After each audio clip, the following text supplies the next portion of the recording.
Welcome, everybody, to another episode of the Stonebird Podcast. I am your host, the red-eyed, slanted-eyed, and sometimes closed-eyed eagle himself. It's the old man, Uncle Stu, in the building. And I'm here with one of my nephews, my man EC1 in the building. And y'all seen what the title is. We're going to talk birds, but we're going to address a lot of the competition because it appears that these guys seem to think that we should have a reason to worry. I don't know why, but that's what they feel. Yeah. But then again, I had to realize that new season begin. It's right after the draft. They all happy. What's good, Dogger? How you doing, bro? Thanks for tapping in. I just look at it. They all happy. They all excited. They all ready to talk about what their team gonna do. Failing to look at the things that they did not address. And one of the things, first of all, before I even get into addressing everybody, I did say to somebody that I was going to make sure that I personally address them. And that person is my goofy cousin, Martin Stewart Jr. Hey, little Marty, let me ask you something. Where was you from the year 94 to 2019? Where were you at? As a football fan, where were you at? Because I ain't hear from you. You wasn't talking loud. You want to know why? Because you knew then the San Francisco 49ers weren't relevant. So that was good for you to keep talking. It's a Philly thing. What's good, bro? You knew it wasn't good for y'all to talk, but you want to talk now. But here's the thing about it, little Marty. I said this all last season on every live stream I was a part of, especially during games, when everybody kept talking to me about the 49ers and how great Brock Purdy is. I said, hold your horses. He ain't great. He's good, but he ain't great. There's more than a season and a half of film out on him now. But here's the problem. I screamed all last season what his weakness was. Take away the short, intermediate, and the middle of the field and force him to throw down the field outside the numbers continuously. And he will fail. Another thing, little Marty, you need to know about your team. Your head coach, this is where we messed up in the game against y'all. Instead of kicking field goals on those first two drives, we should have converted them to touchdowns. Do you know how good your coach is when he's down two scores at any point in the game? Do you know how bad he is as a play caller? Do you know how much he panics? Go look at the numbers. Look at his record. It ain't good. Matter of fact, I dare say it's horrible. It would scare the living daylights out of him because he ain't good. You combine those two things and the fact that y'all injury prone, y'all suffer way too many injuries on the offensive side at the wrong time at players and positions that you can't afford. Because I'm gonna tell you, if Debo or IU go down, Kittle go down, if one link in the chain is missing, it's a problem for y'all. Yeah, I mean, It's you a saw it problem. before. You See, saw it our before. problem last year is I can address our problem last year. I Our mean, play calling was trash. you saw when Our we was offensive there. coordinators and our D coordinators was ass. Mhm. And So you saw what Purdy was without one of his players. I mean, yeah, he looked good. yeah. You Like know, literally, here's what the thing about it.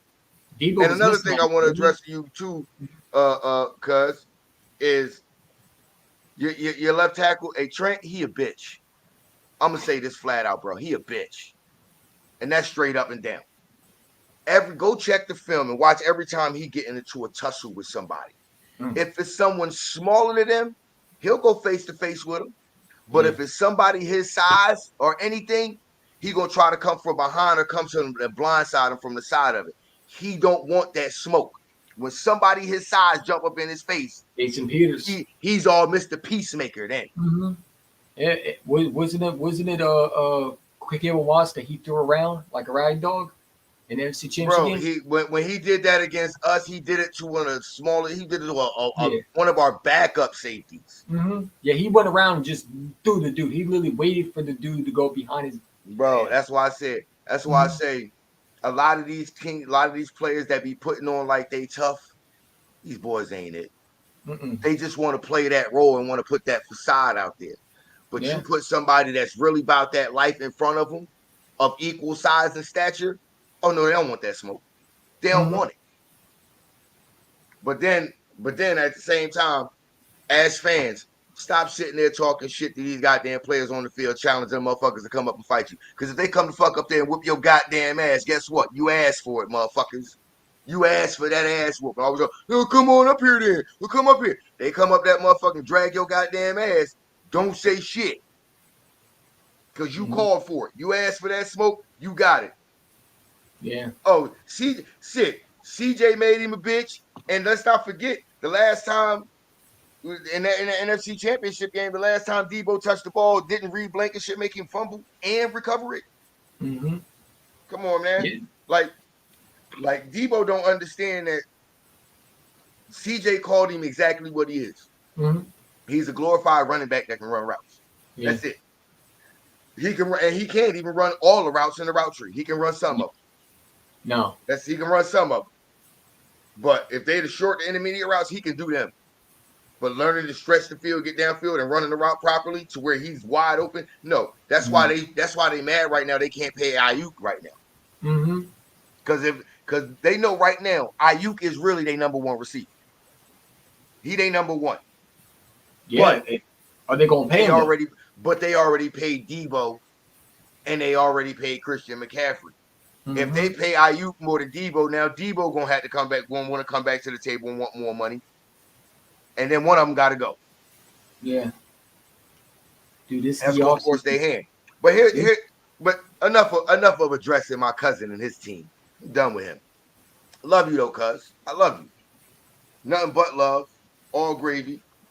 Hopefully we see each other in the NFC Championship game and we can spank y'all ass again like we did the last time in the NFC Championship game. I ain't talking about a regular season game. Y'all got happy about the regular season game. Cool. Did y'all end up going to the Super Bowl 2 weeks later? No. You had to work more to get to there. And then when you got there, what happened? got that ass beat. They got that ass whooped. And on top of that, Brock Purdy in that game, bro. I don't know, man. He looked like one because every other moment before then, I think Mahomes had played him. Brock Purdy seemed like the moment wasn't too big for him. Yeah. In that moment, in that game, the moments that were there for him to take, it seemed like those moments were too big for him.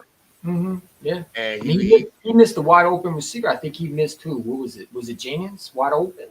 Oh yeah. He missed Debo too. Like I keep on saying it, right? But the one where he missed Debo, he did have pressure in his face. He did almost get smacked in his face. So yeah, I mean, he was trying to get that out there quick. It's hilarious how you have experts who think Brock Purdy should be above Jalen Hurts when Jalen Hurts still to this day. Let me know if I'm wrong, but outplayed Mahomes in the Super Bowl, and I think has the second best Super Bowl performance behind Nick Foles. He did outplay Mahomes, and I want to address something because I know fans of other teams saying it, and NFL analysts on TV say that. Yeah, we understand Jalen fumbling the ball cost them the No, the fuck it didn't, you fucking morons. That is not what cost us the Super Bowl. Context matters, people. And if y'all not going to use context, you're not really understanding what the fuck you're talking about. You're just talking a bunch of nonsense because it sounds nice. Let's be clear. After that fumble, that it was scooped up and scored, the score was tied 14-14 after that. The very next possession the Eagles got, went down, scored a touchdown with Jalen Hurts running the ball. As a matter of fact, the very first play of that next possession, Jalen Hurts ran the ball for a 9-yard gain and capped it off by running the touchdown in. I mean, if you really want to talk about it, Devontae Smith's catch should have been a catch. They overturned those things. Devontae Smith one should have been a catch. How about Here's Quez another Watkins thing. dropping that ball? If Quez don't drop that ball, that's a touchdown. That now this is where I'm getting to, because trust me, I'm leading up to all of that. Mhm. I'm gonna skip over the Devontae Smith joint that should have been a catch. I'm gonna skip Mhm. over that. You want to know why? Mhm. Because those are that's a minute thing. Mhm. We still went into the half up 24-14. Mhm. This is where I feel as though we lost the game. And AJ Brown even mentioned it. 4th and 3 in the third quarter. Any other moment throughout the season and in the playoffs, 4th and 3, we're going for it. Yeah, we kick a field goal. We kicked. Yeah, We you kicked. can't play scared. You can't play scared against No, any. we didn't kick the field goal. We punted. Oh We yeah, yeah, yeah. punted. We done it. Yeah. We punted. And I said, I'm sitting there thinking to myself, like, AJ Brown said, the moment we decided that he said we was going to punt, he said, I felt right then we was going to lose the game. I Mhm. even sat right here in my goddamn living room and said, Yeah, they don't go for it, we lose it. because you know Mahomes wasn't giving the ball back after that. Not only that, no, because even after that, they went and scored. That's when they took the lead. Mhm. And then we had to come back because we were still down 7. So now I'm sitting there thinking to myself, like, wait a minute. We went in still up 10. That Mhm. decision not to go for it on that 4th and 3, that cost us an opportunity for I points. think the really one that really hurt us the most was when Mahomes was able to escape with a limping ankle and run for a first down, and you couldn't get him on the ground. I think it was like 3 people missing tackles, and he was able to. You remember he got that huge first down, that big Yeah. first down. That was a bad breaker because if you stop Mahomes, you might have a chance to win that still because Jalen Hurts was able to go back down there and score again. But So, my thing was this though. My thing was mhm. if if you would have went for it right then, okay, you don't get it on 4th down, cool. I get that. But if you don't know if you're not at least going, if you don't at least try to get it. Mhm.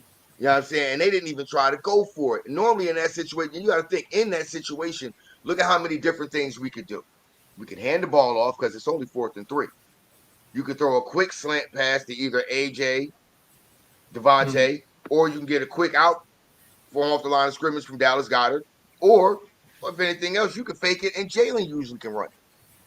Most of the times on the tush push, we get at least 2.5 to 3 yards most times. Mhm.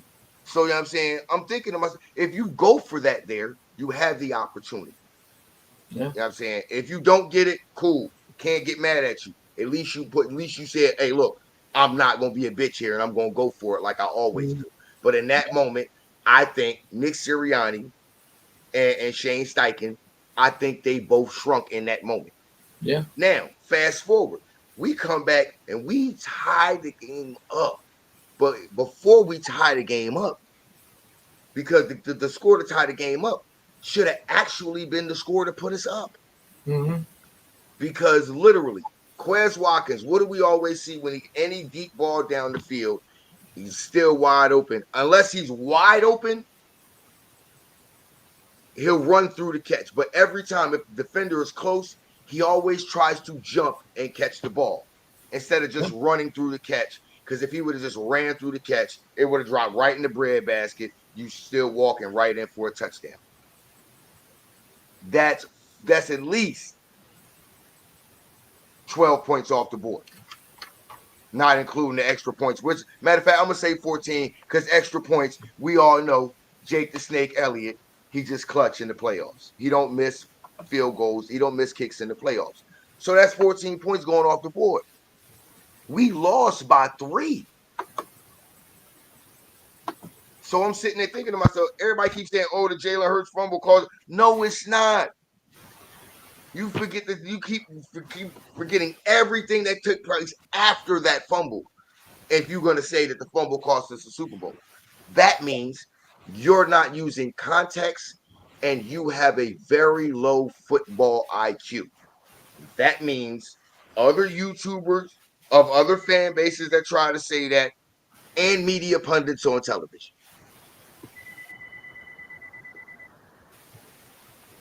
But here's what I want to ask you, EC1. Out of all the things we did this offseason, what's the one thing that you're most intrigued to see?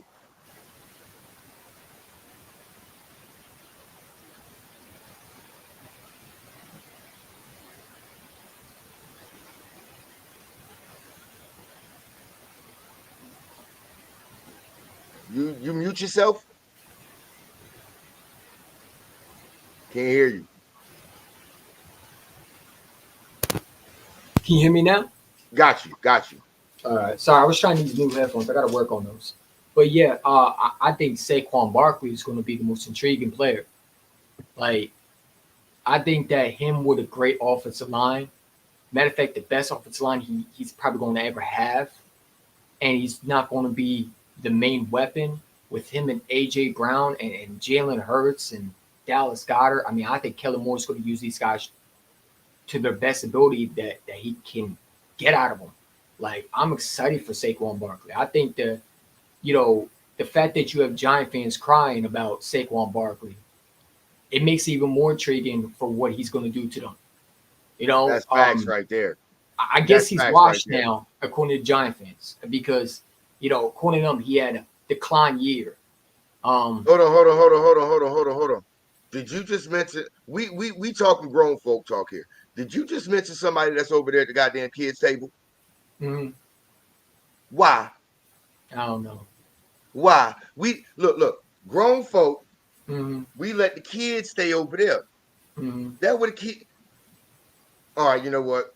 Because we're gonna have to address it. Let's go ahead and address it. I just Let's go ahead and obviously address. Let's go ahead and address not the to get little off. giants. We can go ahead and That's we my can fault. address the little giants.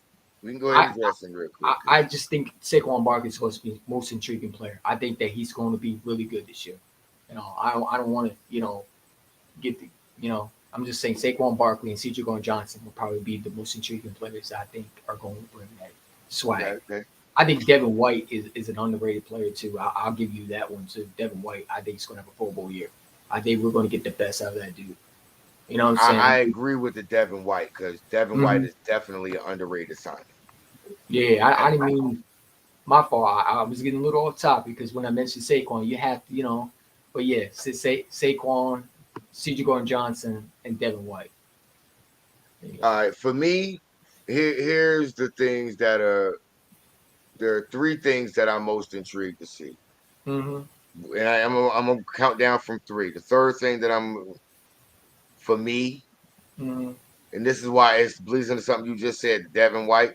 That is an underrated signing for me because even if he don't pan out and stay with us long term, even if it's just for this year, Mm-hmm.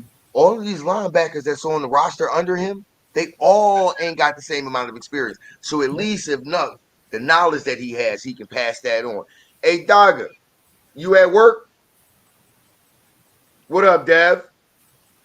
But no, they so the knowledge that he has and how to bait teams or how to play in certain coverages and things like that, that he can pass on to the young linebacker, especially Jeremiah Trotter Jr. Yeah. You know what I mean? You already have your dad, who's a former Eagles legend, Mm-hmm. that you can talk to. But Yeah. now you got a vet who's a Super Bowl champion, who's only been in the league. He's still young. He's 26. Yeah. That's That you could pick his brain and really. Devin White's one of those good sideline to sideline linebackers. You yeah. know I what I'm mean, saying? He's a good sideline to sidelines coming downhill, blitzing the quarterback and stuff in the run. mhm. He's good at those. I'm Yeah. not going to consistently ask him to cover, but No, you know but what I'm he's saying? good. He's better. He's better than what we had last year. Exactly. There's a Now lot that of I Eagle will fans. say, he is I'm better not than gonna- every linebacker we had last year. there's a lot of Eagle fans. I'm sure you hear them in the the Twitter spaces where they think that Devin White isn't better than Nicholas Morrows. There's actually fans saying that, which I think is ludicrous because Nicholas Morrows isn't even close to Devin White's level. Here's the thing about that. When you hear people say that, Mm-hmm. you know what you have to do? The same thing I do. That way. Get your ass over there at the kitty table. Get your ass over there at the kitty table. Just like look, here's the funny thing. Mm-hmm. I had somebody tell me, and this was back Quez. It was matter of fact, it was Quez's second year. Mm-hmm. Now, mind you, everybody, I'm gonna put this out there, full disclosure. I ain't no Quez Watkins fan. I don't fuck with Quez like that. I read that John. I was But very high on John. but in this instance, I had to defend him Mm-hmm. because somebody tried to tell me that year, going into that season, that Greg Ward Jr. was the second best receiver on the team. Matter of fact, Jalen Rager was supposed to be the number one, but Greg Ward Jr. was the second best receiver on the team. I looked at him. I said, Quez Watkins been to beat his ass. Been to beat his ass 12 ways to Sunday. Mm-hmm. They looked at me. No, you tripping. You tripping.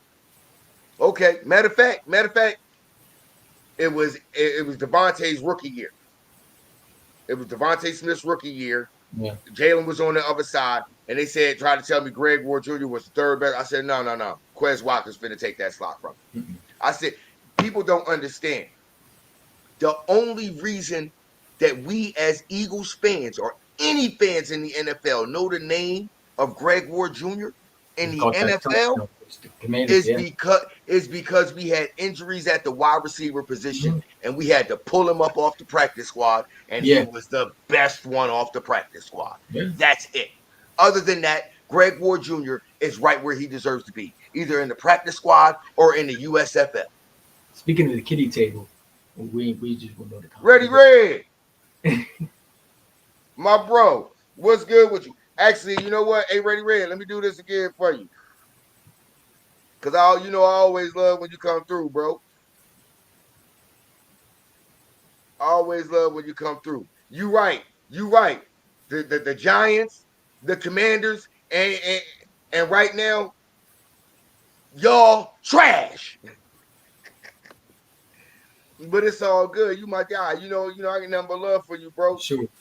Hey, Ready Red, if you ain't at work, hop on. If you ain't at work either, Dev and Dogger, hop on, man. Yeah, I mean, dude, like, I feel like this is the off season where, I mean, I don't want to be the burden, but if you want to continue talking, we can talk with the fan base. But I feel like this is the year where fan base is going to talk. Obviously, the off season. I call it the happy hour for these fans. Okay. Happy hour, where they get their hopes up, they talk crap, they talk about how their team is going to do something, and to reality sets. Man, I don't. When it comes to stuff that Mm-hmm. gets said like that, especially when it comes, You saw the thing I sent you, man. I think it was funny. it was too hilarious. See, here's the thing about it, and I'm trying to show some love right now because I got a homeboy. Hey, you know what? If you look in the chat, you see Martin Stewart Jr. That what's going on, cuz? That's who I was talking to at the beginning about his Niners. Now, mind you, that man right there, that's my older cousin. He's old. He's a few years older than me. Him and his dad, to me, yeah, he's my cousin. I don't see him as my cousin. That's my big bro too.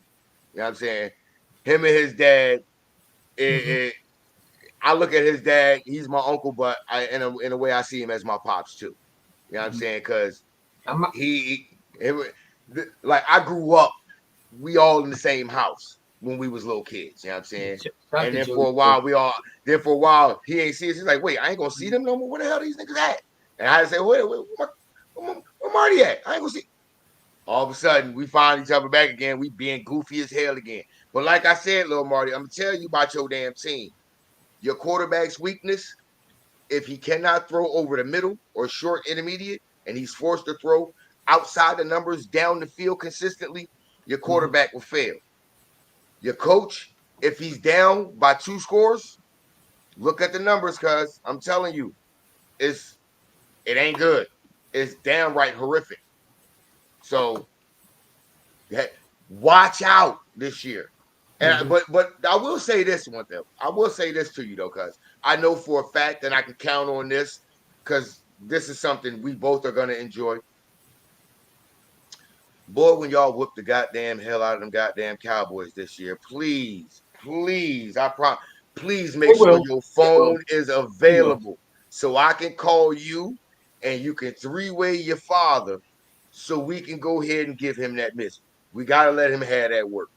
Oh, We man. gotta give it to him because now, mind you, he's the one I told you. His dad is a Cowboys fan.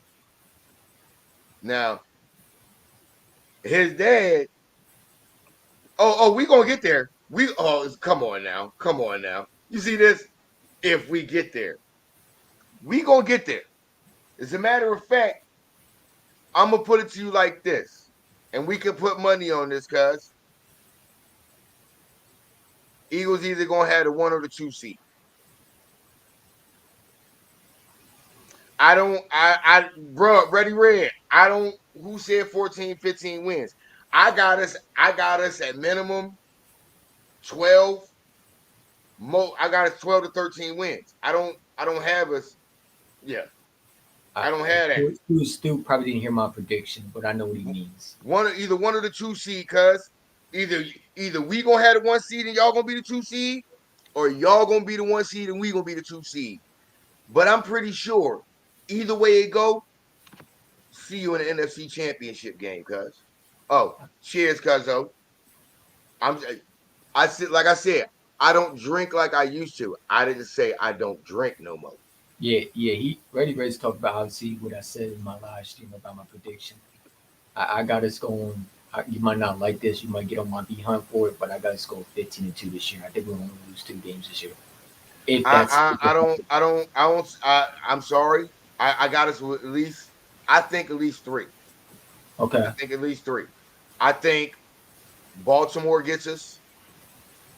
I think we lose that game to Cincinnati.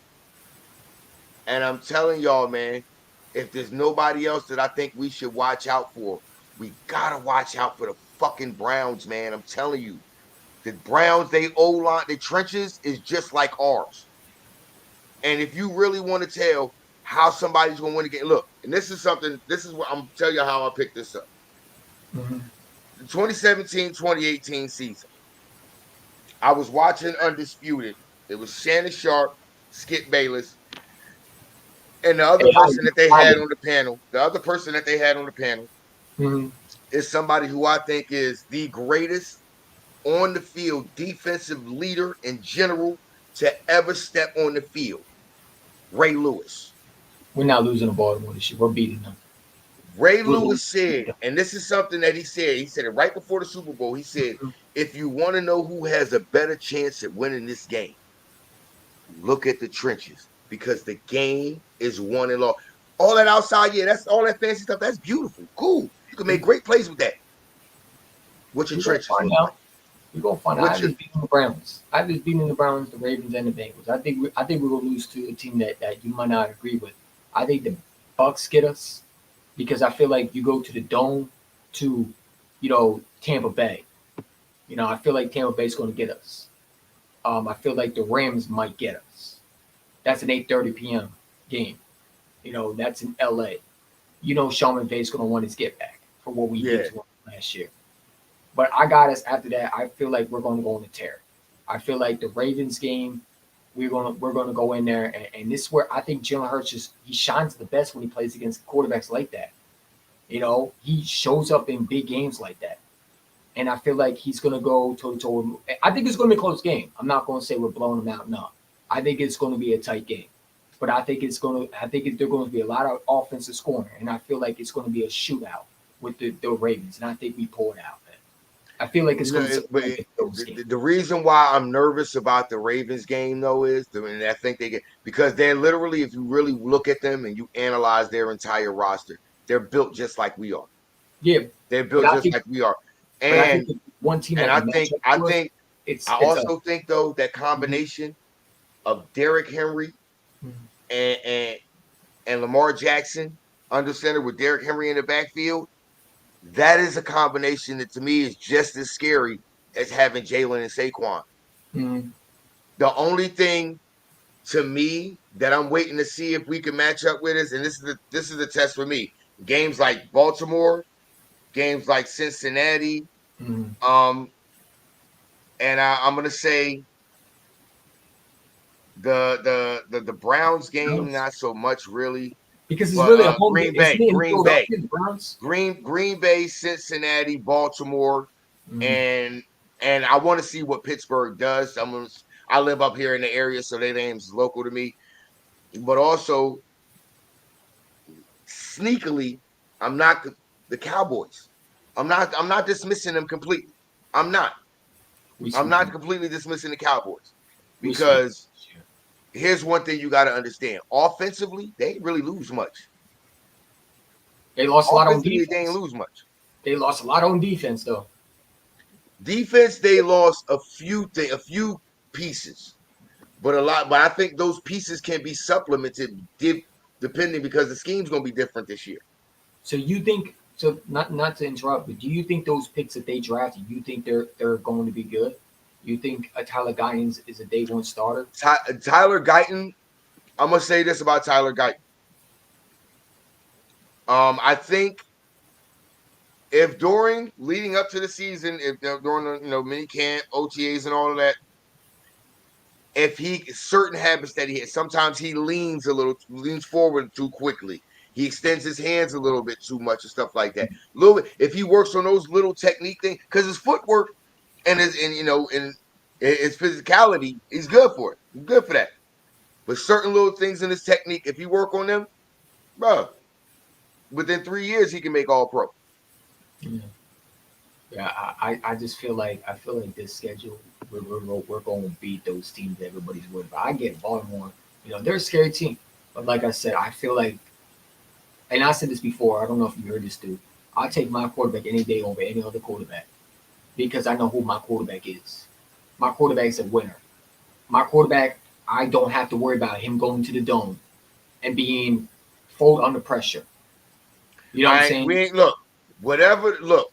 What did he But say you in that understand what I'm in saying? that Like, post I don't have to game? worry about him not going to a city and feeling the pressure like a Carson Wentz. What did he say? What did he say in that post game? What did he say in post game to the teammates in the locker room? Post game, he said, "Hey, rain, sleet, or snow, Eagles train to go. Yeah, exactly. Rain, sleet, or snow, Eagles are And train to go." That's what this is, I ain't and gonna he lie proved to that. you. I He ain't just gonna proved lie that to this you. past season, though. That Bills game that he played, That's what I I'm saying. think He just I proved think it that in was that so game. clutch of him He for what proved it he in did. that game, but what people didn't understand is he had already proved it the year before. Because Mm-hmm. everybody seems to forget during the 2022-2023 season, Mm-hmm. everybody forget week 5 against Jacksonville. Everybody forget about that, Yeah. where he threw a pick six and we was down 14-0 at the beginning of the game. Watch that. What'd he Yep. do after that? What'd he do? One. Yeah. He ain't turned the ball. That one pick six, he's like, all right, no more turnovers. We go ahead, let's get these boys. And no, he didn't shy away from throwing the ball. He threw the ball when he needed to. Mm-hmm. But the ball stayed on the ground. So he was doing a lot of the running too, along with Miles Sanders. Yeah. You know what I I'm mean, saying? Now here's something that mhm. I want to get to. Bengals, Ravens, Cowboys, and Saints. We're sweeping Here's the Dallas. thing about We're it. sweeping. Here's the thing I don't about care it, what bro. anybody says. I don't think we lose that game to the Saints. No. Here's why. Derek Carr's not that great. Here, not only that. Go back and look at Jalen Hurts playing against the damn Saints. He they daddy. Yeah. He they daddy. For every time he plays the Saints, go back. He's 2-0 against the Saints. And Mm-hmm. every time it is guaranteed. One of them defenders, when he go running the ball, they gonna slide and kick up some dirt or some turf or something. Because he going them ankles gonna get broke. Mm-hmm. They gonna be Yeah. kicking up dirt because he gonna put his foot in the ground. He go cut up field, and it's all she wrote. I just look at their quarterback, man. Do you really think Derek Carr really scares anybody? No disrespect to Derek Carr. Either you get a good Derek Carr, he's like a hot and cold quarterback. It depends what Derek Carr you get. If you But get a Derek Carr that Derek can Carr. be, There's a big misnomer about Derek Carr, and I want people to understand this. Derek Carr is not a hot and cold quarterback. The play callers around him, Mhm. the play callers around him are hot and cold. Yes, he's not. If Derek Carr has a consistent play caller, Mhm. who has a good feel for the game. It's sort of like literally, if you look, if you really pay attention to it, Jalen's first year as a starter, that was Mhm. also Nick Sirianni's first year as a coach, Shane Steichen's first year as a play caller, Mhm. and Gannon's first year as a defensive coordinator. What happened year two? It didn't look great first year because the first year, first half of the season, Nick Sirianni was calling plays. And this is where I keep saying everybody don't like Nick Sirianni. I don't give a damn. Anytime a man can look at himself and say, look, what I'm calling here ain't working. Hey, Shane, this is you. I'm gonna let you do it. And you come out at you go from 2-5 in that moment to end up 9-8 and in the playoffs. Now, mind you, you're the number 7 seed. You got to go in to Tampa Bay to play the current at that moment Mhm. people that were the defending champions, the number 2 seed in the postseason. Tom Mhm. Brady led New England Patriots. And mind you, Jalen Hurts' first year as a starter, first year coaches at head coach, OC, and DC. And on top of that, you're going into your first ever playoff start against, on both sides of the ball, experienced play callers. Yeah, Because nobody wants to think of, you know nobody wants why to we talk lost about that this. game. You Everybody know wants why to we say lost that game. Jalen everybody Rager wants no, but here's muffed the the thing about punt, it. man. Everybody wants to say, oh, Jalen looked Jalen like Rager trash muffed the today. punt, man. That's why Jalen we looked lost that horrible game. in that game, in that first game Mhm. against Tampa Bay in his first playoff game. Of course he did. He was playing the guy calling plays on the defensive side on the other sideline. At that point, that was Todd Bowles. And at that point, he had over a decade plus of being one of the best defensive coordinators and play callers in the league. It still is. Yeah. Like, seriously. So Mhm. in his first ever playoff game against a Todd Bowles led defense, he's supposed to automatically be some type of I what? mean, but here's the thing. This is what really lost us that game was Jalen Rager muffing that punt. If he don't muff that, we probably go and win that game, right? Because we were making a comeback. It wasn't a blowout until Jalen Rager muffed the punt and gave the Bucks back the lead. What was it? That was the second half, right? That was after halftime, right? He muffed the Yeah. punt. If you don't muff that, who knows where this team is? Because they were starting to come along a little bit. They were starting to find the rhythm, and it just everything fell apart when he muffed that. It's like, all right, he Yeah. gave Tom Brady back the ball, and Well, let me highlight my man Aaron. Hey, Aaron, keep it. I'm gonna keep it funky with you. My thing is this. I'm gonna tell you like this. I'm a home health care worker right now. My ex-wife is my client, and she upstairs in the room chilling, playing her game. But she's a Browns fan. Browns, Steelers, Ravens, all of their games, Bills, Patriots, Jets, all of these guys, Bengals, all of these guys, all of their games are local for me because I live in Erie, PA. I literally live, I'm 2 hours directly in the middle. I can drive 2 hours east, I'm in Buffalo. 2 hours west, I'm in Cleveland. I can drive 45 minutes north and I'm in Mhm. Niagara Falls. So all of their games are very, very close to. They're very local for me. I know, bro. But here's the thing about it. You got to understand about this. Here's why I knew she was a good person to be with. What's the one thing that you can say about somebody who was a lifelong Browns fan for over 30 years? they suffered. Loyalty, loyalty, loyalty. They drunk. Because They I'm drink. sorry, that don't give me nothing but loyalty vibes. Because he, nigga, 52 years. Tim You gotta Couch. understand. You gotta understand. I lived 38 years before we won Mhm. our Super Bowl. My entire life, I was sitting there mad as hell. Everybody got a Super Bowl but us. Everybody in Yeah, the division got a Super Bowl with us. And here's another thing.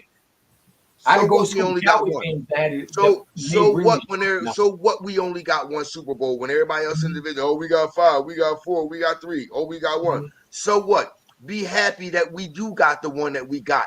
Giants, Washington, and Dallas. You know why? Be You know happy why that they're we not got that happy? one You know because why they're not happy?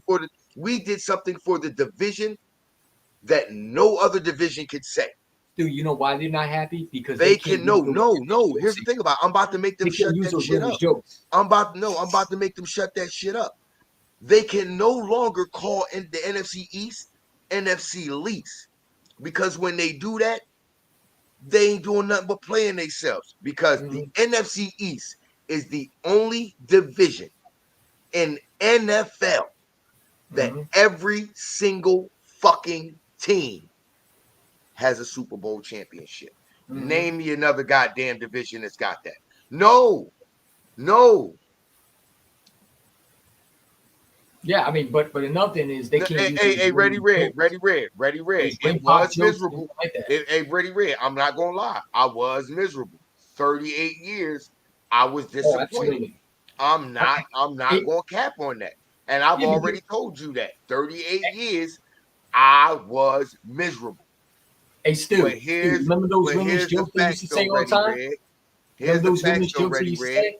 Me getting But, that one, I mhm, got to do it as a grown man mhm. with a hold on. Matter of fact, I Yeah, gotta we no disrespect to Stu, but we beat the cheater that stole from us, and I'm glad.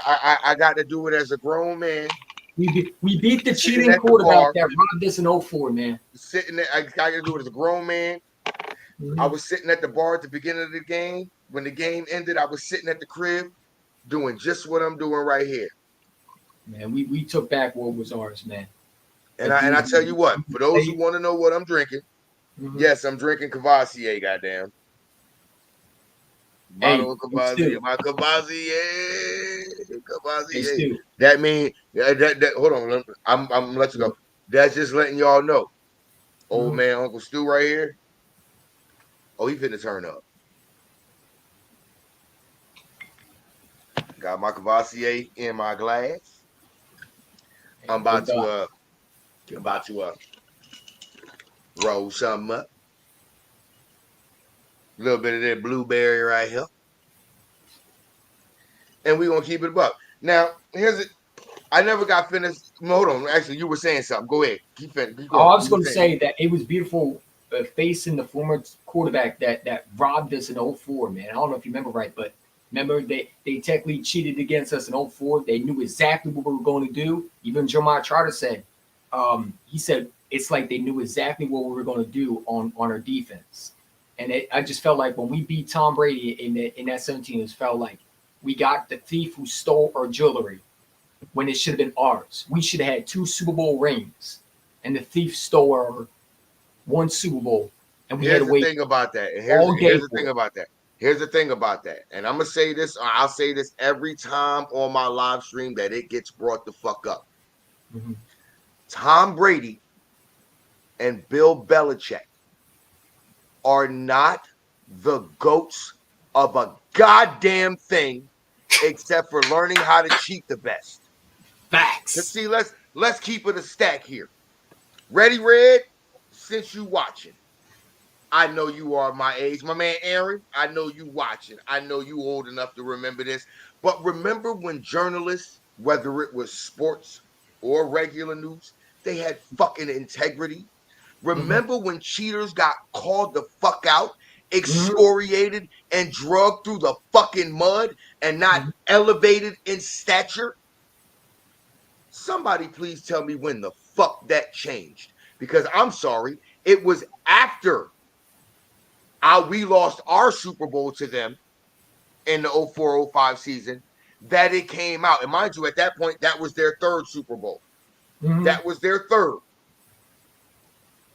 That was their third. So therefore, to me, it came out after that, and it got exposed to one of their own former coaches, Coach Eric Mangini, that they were taping people's practices to be able to goddamn get a leg up. So Hey, if you hey, got 3 mhm. championships that you were doing that with, that means as a head coach, Bill Belichick knew my quarterback's not good enough to get it done against this defense, and Mhm. my defense can't stop these offenses. So I need to find a way to cheat and stop them. Yeah. My man Nitty, what's good, bro?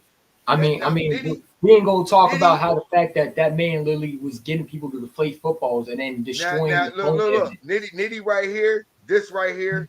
This fan right here too. Nitty. I met him through my old lady up here in Erie, PA. Yeah. Eagles fan, good dude, good people, real down to earth guy. Always got your back. If he say I got, if he one of the people, he tell you, if he look you in your face and tell you, yo, you need something, hit me up, I got you. Mm-hmm.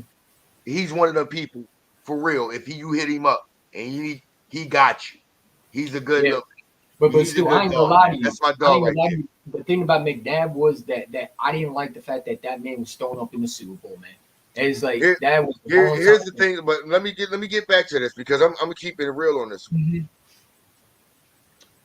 My thing is this.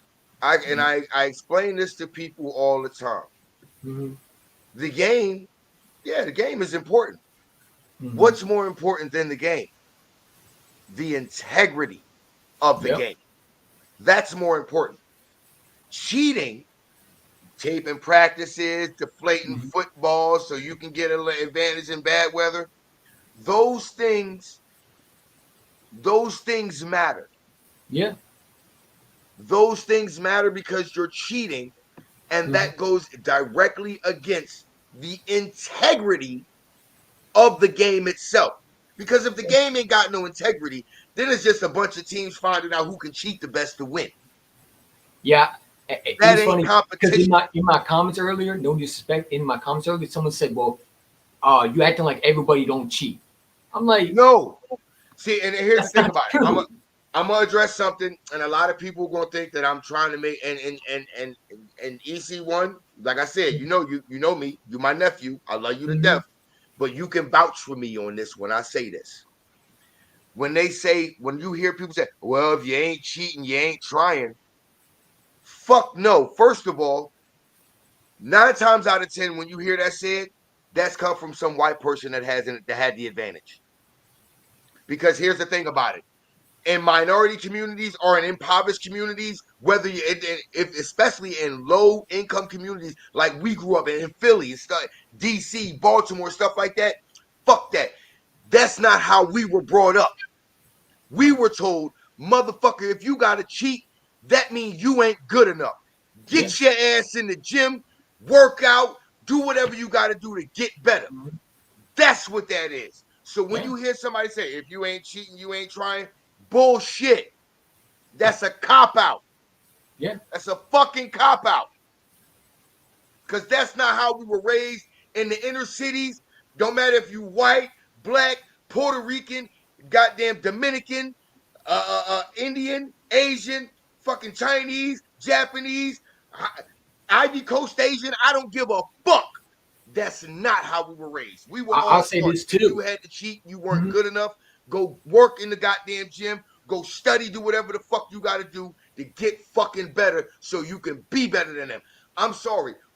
Here's one of the things I told my stepson a few years when he was back in high school and he was ready to quit playing football because he was only the third string guy. I said, you know what? Third string guys, they are some of the most important motherfuckers on the goddamn team. I said, Mm-hmm. think about this. Julian Edelman, third string guy. Mm-hmm. Who was the other one? Uh, uh, Amendola, Danny Amendola, Deion third string Branch, practice squad guy.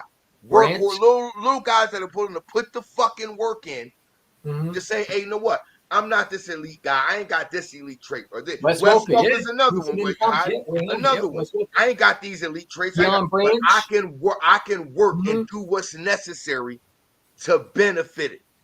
And I told him, I said, fuck that. Don't give up. Troy Brown. He stopped Yeah. playing football. He still played travel AAU basketball, and he's in college studying criminal justice. Yeah. And mind you, blonde hair, blue-eyed white kid who I raised since he was 9 years old. I'm the one he called dad. Mm-hmm. He's studying criminal justice because he watched for himself how I got treated one day when we were just walking down the street coming from the store. Just me and him. They walked up to him and asked him if he was okay. Young man, are you all right? Is everything okay?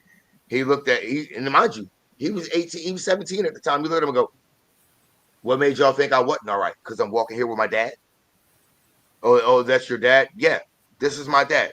No, not biologically, but he's what I know as a dad. So yeah, he's my dad. We're walking home from the store. What's the problem? Oh, never mind, sir. You guys go ahead and have a good night." When they drove off and me and him kept walking, he literally said, "Yo, that's bullshit, Pop." He said, "That's bullshit." Now, mind you, he graduated while COVID was still going on. So he took a year and sat back or whatever, chilled for a little bit, tried to get his social skills back up, made sure he was back to being who he needed to be. And then he looked right at my mother-in-law and said, "All right, I'm ready to go to college now. Let's go do whatever I got to do, get the paperwork filled out so I can go ahead and get in." So I said, "Well, what do you want to study?" He said something happened a while back that I never told you about. When I was visiting, he said, "But me and Joe were walking home from the store, and this happened." And he said, "I didn't think it was right, just literally just because I was walking next to him and it was nightfall. They thought something was wrong with me because he was older and I looked like he's a little skinny, 100, Yeah. 160 pounds, little like they looked like I would have had control over it." He said, "So I'm going to study criminal justice because I seen firsthand a lot of the bullshit that happens." Every time, now mind you, here's what's crazy about this one. Me and him, when he was 9, we started playing Madden. I used to whoop his ass. I ain't showing him no mercy. No mercy.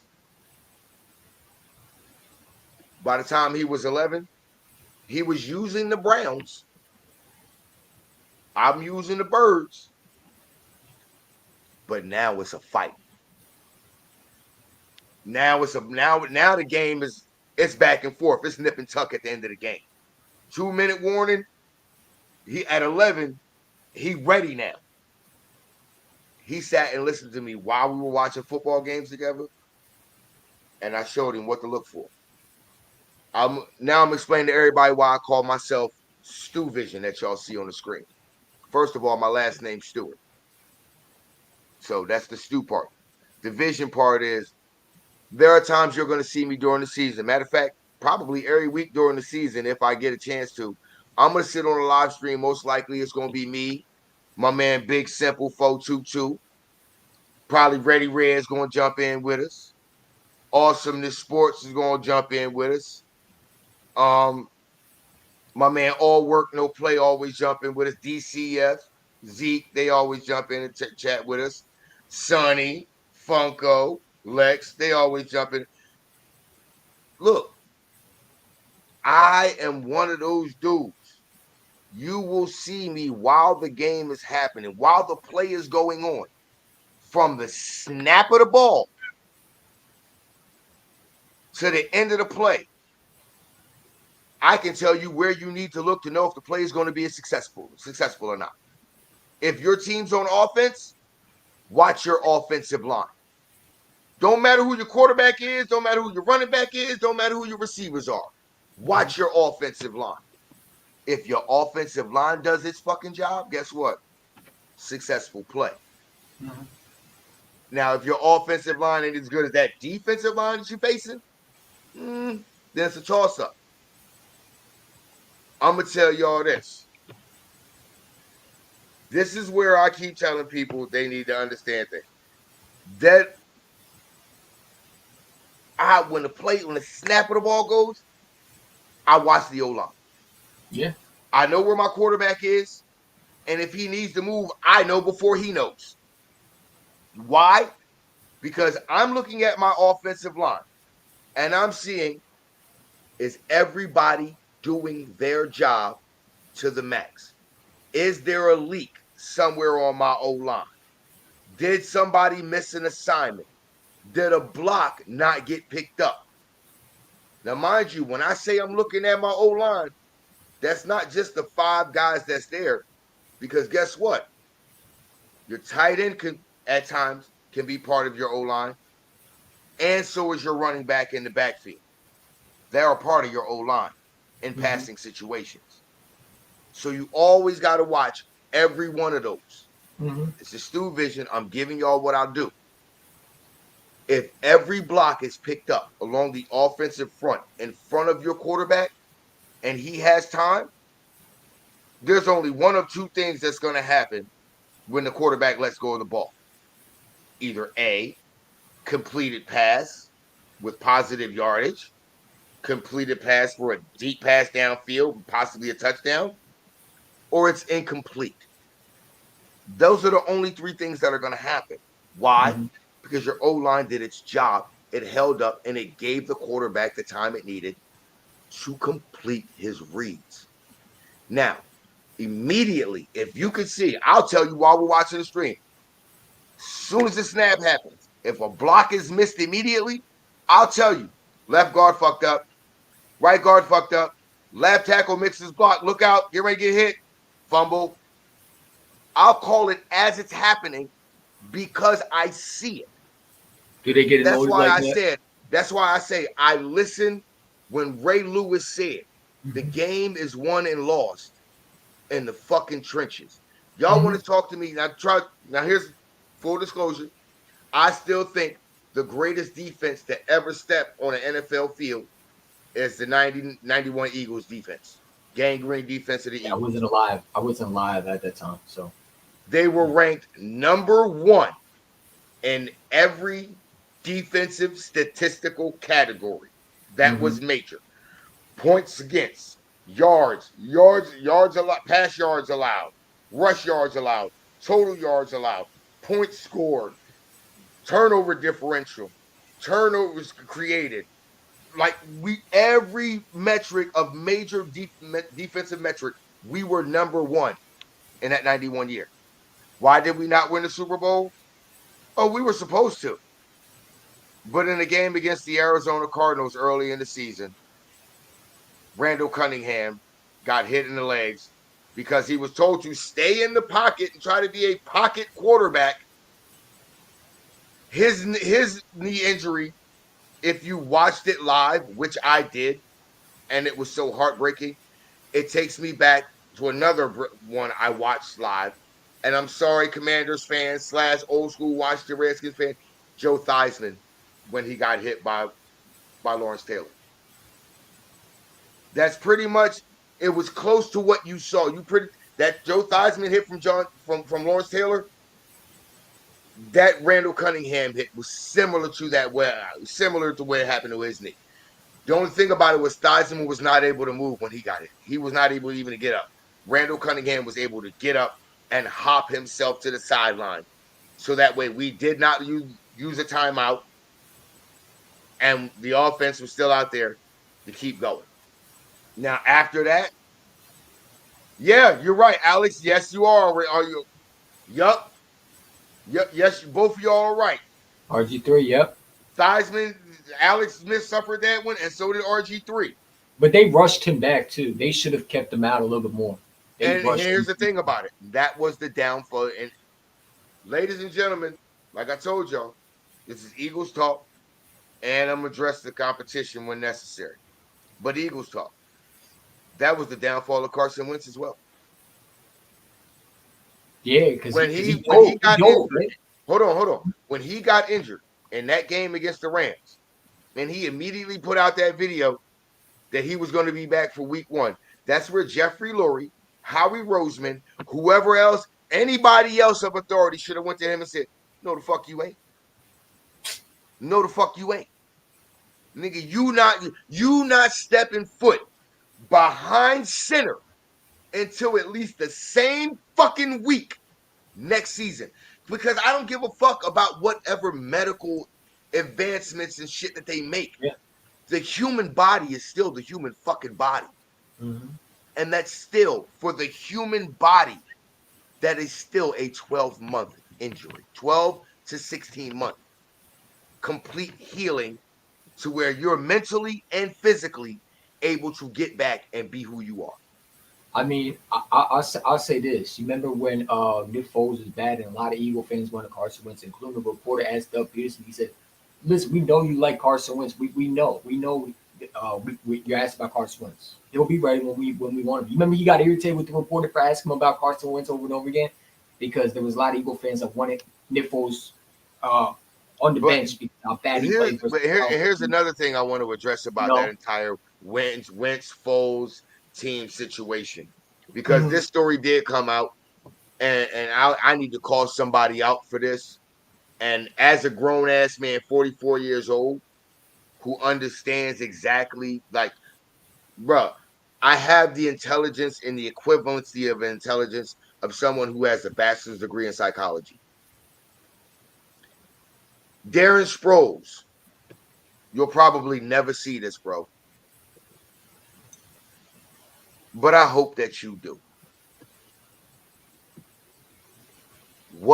How you treated Carson Wentz as a teammate and brother in the moment when he told you and confided in you his most vulnerable emotional feelings. You bitch ass nigga. You a bitch ass nigga. Because let me tell y'all something. This is what Carson Wentz conveyed to Darren Sproles. He said, yeah, I'm glad the team is having success, but I am bitter. I am upset. I am hating a little because I wish it was me out there instead of him. I wish that I was the guy doing it. Well, excuse me. After you put in all the fucking work you put in to get to that fucking point, who the fuck wouldn't feel the same goddamn way Carson Wentz did? I put all this goddamn work in. I got us to this goddamn point where we were one. I was almost done closing the deal on sealing the division. And the next week, I could have probably sealed the number 1 seed for us. Had I not got. So, yeah, I wish it was fucking me out there. As his brother, as the older vet on the team who had already been in the goddamn league for at least a decade. You have suffered multiple fucking injuries. And you yourself, early in your career, admitted you felt the same fucking way. How did you sit there and look that man in his goddamn face and tell him that you wanted to fucking fight him and beat his goddamn ass for him being honest and open with you as a goddamn brother? You bitch ass nigga. Because I'm sorry, one of my brothers tries to tell me how he feels emotionally and mentally. Yeah, I'm glad that the team is still succeeding. I am glad that we are still progressing and getting the job done. No, I still wish it was me. It hurts. I hate it, but I still hate it because it's not me out there. Name one superstar player, and let's not, just like Jalen Hurts, if he would have never got injured, would have won an MVP in the 2022-2023 season. Let's keep it a stat. In the 2017-2018 season, Carson Wentz, if he had not got injured, would have been the MVP. Hey, hold on. Hey, hold on. Hold on. Nephew, before you go south, I want you to meet my other nephew. Isaac right here. This literally is my nephew.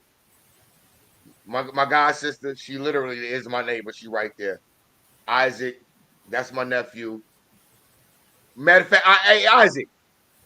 Hey Isaac. Fuck all that. When you gonna bring my goddamn guy? When you gonna bring baby girl over here to come see me?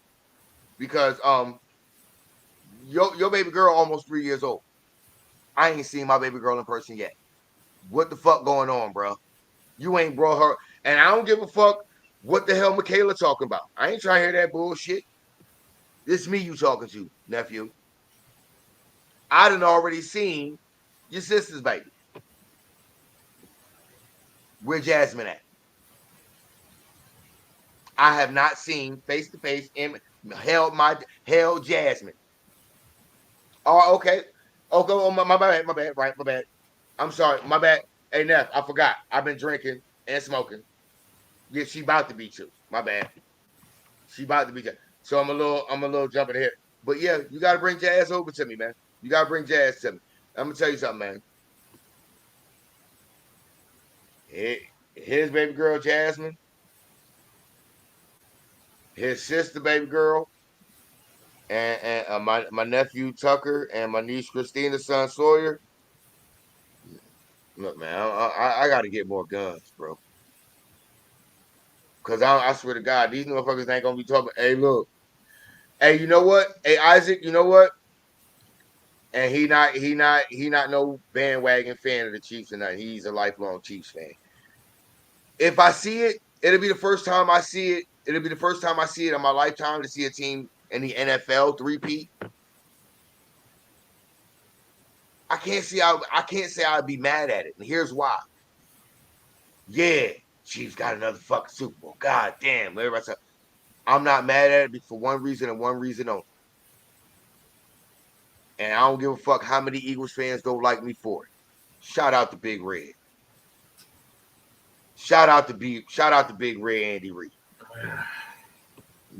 I don't give a damn. You gave me 12 fucking years of greatness. And that last year you were here. I'm sorry, I'm not blaming that Super Bowl loss. If everybody's blaming those NFC Championship losses and Super Bowl losses on Andy Reid, y'all niggas ain't watching the tape. So you think that he didn't run the ball like he was supposed to run the ball? It's not about him running the ball.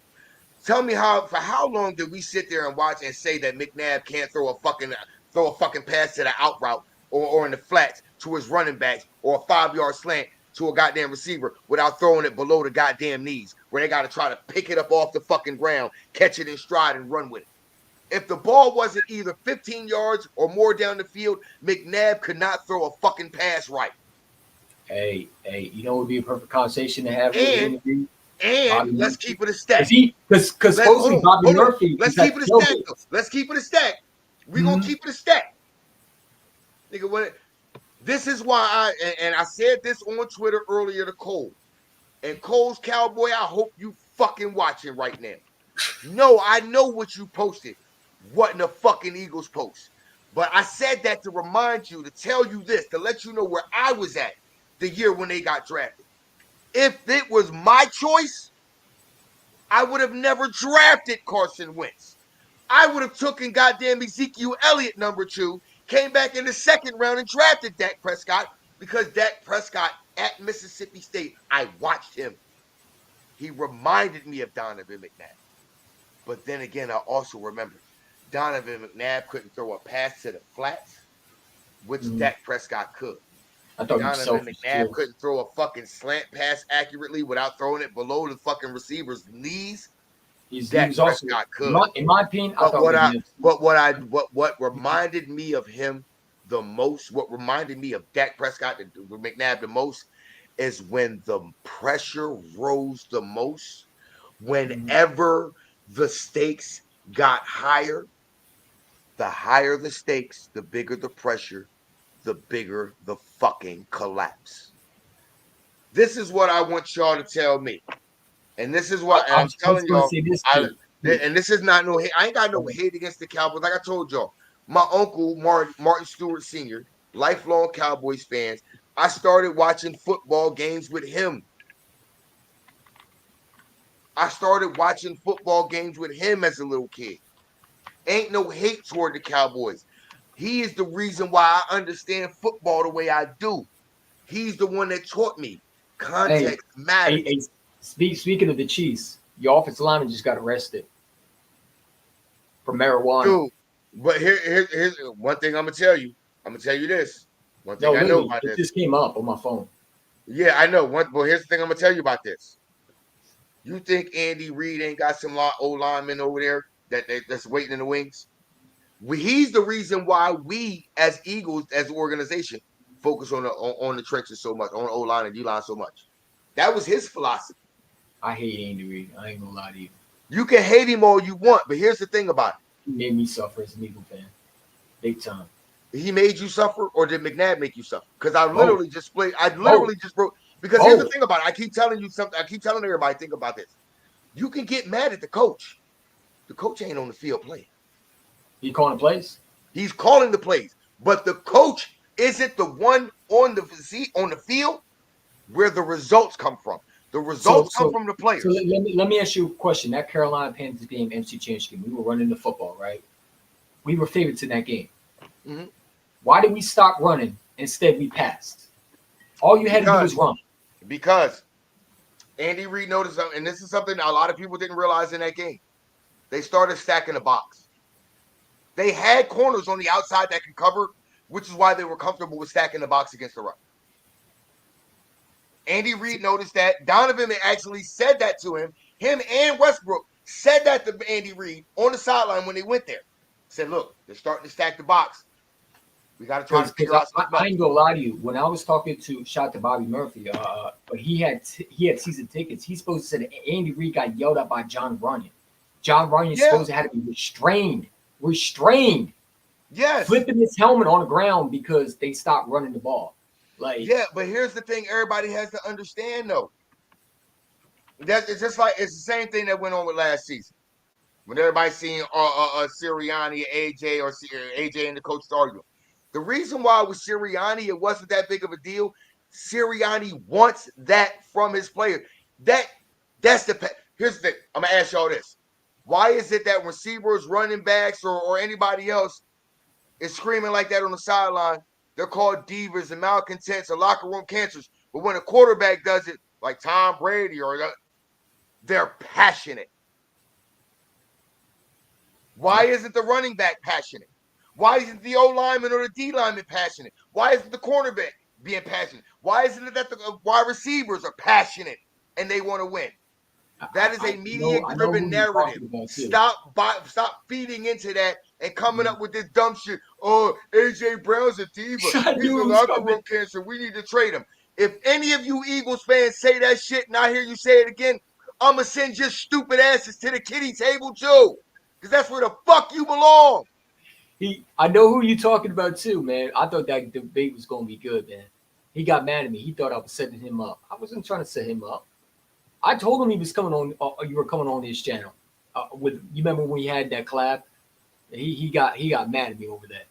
So I don't think it's a Philly thing. It's a Philly thing. It's a Philly thing. You have to now here. Look. See, this is what y'all. I hate Chip Kelly. Let me hold on. No. This right here. I want to explain. Definitely did, Chip. I want to get it to.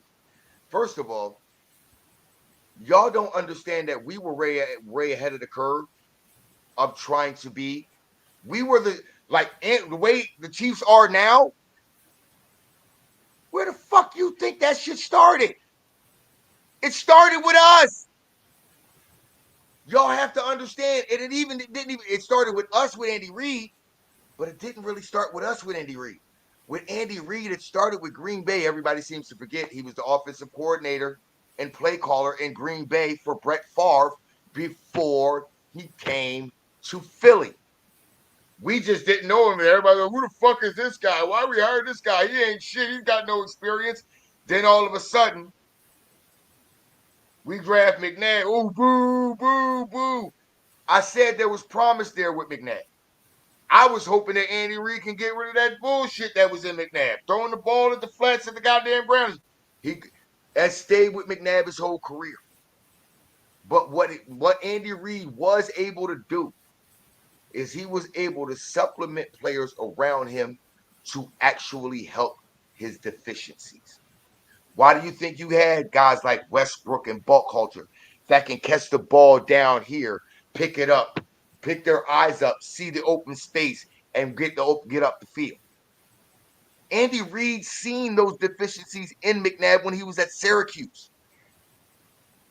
But why were you drafting him? You said he wouldn't run the ball in his clock management. No, it's not that he wouldn't run the ball. Remember I told you, it started with us being a pass-happy league. Why do you think it went that way? How long do you think Jeffrey Lurie has been involved with what he wants to see as an offense? He's owned the team since 1995. I met him when I lived in a group home called Southern Home Services in South Philadelphia that was literally directly across the street from the old Veterans Stadium. He came to our Christmas party December 17th, 1996. It was him, linebacker William Thomas, and linebacker Seth Joyner. It was in that moment that I literally decided to myself, everything that is football, context around it, scheme, strategy, how to manipulate defenses, how to manipulate offense, everything about it, I had to know. I think leave Because that for guess Steve, what? man. There was never going to be anyone that I sat down, young or old, that would be able to say, he don't know what the fuck he talking about when it comes to football. Oh no, I know. Yeah, I but know. like I said, shout out to the real coach that actually got it done, Doug freaking Peterson. I think Doug Peterson deserves more respect than Avery because he actually done something. No respect. I mean, I'm not gonna argue. I'm not a fan of Avery. I rooted for him against in the Super Bowl. I want the 49ers to beat the Chiefs so bad. I hate Avery. You can't stand him. I mean, No, Nitty, it wasn't time. I addressed this earlier. That's why I said earlier. Let me run it back for you. Tom Brady and Bill Belichick ain't the goats of shit, but how to fucking cheat. That's it. They got 3 titles from filming fucking goddamn people's practices. One of them, the Brady was you got to think about it. You found out Brady was deflating footballs. They had already had 5. So that means the first 5 is already disqualified because of cheating. And then you find out after they won the 6th one, Brady's last year in New England.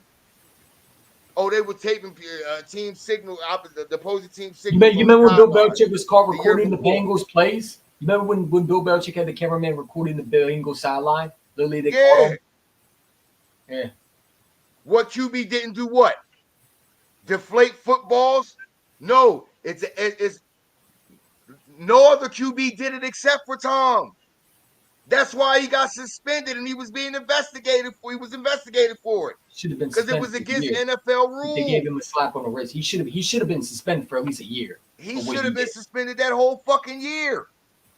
Like Because I'm keeping the stats. here's my thing. Here's my thing. You want to know the Hey, crazy hey, thing I'm, is? I'm, I'm gonna be right back. You keep going. I'm gonna be right back real quick. You know what's so crazy about it is they're literally kicking. They're literally suspending guys for gambling. Right? Calvin Ridley was suspended for gambling for a year. Right? Guys like the guy that we picked up from the Colts was literally suspended for gambling. Yet Tom Brady was caught cheating, and you can say he didn't do it. He did do it. It was everywhere. Literally, he was destroying phone evidence. They asked him for his phone, and he had destroyed the evidence. You know, they literally had a guy named Deflator. That was his name. Deflating footballs in the bathroom. They had evidence, and they gave him a slap on the wrist. But Ezekiel Elliott, who didn't even beat his girlfriend, really got more time off from football. You remember that 17 years Zeke got suspended? He Bro, didn't even get a slap on the wrist. I think he got more games than Tom Brady. here's what I laugh at. Here's what I laugh at. Calvin Ridley got suspended for a year, but Tom Brady got Calvin suspended for Ridley, what, hold on. 4 games? Here's what killed me. Calvin Ridley, Mm-hmm. Isaiah Rodgers. They Oh, both by the got way, suspended for Alexander, a year. They both got Alexander, suspended for a year. respect, They steroids. got hold on. They got Now in the suspended for a NFL Hall of year, Fame. Go and ahead. what they got suspended for a whole season, Mm-hmm. and what they did had nothing to do with the direct play on the football field. So somebody please tell me why they got a whole year, but Tom Brady did something and Bill Belichick did something that directly affected what happened on the field. Now here's another situation I'm gonna bring up that everybody might forget. Does anybody remember what happened to Sean Payton with the Saints? How he was suspended for a whole season? Yeah. Anybody I remember really, that? I really don't want to talk about Why Tom would Brady. see? Here's the thing about it. This is my thing about it, and I'm gonna say this, and I hope this shit go viral. I hope they talk about this shit on every fucking sports news station in the Oh, fucking they're gonna world call you tomorrow. a hater, man. I They're gonna hope call they you a hater. really fucking do. Why is it? Why is it? Sean Payton got suspended for a year. Players get suspended for a year. All of a sudden, Tom Brady, Bill Belichick slaps on the wrist, and they get elevated in status. Oh, everybody calls them the greatest of all time. He said I Tom would, Brady. and this is the question that I want to pose to everyone watching, whether you're on YouTube, Steve, Facebook, Twitter, wherever y'all watching at. he I said want Tom to ask Brady y'all put this two question. limbs out the This is the ball. question I want to pose to y'all.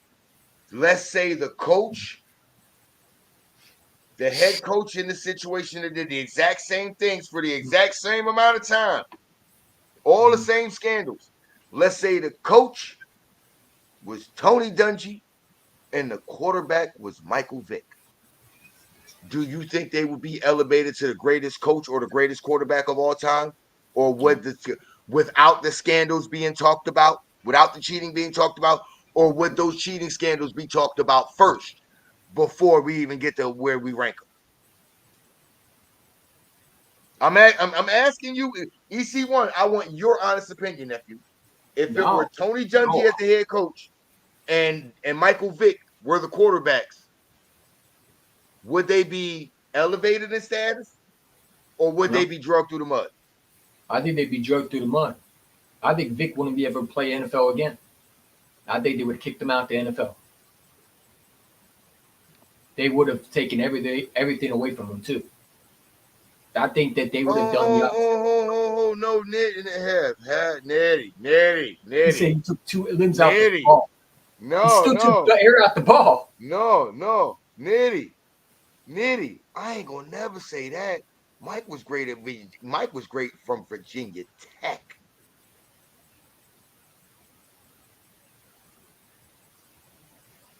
That's what I'm putting in the context, though, Nitty. I'm putting in the context. If the coaches were Tony Dungy and the quarterback was Michael Vick, instead of it being Bill Belichick and Tom Brady, would they talk about it the same way?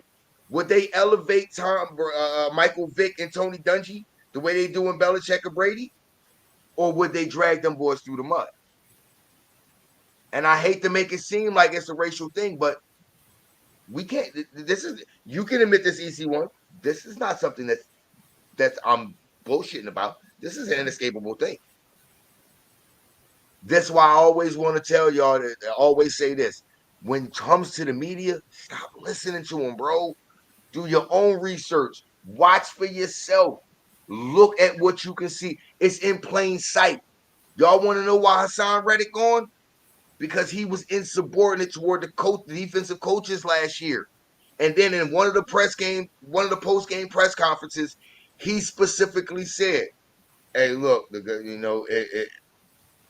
they said upstairs what they want, whatever the guys upstairs in the front office want me to do, that's what I'm gonna do." The moment he said that he literally told all the fans that everything that was happening on the defensive side, the front office was putting their fucking nose in it. So therefore, the moment he put it out there that it's the front office that's got me dropping back in coverage 8-9 times a game instead of rushing the passer like I'm supposed to do. Oh, Jeffrey Lurie and Howie Roseman, they heard that. They picked up on that real quick. Oh, you're insubordinate not only to the coaches, but now you're calling us out up here in the front office. Oh, no, you got to go. I think it's So, because yeah, that's why they didn't re-sign him. They knew goddamn well Bryce Huff ain't as good as Hassan Reddick in a Vic Fangio scheme, but they knew they can get Bryce Huff for cheaper and he would be less insubordinate. I mean, let's think about it. 2 years ago, the 2022 season, what type of defense? Jonathan Gannon was running a variation of Vic Fangio's scheme. We've had a bunch of guys over the last few years, even the year Jim Schwartz's scheme. It's partially his original scheme, but he's also infused Vic Fangio's scheme into it, his philosophies into it. That's what I'm saying. Like, instead of having a bunch of these different versions of Fangio's scheme this year, we got the architect himself who's going to tell you where you need to be. And not only am I telling you where you need to be, I'm telling you why you need to be there. Because this is what's going to happen. And if you're right there in time, that right there is negative for them. It's positive for us. So if you got a guy that's giving you the answers to the test and you ain't running no variation, you got the architect teaching you. Don't you think you're gonna have the schematics and the blueprints down pretty well? That's why I want to address another thing. I want it to happen too. I want Justin Simmons, but I'm Yeah, not sweating it, yo. I want him because he helps the defense understand what Fangio wants a lot quicker, especially in the secondary. But I'm not sweating it because guess what? That's just if he doesn't come, that's just one less person that's over the age of 30 on our roster. You gotta think right now, overall roster right now, I think we got about 5 people that's over the age of 30 total. You know what I'm saying? If you can get rid of those guys like Bradbury, Slay, uh BG, Lane Johnson, and let me see. No, actually, wait a minute. I think it's just 4. I think it's just 4 that are over 30. Everybody else, well, my lot is probably close to 30, but well, everybody else, Malata's 26. Malata's young. yeah, that's what I'm saying. He's young too. And then, that's another thing. Yo, you see how big old boy the other boy we just got from Australia from the international program, Lake and Mhm. Bakalahi, he damn near the same size as goddamn Jordan. And he 21. I think Trevor Keegan won't take that right guard position. I really do. I have high hopes for that dude. You know what? Here's the thing about it. When we during free agency, when we brought in Matt Hennessy, what's my prediction for this year, Nitty? I got us at 13-4. I got us 13-4. No less than 12-5. 12 is the minimum we win it. We're That's going guaranteed. 15 That's on, and that's on everything. We're going 15-2, baby. You know what I'm saying? That's on everything. I got us at, but We're I going got us at 15-2 13 and this year, 4. man. I got us at 13-4. I'm gonna keep it real. For me though, let's see. I'm gonna probably say I won't. What here? Oh man, where was it? When we brought in Matt Hennessy, I immediately thought, okay, now it's a competition at guard and at center. Mm-hmm. You know what I'm saying? Getting Trevor Keegan, and let's not forget, we got Trevor Keegan, but Dylan McMahon, he plays guard and center as well. He was our last actual draft pick in the draft, on last 6th-round pick. Mm-hmm. Now you got Jurgens, who can play guard and center.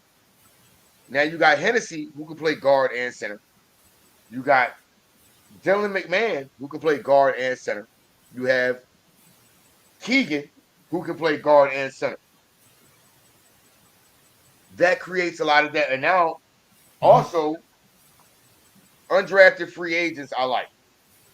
Like I said, that Lincoln Bahalahi, Uh-huh. that's a good. I like that because I think he could become a swing tackle too.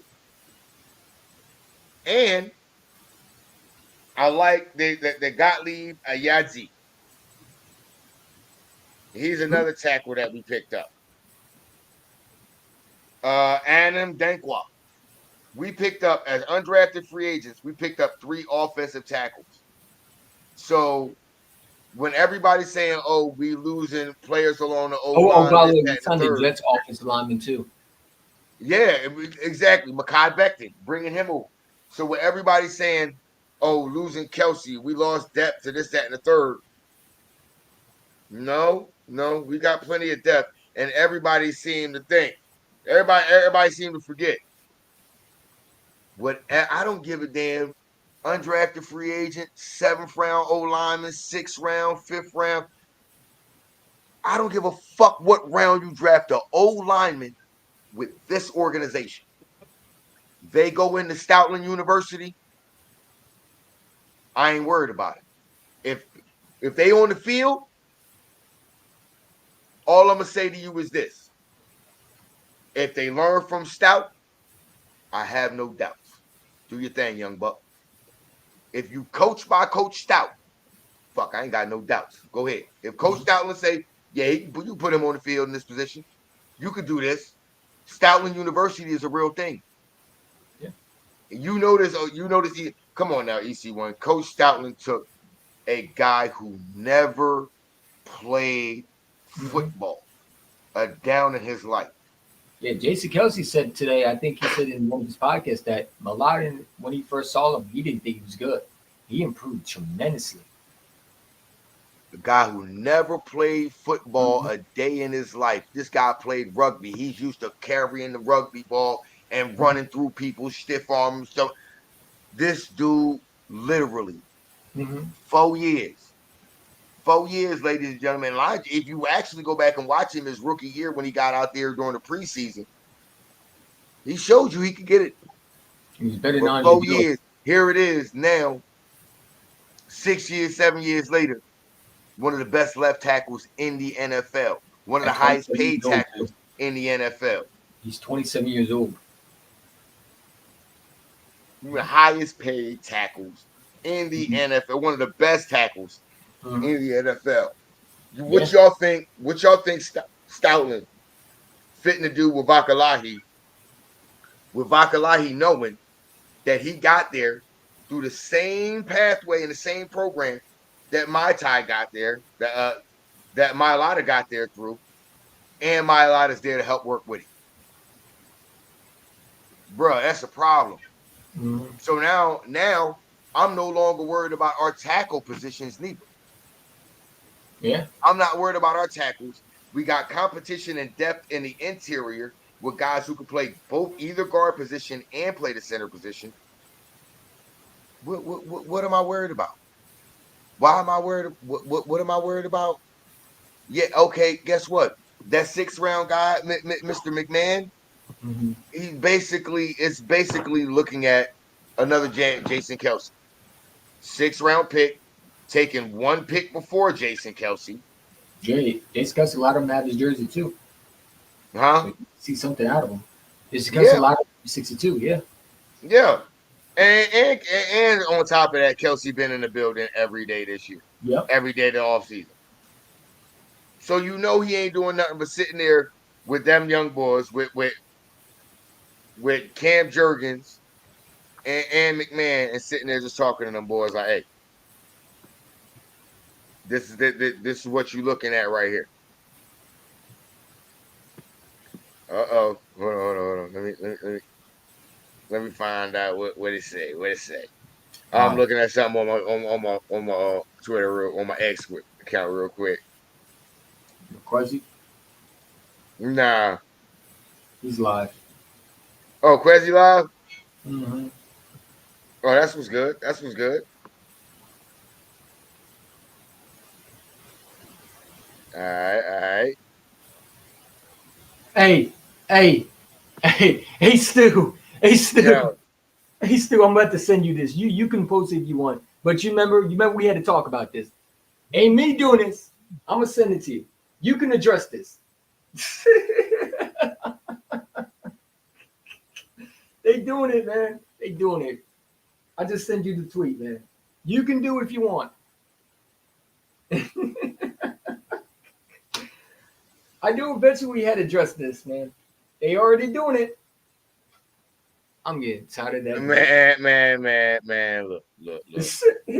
You see See, it. see. God, why? You see it. Oh, my Lord. See that? Oh, Jesus, Lord. Oh, Lord. Why? Why? This man has 1,000 followers, by the way.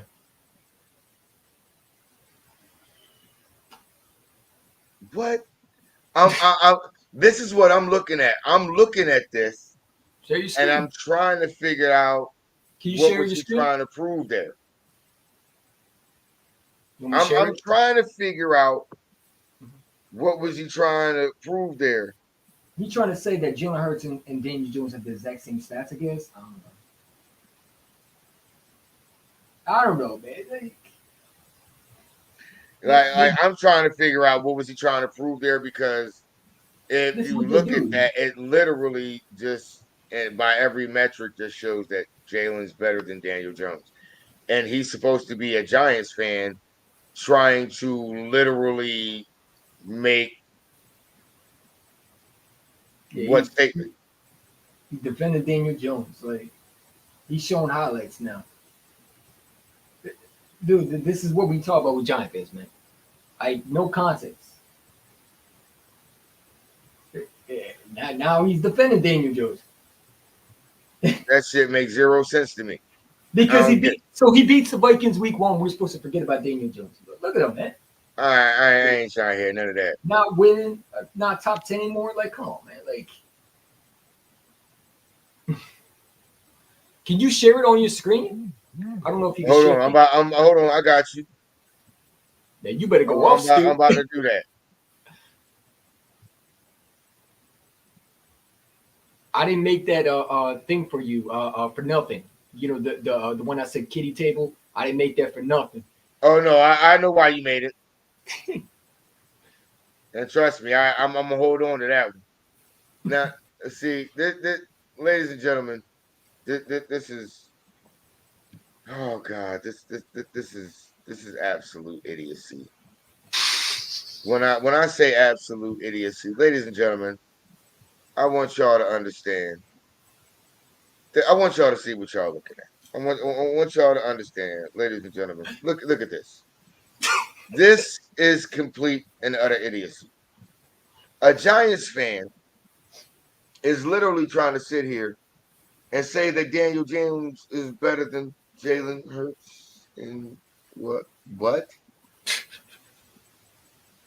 Like his only hope in He's trying to saying compare the any stats, his only hope in saying anything or making any argument man. is those bottom three rows. He's trying to What say our that Daniel defenses were Jones. ranked, what our defenses were ranked, Mhm. what our offensive lines were ranked, and what our wide Yeah, receivers. he's trying to say that Daniel Jones was on the Eagles' offense, that he could do the exact same thing Jalen Hurts did. That's And exactly then what he's trying to say. and It's idiotic. this is what's so funny. They're using the stats. This is from 2022. These are the statistics from the 2022-2023 season.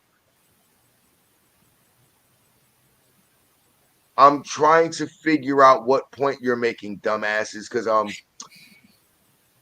even in that season, in each game that Jalen Hurts and Daniel Jones matched up against each other, Jalen Hurts outplayed him drastically.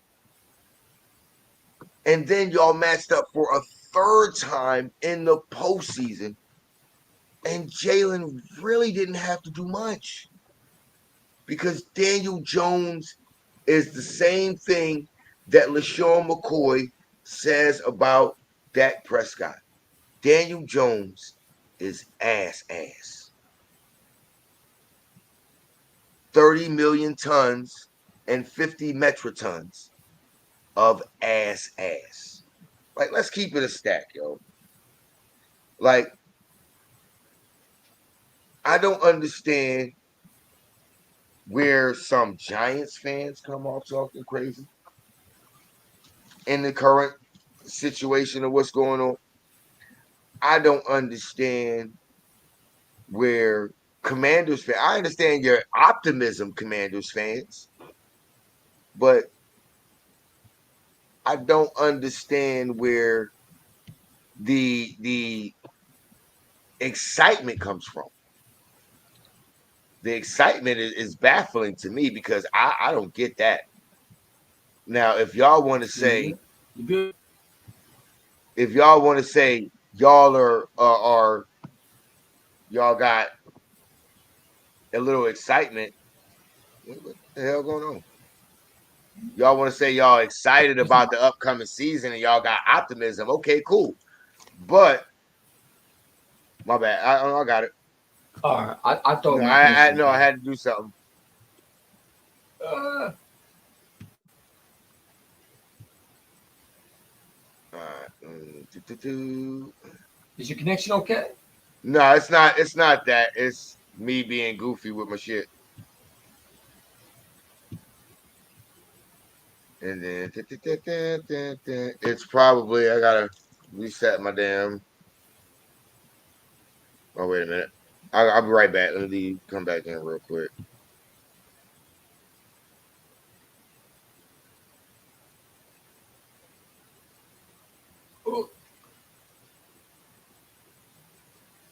I'm trying to find that one tweet. What was it?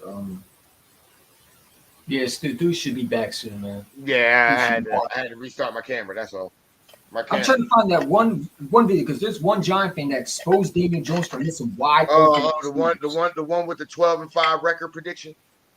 No. There was a Giant fan that literally showed videos of Daniel Jones having clear pocket in the pocket, missing wide open wide receivers. Oh yeah. I'm trying to find that film because we can shut all that stuff down now. And here's what's so funny. This is what I was talking about, though. This is what I wanted to get to. Commanders fans, I get why you guys are excited, man. I get it. New ownership, new front office, everything. I get it. No doubt. All good. Now you talk about You got rid of Dan Snyder. You know what I'm saying? That whole debacle is gone. So y'all feel as though, things should be looking up for y'all. Here's the only problem.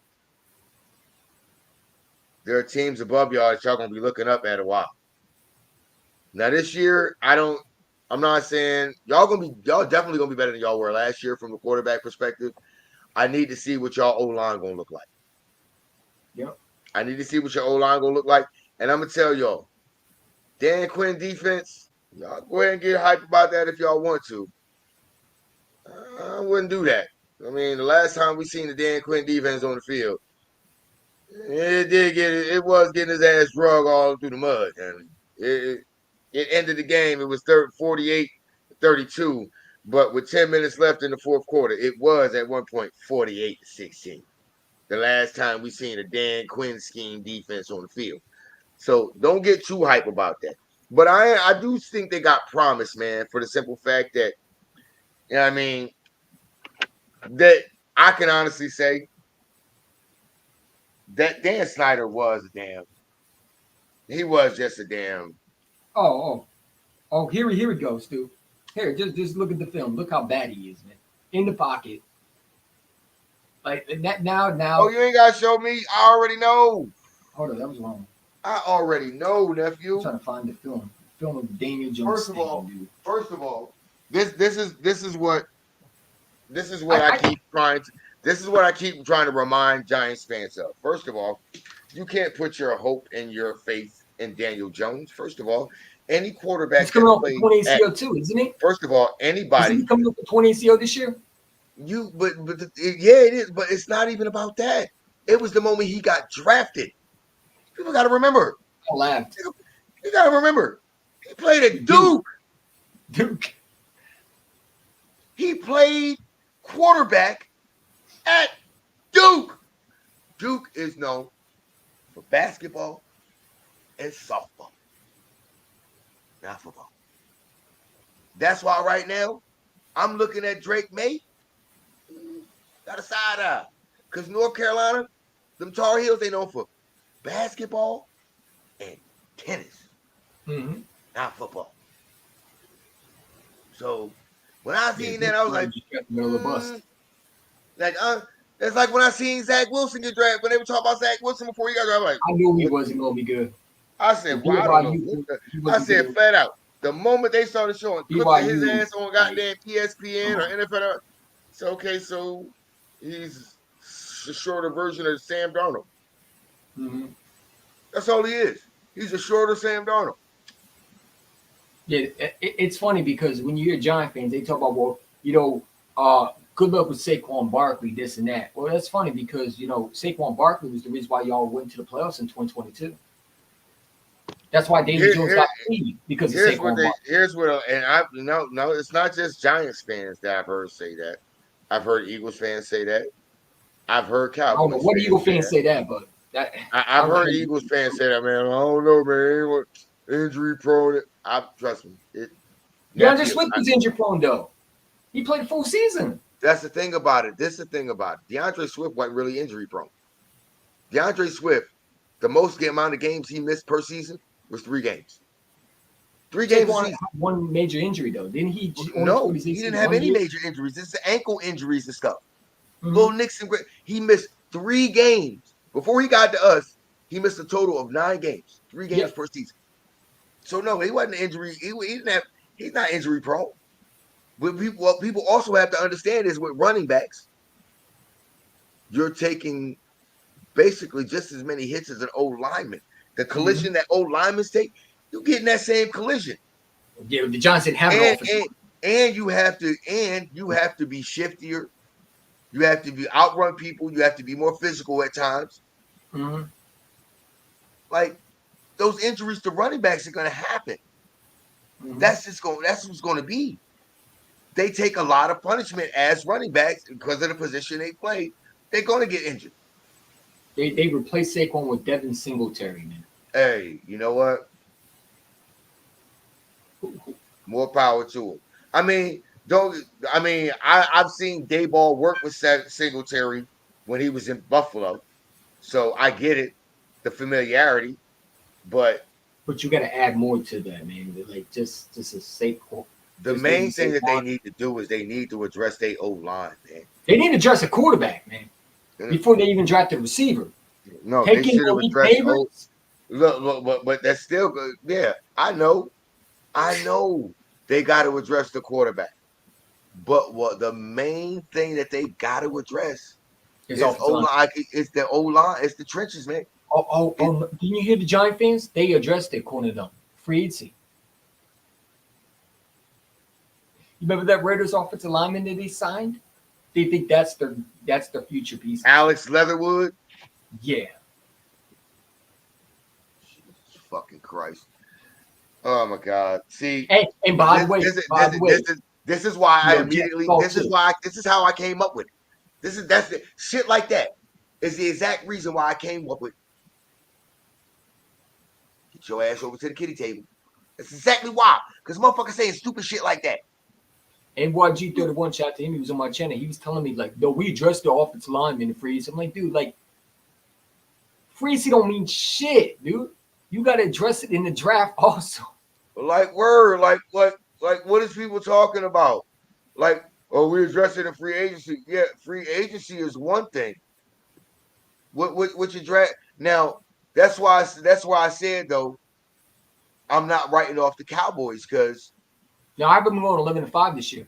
yeah, I I think know. I think that's going to keep on I getting. got them. I got them above 10. That's why I say I can't write them off because yeah, they lost some guys on the O line, but the guys that they got to come in, they can now shift things around to where they can have a competent O line to where they really Mhm. don't fall off that much offensively.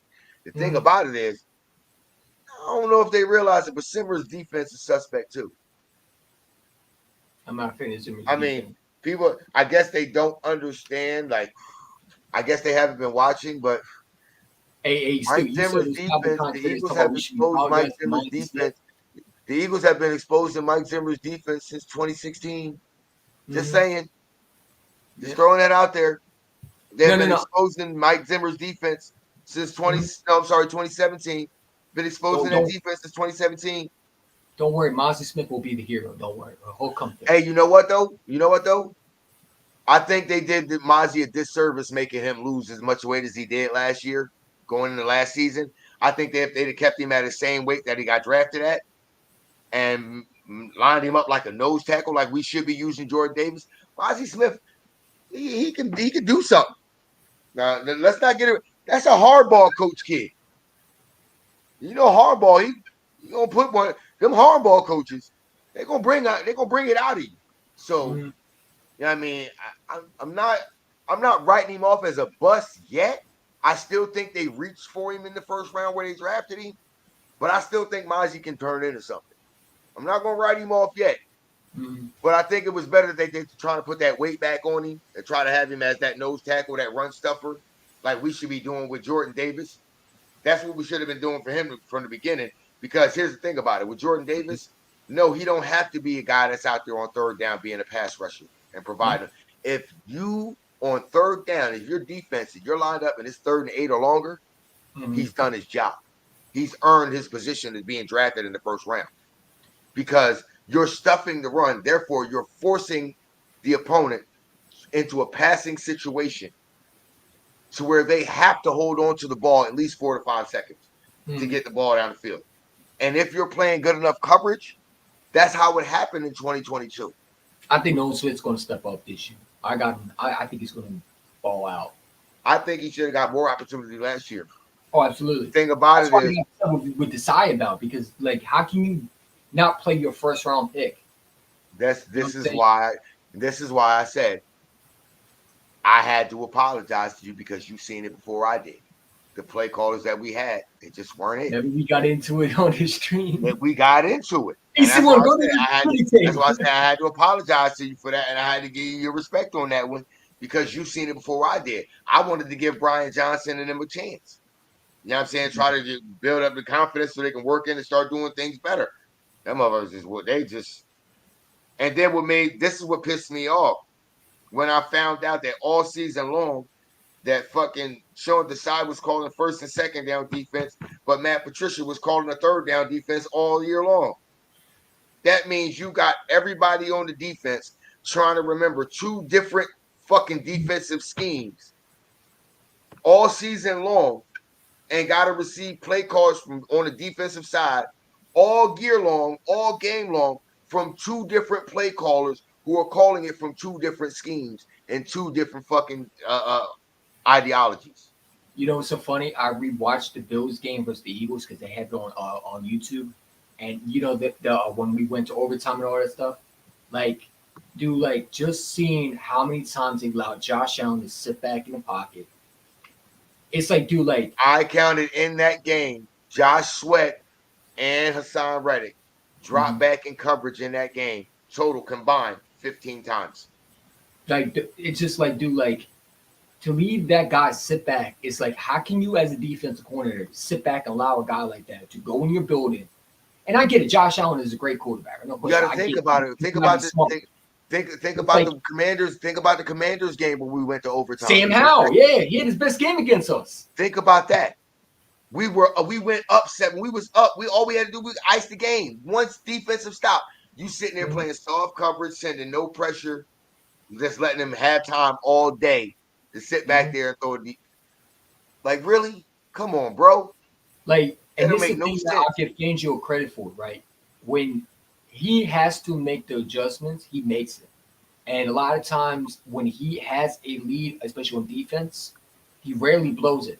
You know, we Oh had no, we that's wanted. the thing about it. And that's the thing about it that Mhm. makes me a little bit more confident this year. I'm confident we have more experienced play callers. We have the actual architect of his own Mhm. defense running it. But offensively, I this is the most talented group of offensive skill players that Kellen Moore has ever had. Yeah, I Ever. think it's going to be good. I really think he's going to be good this year.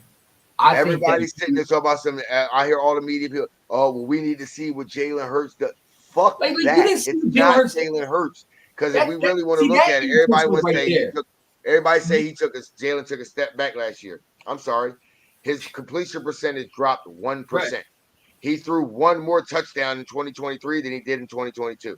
He had a He better had passing. more He had a passing better yards passing in game. 2023 than he did in 2022. He had Where a was better the step passing back at? statistics last year than 2022. Like he was Like better in the seriously, I'm pocket. trying to figure out where was the step back at. If his statistics, only thing that went down was his completion percentage, and it only went down 1%. Everything else was up. Yeah, I mean you know, I had a comment today where it was like, well, he leads in picks. Like this Bengal fan was in the comments. It was funny. He was telling me, well, you know, Jalen Hurts is trash. I'm like, how can you say that? He said, well, he led in picks. I'm like, well, no, he didn't. Josh Allen led in picks last year. Jalen Hurts really, a lot of times, if you look at his interceptions, it was to the right person. It's just the fact that the receiver didn't come back to the ball. I Oh mean, yeah, look at how many times he's thrown the ball.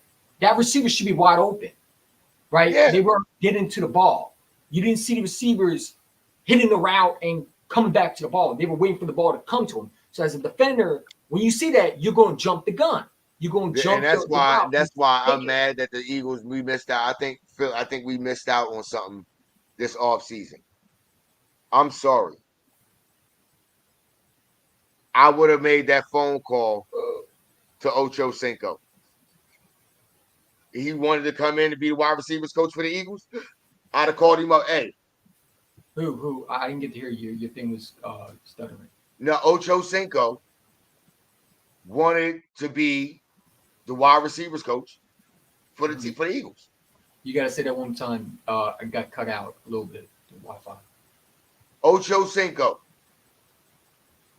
Ocho wanted to be the wide receivers coach for the Eagles this season coming up. I'm sorry. I'd have made that call. I'm like, hey, Mhm. how soon can you be here? Because my thing is this. You got Ocho Cinco as a wide receivers coach with AJ on one side, Devontae on the other. And I'm sorry, I get it. Everybody, Paris Campbell, Devontae Park, Anaya Smith, out of that we just drafted out of Texas A&M. I think he will be the best person in the slot. That kid, to me, if you watch him on tape, he's a slot receiver version of Steve Smith Sr. If you go back and watch Steve Smith Sr. in his prime playing with the Carolina Panthers, and you put on the tape of Anaya Smith working in the slot, you can basically see damn near the same thing. Mm-hmm. And that's why I think him in the slot. Now, yeah, you're gonna need Paris Campbell to lift the coverage because he got that 4-3 speed and this, that, and third. You can use that every now and then. But I'm sorry, as far as route running from the slot, creating separation, getting open, being available for the quarterback, and actually catching the ball and immediately getting upfield and getting positive yardage, I think Anaya Smith is the best one for that. Yeah, I think he's absolutely. I think he'll be better than Devontae Parker and Paris Campbell in that role Oh, as a slot Paris receiver. Campbell can't stay healthy. I think he's off the team. I don't think he's gonna make it. But see the thing about I it is was there I saying think Devontae the Parker's reason not why he there. Like, stayed, you gotta think though, I think he stays because of that connection with Sirianni from when he coached him at Indianapolis. It's the same thing we had to go. It's the same thing in 2022. Why do you think we had Pascal? We didn't use Pascal that much, mm-hmm. but he was We should have willing to kept do him. dirty, We should have kept yeah, him. That was yeah. a huge But loss. he was one of those guys willing to do that dirty work in the slot and everything, doing the blocking and everything like that. And Sirianni understood that was the type of guy he was. He was one of those workhorse guys ready to put in the dirty work, and he's not selfish. He's not one of those selfish guys. Well, you got to think about it with Anaya Smith. Name 1 year he played in college where he was the guy. He wasn't. He Mm-mm. was never the guy. He was always the guy in the slot. But 9 times out of 10, who's open? He is. Definitely. Mm-hmm. He's open. He catches he got a case of the dropsies every now and then. He got to work on the consistency catching. The same thing. He's more consistent of a catcher than Johnny Wilson is, though. And Yeah. when he gets the ball, if he's got the ball in his hands in open space, Anaya Smith is gonna get you something. He's gonna get you Oh yeah, 5 6 he's yards. my favorite draft pick. He was one of my So favorite draft picks. so I'm like, yeah, let now He was a steal. I gotta retract because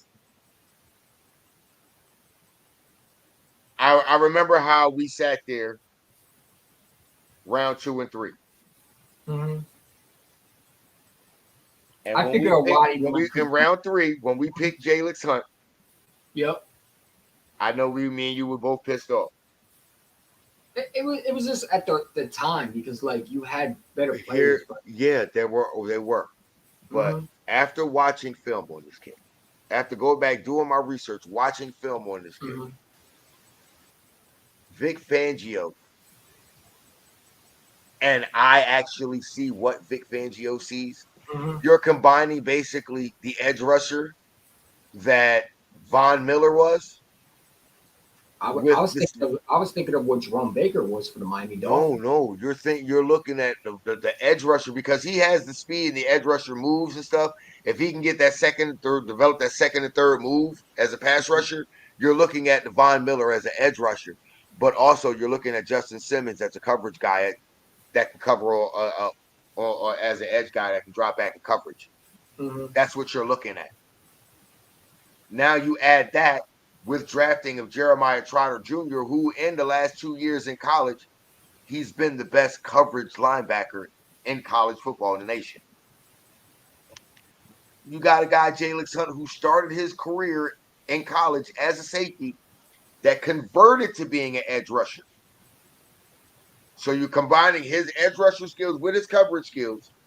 with the same thing that you had with Jeremiah Trotter Jr. That's the same thing there. Plus, you had the sideline to sideline, the knowledge, and the come down to stop the run and blitz the quarterback from Devin White. Now you got three guys right there that are okay being sidelined. All four of them are good sideline to sideline, but 3 out of the 4 you can trust in coverage. You only Or need 3 out one of the guy 4 to do something. 3 out of the 4 you can trust either in coverage or to rush the passer or stuff to run. Mm-hmm. Like that, like I'm gonna tell you right now, I think there's more pressure on the Kobe Dean because, like I said, he got to stay healthy this year. Here's why there's no pressure on the Kobe Dean. You don't think there's no pressure on him? Here's why, and nobody's at. This is why I keep telling y'all, context matters. This is now his 3rd year, 4th defensive coordinator, and last year he had to learn his 2nd and 3rd different defensive scheme. Last year was his 1st year as a starter. And now he's coming in this year, and now he's got to go under Fangio, which now he's got to learn everything back over again. That's why it's not really much pressure on him. Plus, he's a 3rd round pick. Mm-hmm. He's a 3rd He originally was round supposed to be a 1st round pick, though. Remember, they had him going high. Here's the thing about it.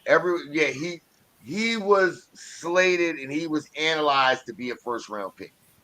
But anybody who really watched and anybody who really understood how this was going to go, everybody knew. They looked at him as this undersized guy, so he was going to go in day 2. Undersized, the production was there, the guys in front of him. He had the right guys in front of him. He was able to produce in that system, but he's undersized. He's a day 2 guy. That's everybody who really understood what they were looking at. They knew that he was a day 2 guy. Now, here's the thing about that. I also said to myself when we drafted him,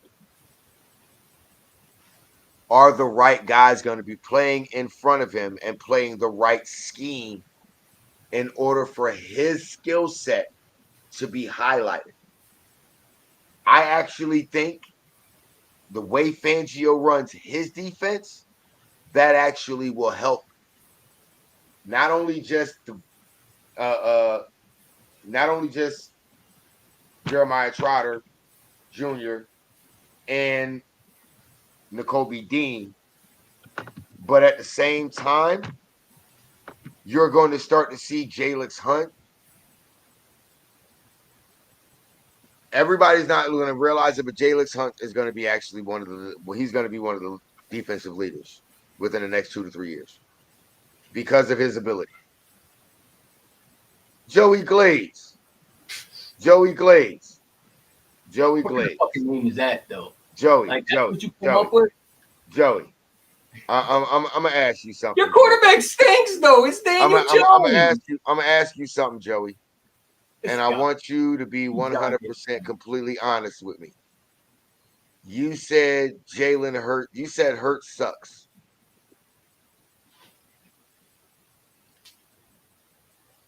Tell me the truth. If you're an objective, and your answer will tell me everything I need to know. You really think Daniel Jones is better than Jalen Hurts?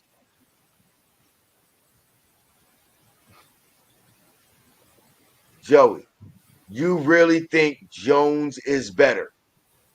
Okay. See, Joey, I didn't want to have to do this to you. I didn't want to have to do this to you because you don't seem to understand that your team, your quarterback is absolute utter trash. So what I'm going to do for you, Joey, is I'm gonna show you something that's gonna actually make you rethink Come on, Steve. Just say it. It's gonna make you reevaluate what you're saying here. And another thing I want you to understand and reevaluate is you say Saquon Barkley injury prone. It's easy for him to get injury when he's your entire fucking offense, bro.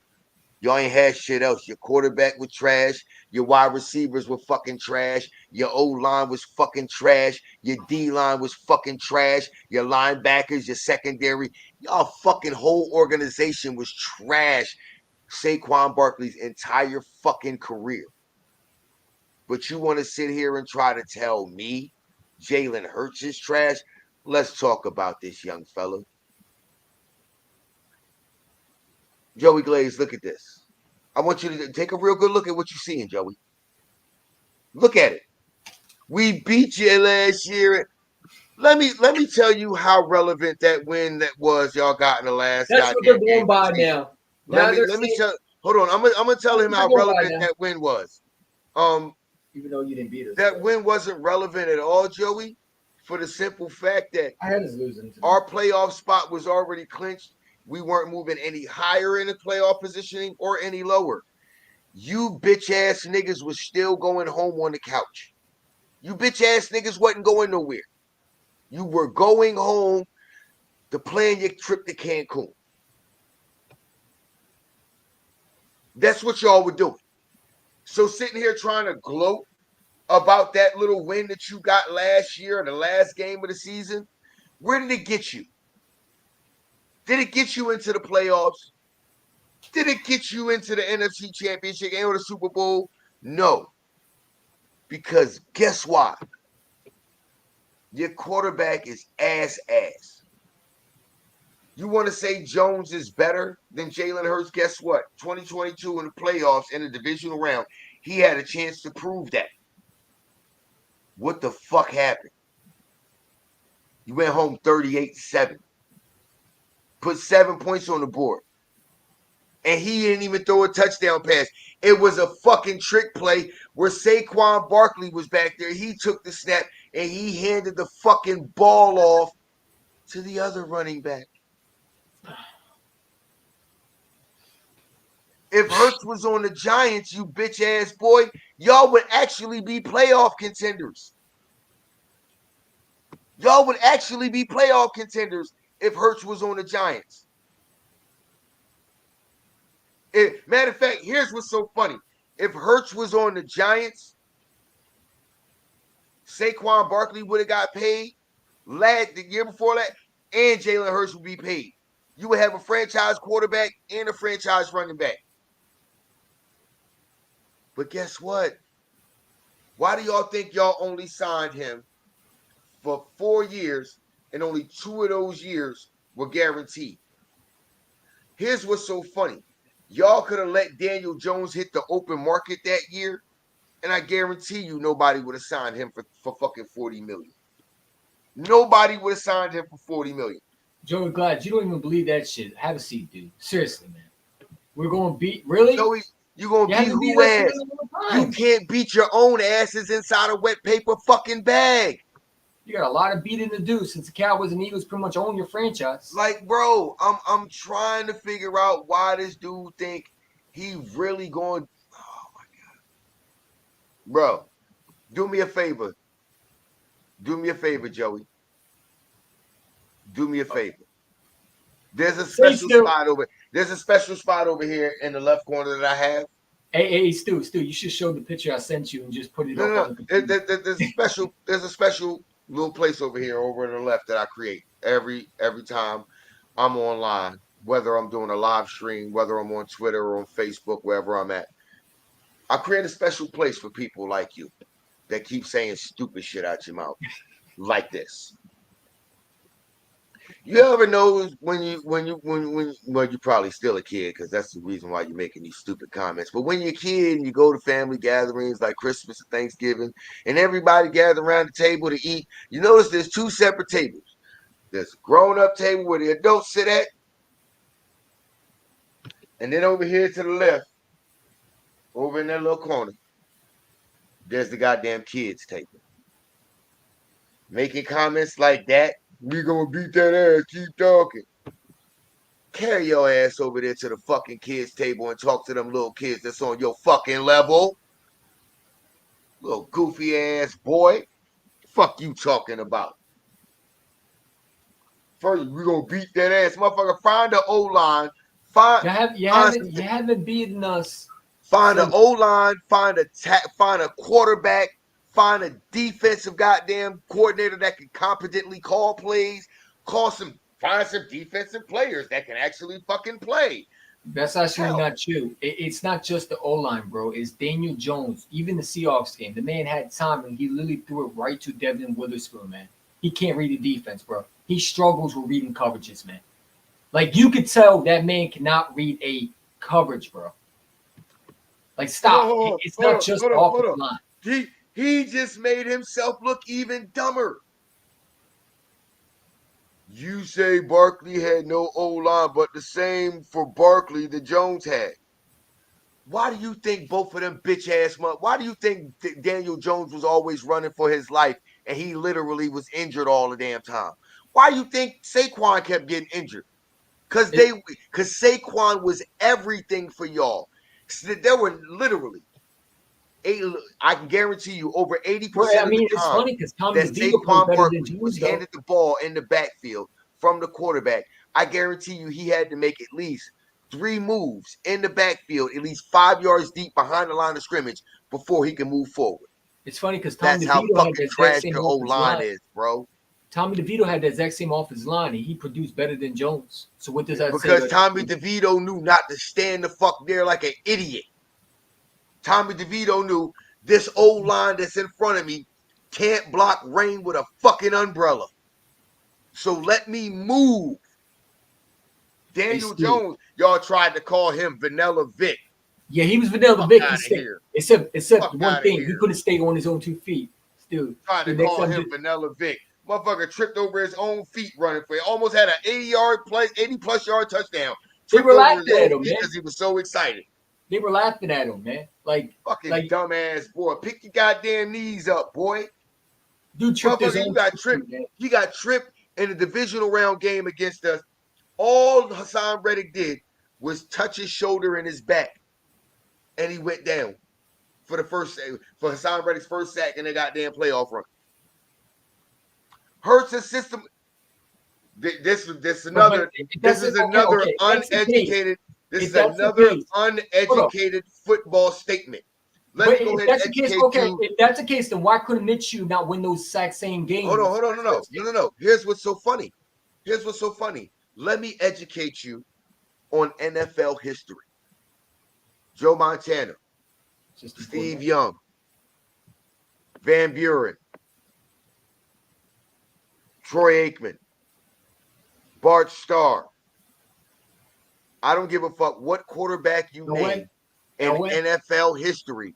John Elway that has won Super Bowl championship. John Elway, Peyton Manning, Drew Brees, Peyton Manning, mm-hmm. Any of them, Aaron Rodgers, Russell Wilson, any of them. I don't give a damn what you say. You're gonna say, "Oh, this person's a system player." Look at Mahomes. That person's a system player. Guess what, dumbass? Every fucking successful player in the NFL has to be placed in the right system.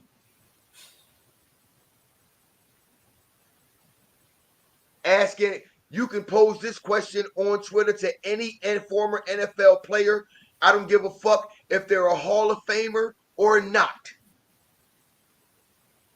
I've heard this come out of a Hall of Famer's mouth. Wide receiver Chris Carter. Hall of Fame wide receiver. Every player that has success is a system player. You want to know why? Because they can only have success in the system that is best suited for their skill set to flourish. So saying that Hurts is a system QB is saying, tell me I don't know shit about football without saying I don't know shit about football. Joey Glades, do me a favor. Go sit down with your grandpa, or your uncle, or somebody that actually understands football. Commanders fan 1. Please tell me.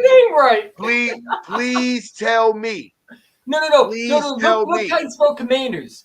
He couldn't spell the name right. When you've seen your quarterbacks on your team Do anything but. He couldn't even spell Commanders right. Can you at least spell your name right, please?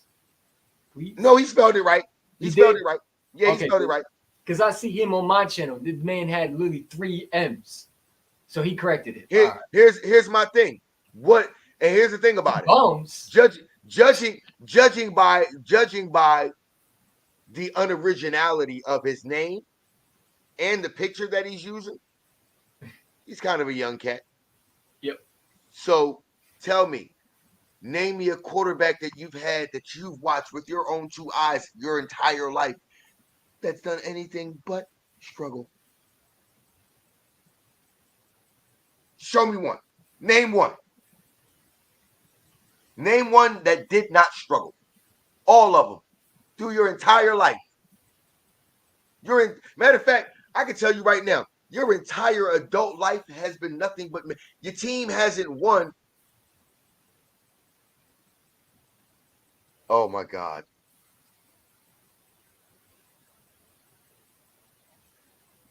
You are literally trying to put faith in someone. I love how he says that. You do know your owner is the owner of the I want him Sixers, to understand. You're trying to put faith in someone who's succeeded at the collegiate level, yes, and he was damn good at the collegiate level, but he ain't played a snap of NFL football or understand the NFL timing yet. That boy finna get he finna get a rude awakening. This is why I don't like when Eagle fans try to praise the Commander fans, because they think praising This is not the old Commanders. I know this is not the old Commanders. I even said y'all got I think your owner's not good. Y'all got rid of Dan Snyder. Y'all got new leadership. Y'all got new front office. Y'all got good things going. But let me go ahead and tell you something, Commanders fan one. Commanders fan one. Is Harris really before y'all are really a literal consistent threat? Y'all got. But is Josh Harris really an upgrade? Come holler at me 2027. Is Josh Harris an upgrade though? As an owner, and a leader of a franchise over Dan Snyder, yes. And it's one thing that I can honestly say. Josh Harris, he ain't dealing with that kind of bullshit culture that motherfucking Dan Snyder built. Josh Harris ain't about that bullshit. Not only that, you also have to understand who else is involved with the ownership with the Commanders. Somebody else who ain't gonna play that goddamn bullshit and a bad culture. Goddamn, we got to show our love and respect to the one and only. The reason why I started watching basketball, Irvin Magic Johnson. Yep. You got to remember, Magic ain't dealing with that bullshit either. Magic is about trying to succeed too. So whatever culture trust me, the culture that's being built there in the Commanders is different from what was there when Dan Snyder was there. So yeah, they got some positive things going. But listen to me, young fella. Going into the 2026, 2027 season, come back and holler at me. Then I'll consider you a threat. I'm not sleeping on y'all. I tell you what, if you think I'm sleeping on y'all, talk to your boy Big Simple 442. Awesomeness Sports, Skins fan all day. It's quite a few of y'all Commanders fans that I rock with. And I've said it, I've told them all. Bruh, you're moving in the right direction. Look, name calling. And hold on, bro. His feelings now. Bro, this he gonna go there. This would kill me. You want to try what one person did to the entire fan base? Did you see what happened to him, though? Did you see what happened to them? Ask him what happened to him when they found out what he did. He got his ass whooped. Yeah, that dude got his ass whooped by other Eagles fans. You gonna try to tie this to one because some goofy ass video, did you? Afterwards, you want to tie that to the whole fan base? If that's the case, cool. I'm gonna tie this to the whole fan base. Get a new stadium where shit ain't flying all over the fans. Get a stadium where the goddamn railings ain't falling over and damn near fans and players. Hey, Stu, you remember the water was dripping from the sewer water? They have a video. Yeah, it was shit water. It was shit water. Bro, don't come over here talking about us and our fan base and nothing when your whole fucking organization since 92 ain't been nothing but shit. Your entire life you ain't known nothing but misery as a football fan. The fuck out of here. The last time your team won a fucking Super Bowl, I was next door at the neighbor's house fucking his daughter. Hey, Stu, I heard the Commanders might go back to the original name because now they wanted to get that original name back. Now, y'all couldn't win with the Commanders now. Bro, Y'all and here's what's so funny, bro. Here's what's so funny. I got Giants fans as family members. I got fans of in my family of every fucking team in the NFL. Look Ain't how they not pumped one, their ain't chest. not one, except for one. Ain't not one single fucking Washington fan in my family. Do you like who are the Commanders? What do you command? Y'all been in the last place. My God, where are you hiding? Like, bro, 32, they have been insane. irrelevant in championship or playoff competition for 32 fucking years, bro. Y'all thought Sam Howell was your guy too. I remember y'all called him Uncle Sam. Oh Now no. Let's not forget my boy. And I gotta Dwayne shout him Haskins, out. I gotta shout out my boy. I got nothing but love for him. And shout out to him and his channel, my man Louis T from the Louis T Network. Louis T, remember New Howell Order? He had the NHO shirt. What The about New what about Howell Order. him? What about Dwayne Haskins? Y'all thought he was the future. Rest in peace to him, but he didn't work out. Y'all was swapping out. He was the guy. Like, here's what's so funny. Commanders fan Fitzpatrick? one. I'm gonna give you a Carson heads Wentz? up. I'm gonna give you how long y'all been irrelevant. I'm gonna let you analyze this. I'm 44 right now, right? The last time y'all won the Super Bowl, I was 12 years old at my next door neighbor's house with the girl that lived next door. She was actually one of my classmates.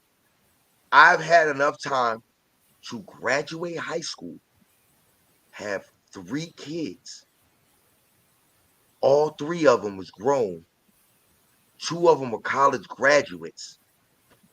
One of them still, the one that's in college, the youngest, he's studying criminal justice. And y'all still ain't won shit. Y'all ain't did shit. I done raised 3 grown ass kids and sent them to college. 2 of them graduated. Bro, we not even worried about y'all, man. Bro, a Commanders fan. I'm gonna tell you this right here. You say you better watch what you say. We back, bro. I stand on what I say, and if I'm wrong, I tell you what. All season, what I want you to do: subscribe to my channel, subscribe to Big Simple 422, because every week when he live during the game, I'm right there with him. I stand on everything I say. I'm 10 toes down every single time. If you need anybody else other than Big Simple 422, ask Awesomeness Sports. Matter of fact, my man Reddy Red, he a Cowboys fan. He'll tell you. I stand on what I say. Begging for subs. No. I'm not begging for subs. Trust me. I ask you to subscribe so that way you can make sure that I'm standing on what I say all year long. I ain't begging for shit. If you don't want to subscribe, don't. I don't give a fuck. Let's just keep it a stack. It don't make me or break me. It don't move me one way or the other. I'ma still sit back, smoke my green, sip my yak, and talk my shit. This is me. I'm a grown ass man, 44 years old. I stand 10 toes down on everything I say. You said we're big mad about what? Your team is ass, bro. What am I big mad about? Here's what I want to tell you. He think I'm sitting here big mad. I'm big mad. I got a drink in my hand. I'm breaking up weed. Let me say this. Friday night. You got a brand new quarterback, new coaching staff. Y'all ain't doing this. You ain't going where you think you. If you think that you're going to the playoffs this year, you're nuts. I do have them. I don't have them in last place in the division. I don't. But I don't. But I also got them. I got them at least 8 and 9. But I've seen Commander fans on Twitter, on IG, sitting there saying that they think they're going to win the division. You're nuts. Oh no, I didn't heard them. I didn't heard them say that garbage too, man. I ain't trying that. Like shout to Big Simple. But the Big Simple thinks that he's going to go 10-4 this year. 10-4. You're going to win 10 games. Trust me. I talked to Big Simple the other night. He know better. Right now, Big Simple, he's very optimistic, but he also knows this is going to take time. He's realistic. He knows. That's why I said. That's why I just said the command. That's why I just told Commander Fan 1. By 2026, 2027 season, that's about right. y'all. That's when I'm gonna start looking at y'all and say, yo, they a serious threat not only for the division, but they a serious threat for the conference. But how many times have y'all drafted a quarterback thinking that quarterback was going to be that future? Here's the thing about it, though. Here's the thing about it, though. Stu, they swore it down that Ryan Fitzpatrick, Carson Wentz, and Alex Smith were their guys. But that's the Dan Snyder thing. That's what I'm saying. When they picked RG3, that was a Dan Snyder thing. Because here's the thing about it. Mike Shanahan was the coach then, and Mike Shanahan did not want him. That's why it was Mike Shanahan's decision to draft Kirk Cousins in the 4th round in that same draft. Because Kirk Cousins is more like what he wanted at quarterback. Mm-hmm. That was the last successful quarterback you had. But here's the thing about it. The reason why he wanted Kirk Cousins, he didn't want RG3. He wanted to try to trade up and swap picks with Indy. He was willing to give up whatever he could to take the number 1 overall pick from Indianapolis because he wanted Andrew Luck. Mm-hmm. That's who he wanted. Because he understood that Andrew Luck was the better quarterback. Even though he understood that even though RG3 was mobile and that he could present more of a threat on the offensive side, he understood that, but he also knew I don't need all of that. If I have a quarterback that can stand behind center, can analyze what the defense is coming at me with before I even snap, then guess what?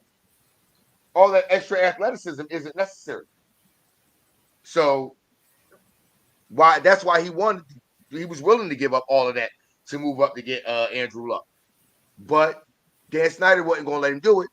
And then because Dan Snyder fell in love with RG3.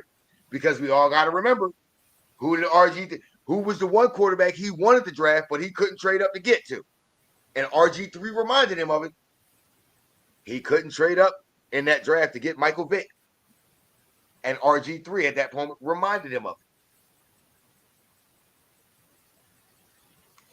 I got nothing to say, but my quarterback is a running back, a tush push merchant. Correct me if I'm wrong. Correct me if I'm wrong.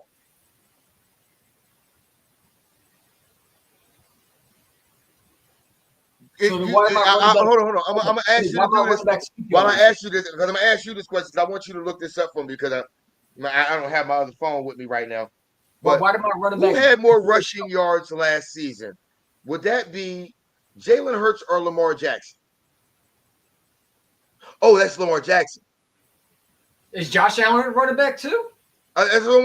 So is Josh Allen and Lamar Jackson, are they running backs too? Because Josh Allen and Jalen Hurts had the exact same amount of rushing touchdowns last year. And you talk about Lamar Jackson had more rushing attempts. You understand the tush push? Lamar Jackson had more rushing attempts and rushing yards than Jalen Hurts last year. I love the tush push comment. You do know that's original play that happened for years, right? It wasn't like the thing about it. They call it the tush push. Everything. Do y'all not realize Tom Brady did that his whole career? Drew Brees, Tom Brady, Drew Brees, Peyton Manning, Phillip Rivers. Hell, this was going on back then. This stuff Joe Montana. Joe Montana doing it too. So they're saying he's a tush push merchant. So okay, you're gonna take all of those stats away from Steve Young, Joe Montana, John Elway, Brett Favre, Peyton Manning, Tom Brady. All of these guys did the same exact thing. And whether you realize it or not, the idea of that Jalen Hurts got from running this play, the idea of it came from Tom Brady. That was one of the first people he talked to in between his rookie year and his second year in the league in the offseason. That was one of the first person he talked to, and that's how he knew to go to Tom House to work on his mechanics for his throwing. But Stu, this is what they do all the time. See, when we're having a football conversation, they're over there just repeating shit they heard. They don't have any context what they're saying. Listen, these are the exact same fans that listen to ESPN, all these trolls on Twitter. Think about it. Listen, look what they're saying. Exactly. And he's telling me, like he said, shut up, old man. No, I shouldn't shut up. You shouldn't tell me to shut up, old man. You should be saying, hey, old man, drop a little more knowledge on me so I can understand what I'm looking at better.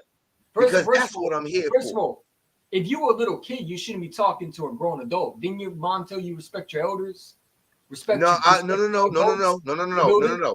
That now we get now. I'm gonna talk about this, but it's gonna be Mhm. veering off topic. But I do this from time to time. Mhm. No, a lot of mothers nowadays don't teach their children to respect the elders. Why do you think we? And I'm gonna say this. This is where this is why I wanted to jump into this the moment you said it.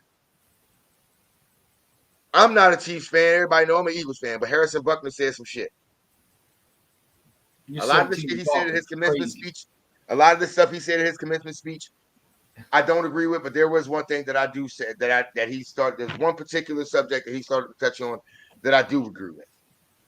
When he was talking to the young men about not being afraid to show that their masculinity. Mhm. Are they trying to For the cancel? last 60, for over the last 60 years, and this is you can say that I'm telling you this because this has been going on longer than I've been alive. For the last 60 years, the demonization of men in American society has gone fucking rampant. And it seems like women nowadays are allowed to have whatever desires and whatever demands they want, but a man's demands are demonized. I Mhm. fucking hate that. So when he talked about not being ashamed of your masculinity as men, You, I you see I you a seen the 1000% wholeheartedly agree with him on that. you see the female trying to expose him, trying to say three kickers and the female could take over his job. Did you see that little TikTok video where the one female girl, it was a little white girl, looked like a white woman, was talking and she was saying, well, three NFL female kickers that can literally start for his job. Commander Like Span 1, you 17? you 17 and talking. That's crazy. Hey, you know what? It's all good. Hey, I ain't big mad. I don't take none of this personal. It's just football talk. That's all this is, young man. That's all it is. But welcome to the family, nephew. I always love to have you around if you ever want to come, even if you don't sub. You know what I'm saying? Come in, talk your shit. I'm good with it. It don't bother me. I grew up when I was your age, trust me. I talked a lot more shit than you did, bro. A whole lot more shit. And hell, if my cousin Marty was still in the damn chat, he'd tell you. I was talking shit like this about 4, 5 years old. Because I'm my mom gave birth to 5 boys. I'm number 4 out of those 5. The one thing about us was don't ever be my mom always said, He was don't trying to ever be bite your respectful to tongue. you, and you want to come with the clown emojis. Now, if he gets disrespectful with you, you probably gonna cry to your mom, huh? See, this is what they do. I mean, you 17, you talking like that. Uh, See, I see it. But here's the thing about it. I honestly think it's it's hilarious because the only clown that's in the comments is you because clearly you can't. The only reason why you're doing it is because you lost a debate in he football. wants attention. He Yeah, wants attention. It's your all father, good. I guess, didn't give you that attention when you were growing up. So He you wants keep looking attention. for Uncle Stu to give you that, huh? That's what he always says. And you know what? Here's the thing about it. I'm not tripping on it because you know what? It reminds me of how my son was at that age.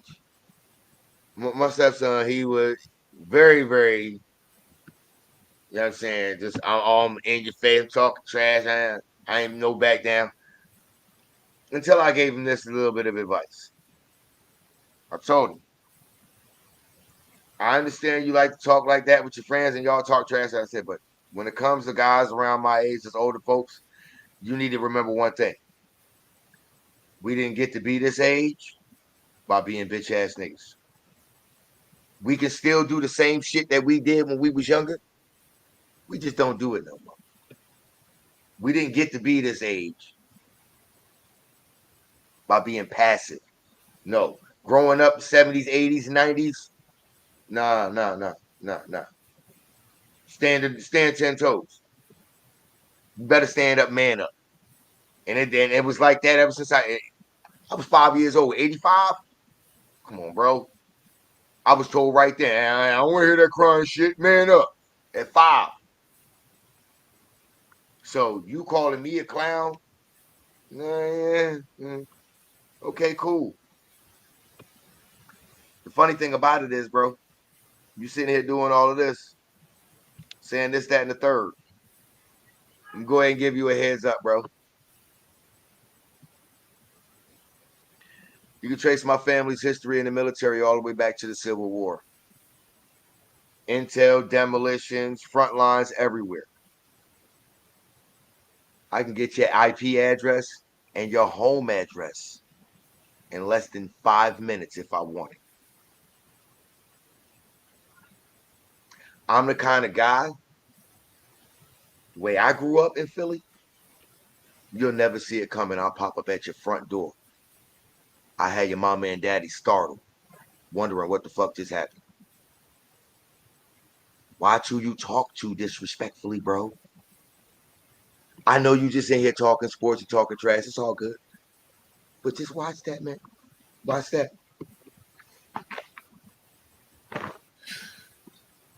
Sometimes you gotta teach lessons. Gotta talk to them. These young bucks gotta learn.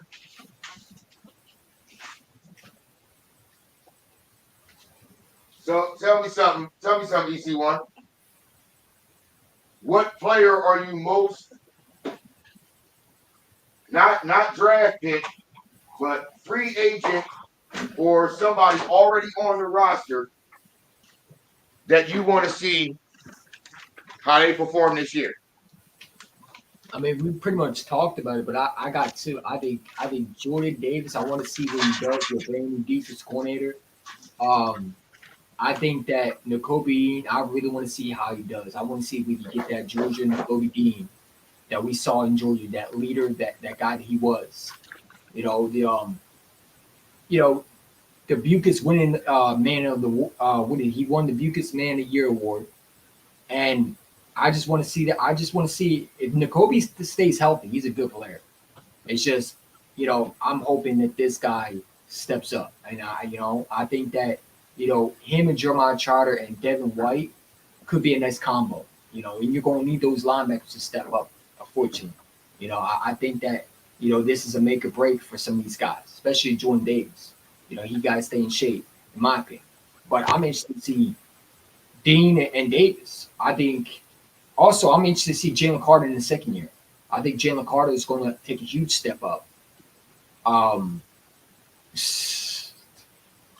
Oh God, Cowboys 87. First of all, it wasn't a threat, doofus.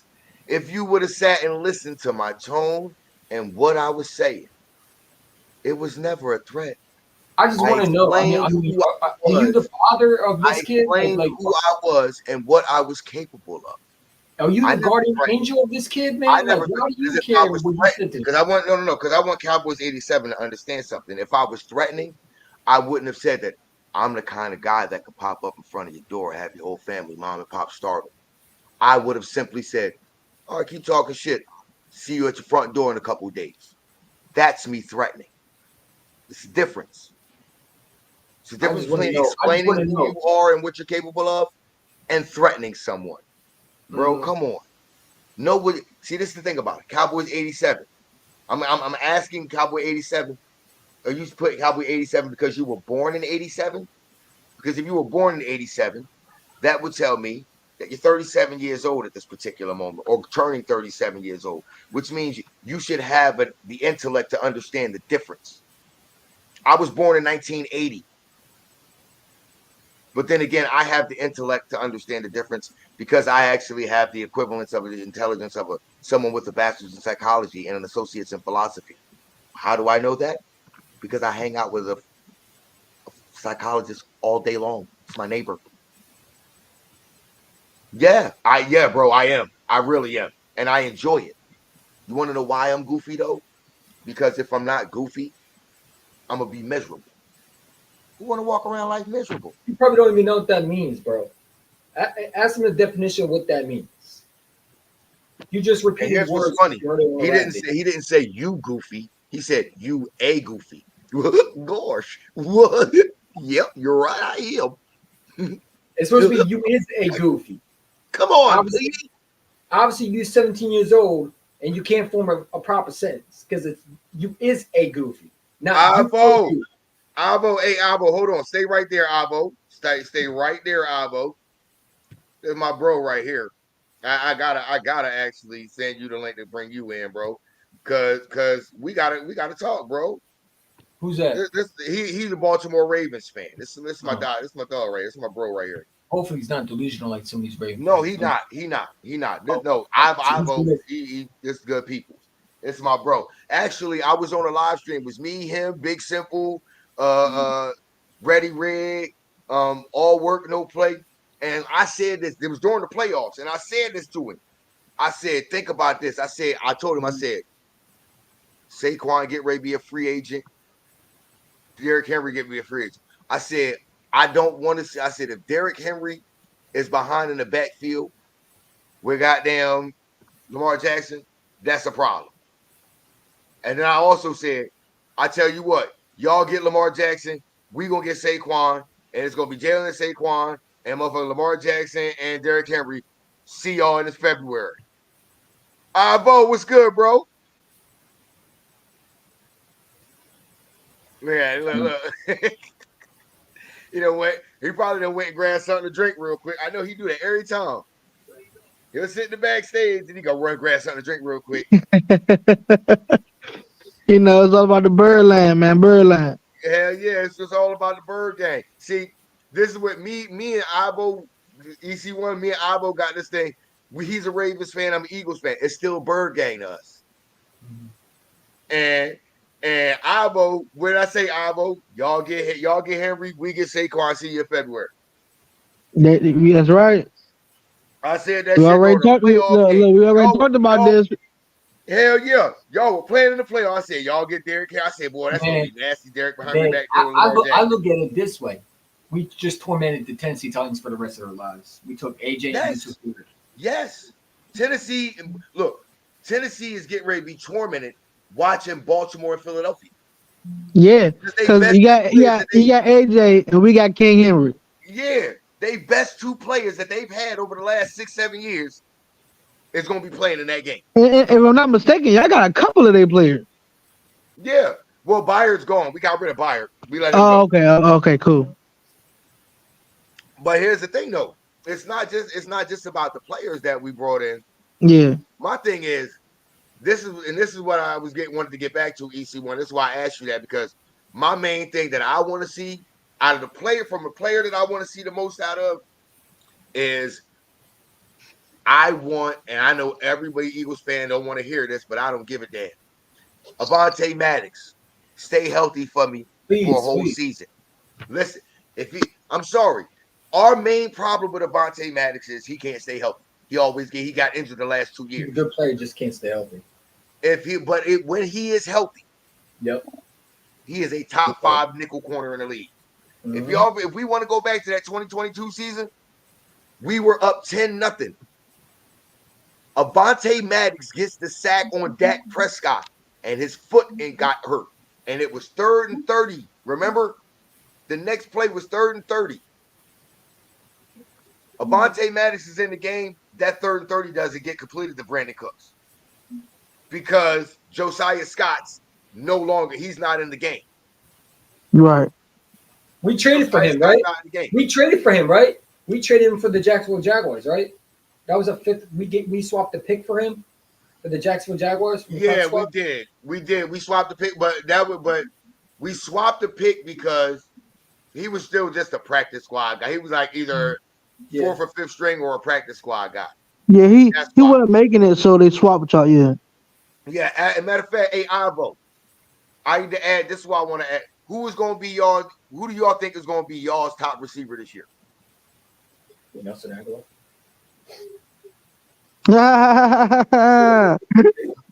Hey, I think Nelson Aguilar gonna have a lot of big plays, but I don't think he's gonna be the leading receiver. I think the leading receiver, to be exact, is going to be Devontae Walker, the rookie. Oh, the rookie. I think. You think they're gonna put him in a slot, or are you gonna put him on the outside? I think they're gonna put him in. They can put him in an outside because he can work it with chain. He's like another Torrey Smith. I think Zay Flowers is going to be your guy. I think Zay Flowers is going to. Zay Flowers going to have a lot. I think Zay Flowers going to have a lot of touchdowns. I think Devontae's going to have a lot of yards. I think he's gonna. I think Zay Flowers is going to be as He far as could be the production wise. yeah. He got a TD. I He got think the most he'll be the TDs. number one as far as production. But Yeah. as far as like, I mean, who's going to be the guy? I think it'll be Bateman, man. I really Yeah. think it'll be Bateman. I agree with that too. This gonna be his year. I really think I do. I said it when we was watching that damn playoff game, though, bro. Bateman, And his I moment coming. really feel like now he got his confidence back. His moment, as I say, his moment coming. Yeah. And let's not forget, he's one of the 5th best route runners in the league. Actually, you know what? This is what the three of us is going to do right now, since we're here. That's what we're going to rank. Top 5 route running receivers in the league. Yeah.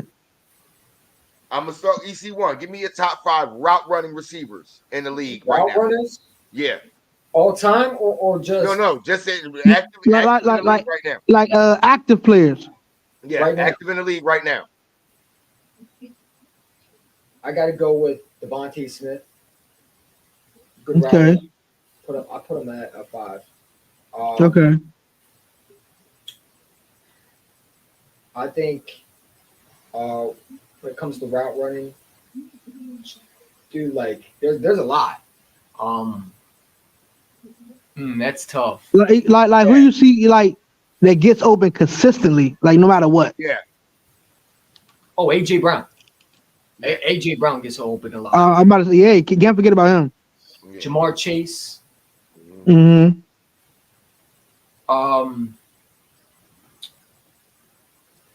Justin Jefferson. Okay. I know a lot of people probably ain't gonna like this, but Tyreek Hill gets open a lot. His route running. Okay. Yeah, definitely.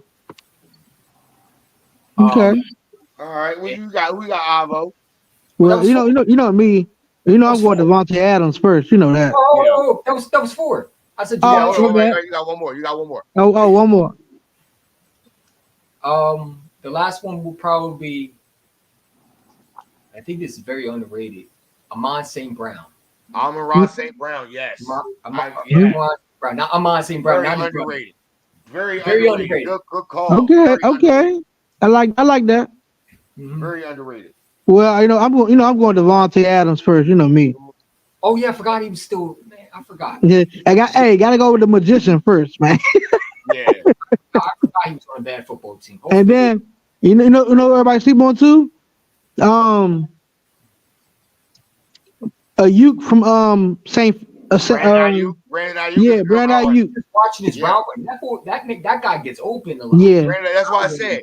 That's why I said when I first started and I was talking to my cousin Marty and I Yeah. heard about the 49ers.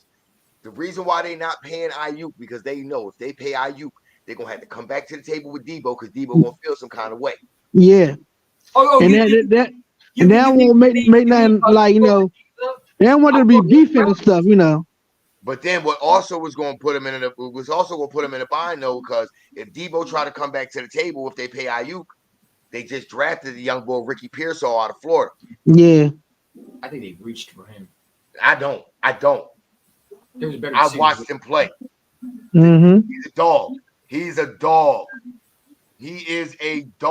So yeah. 50-50 balls, contested catches, taking a hit, bouncing off, getting a field. Ricky Pearsall, he's a dog in that.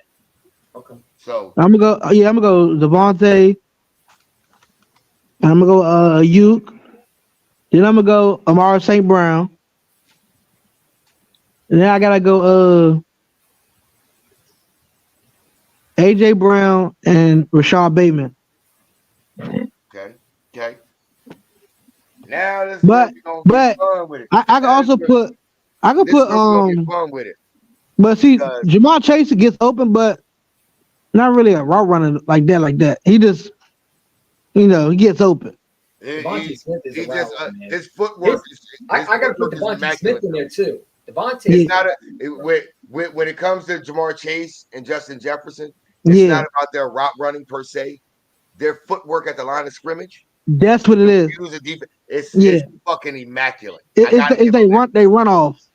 When they at the line of scrimmage, If you don't touch, if they can use their footwork yeah, put the defensive back yeah, in a compromising position, from the gate, it's fucking over. yeah, Jamar Chase and Justin Jefferson and Jalen Waddle can do yeah. that. I'm telling you. But now this is where it's gonna get funny for y'all because y'all gonna be like, wait a minute, I didn't even think of this dude. Man, I'm watching it. I got it. But let's see. Number 5 for me, I will say Amon-Ra St. Brown. Mm-hmm. But y'all forgot I said active in the league. I'm sorry. I'm not injury ain't got shit to do with it. Odell Beckham Jr. is still one of the best Oh route yeah, damn. And he was a Raven. That's crazy. Oh wait, I forgot Odell one. Beckham Jr. forgot is one. still one of the best route runners in this league. I forgot one. Amari Cooper. He is a good route runner. Yeah. But I couldn't put him. I can't put Amari against these guys. No. Like I said, Amon-Ra St. Brown, and people are forgetting just how damn good of a route runner Odell Beckham Jr. is in this league. So I got him at number 4. I got Devontae Smith at number 3 as a route runner. Mm-hmm. His route run is crazy. He is. Number 2 is a route runner. Y'all can sit there and act like I'm crazy about it, but I'm sorry. Have y'all watched the route running ability the young buck in Green Bay? Oh yeah. Which one, Romeo and Dobbs? Have y'all watched his route running ability? Yeah. Romeo No. Dobbs. Hey. Y'all wonder why he was so wide open in that game against the Cowboys? Yeah. He had them boys on skate. When they thought he was going one way, he immediately put his foot in the ground and went the other. His ability to separate and create separation and run routes from the snap to the moment he gets separation, it's immaculate. Yeah. So Romeo Dobbs is one of those guys that is a route running savant. And here's why these guys are route running savants like that. Amon-Ra St. Brown and Dobbs. They weren't high draft picks. They had to have something that they specialize in. Mm-hmm. So route running is something that you right though, because Dobbs even get open a lot on Madden. Romeo Dobbs is a hell of a route runner. And to me, I'm with you on this, Avo. I'm still gonna put Davante Adams as the best route runner in the league. Yeah, definitely. He is. He's the best route runner in the league. I don't give a damn about his age. What Davante Adams and DeAndre Hopkins. Mm-hmm. Commanders fan 1. I actually got CeeDee Lamb at number 7. I had Terry McLaurin at number 6. I think Terry McLaurin, to me, is just like DeAndre Hopkins. I don't give a fuck who the quarterback is. Tell him to throw me the fucking ball. Right. That's literally the way I look at DeAndre Hopkins and Terry McLaurin. Like whoever the quarterback is, and they have proven it over their careers. It did not matter who the quarterback was. Throw me the damn ball. I'm gonna make something happen. So I got CeeDee Lamb at number 7 as a route runner. Most of CeeDee Lamb's work is done in the slot, but I'm sorry, there's times where he's on the outside where he just does what he needs to do and creates a separation as a route runner. CeeDee Lamb is not one of the fastest guys in the league, but he creates his separation because he understands how to run his routes and how to get open. So I'm not going to take that away from him. I can't take that away from CeeDee. Hey, Stu, you read this comment right here, man. Dude, like, seriously? Oh, hold on. Cowboy 87. Here's why you can't say shit. Because the very person that's in your profile pic, he just became second team All-Pro for the first time. What was that, year 9? Jalen did it his 3rd year in the league and only his 2nd year as a starter. When you got second year All-Pro, I thought hold on. I'm about to get to more of it too. Your quarterback is a divisional round darling. That's it. divisional round, and he goes to fuck the Cancun.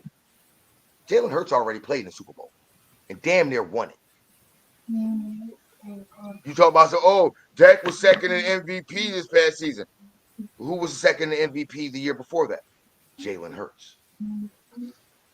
Here's what's so funny that you Dallas Cowboy fans can never admit.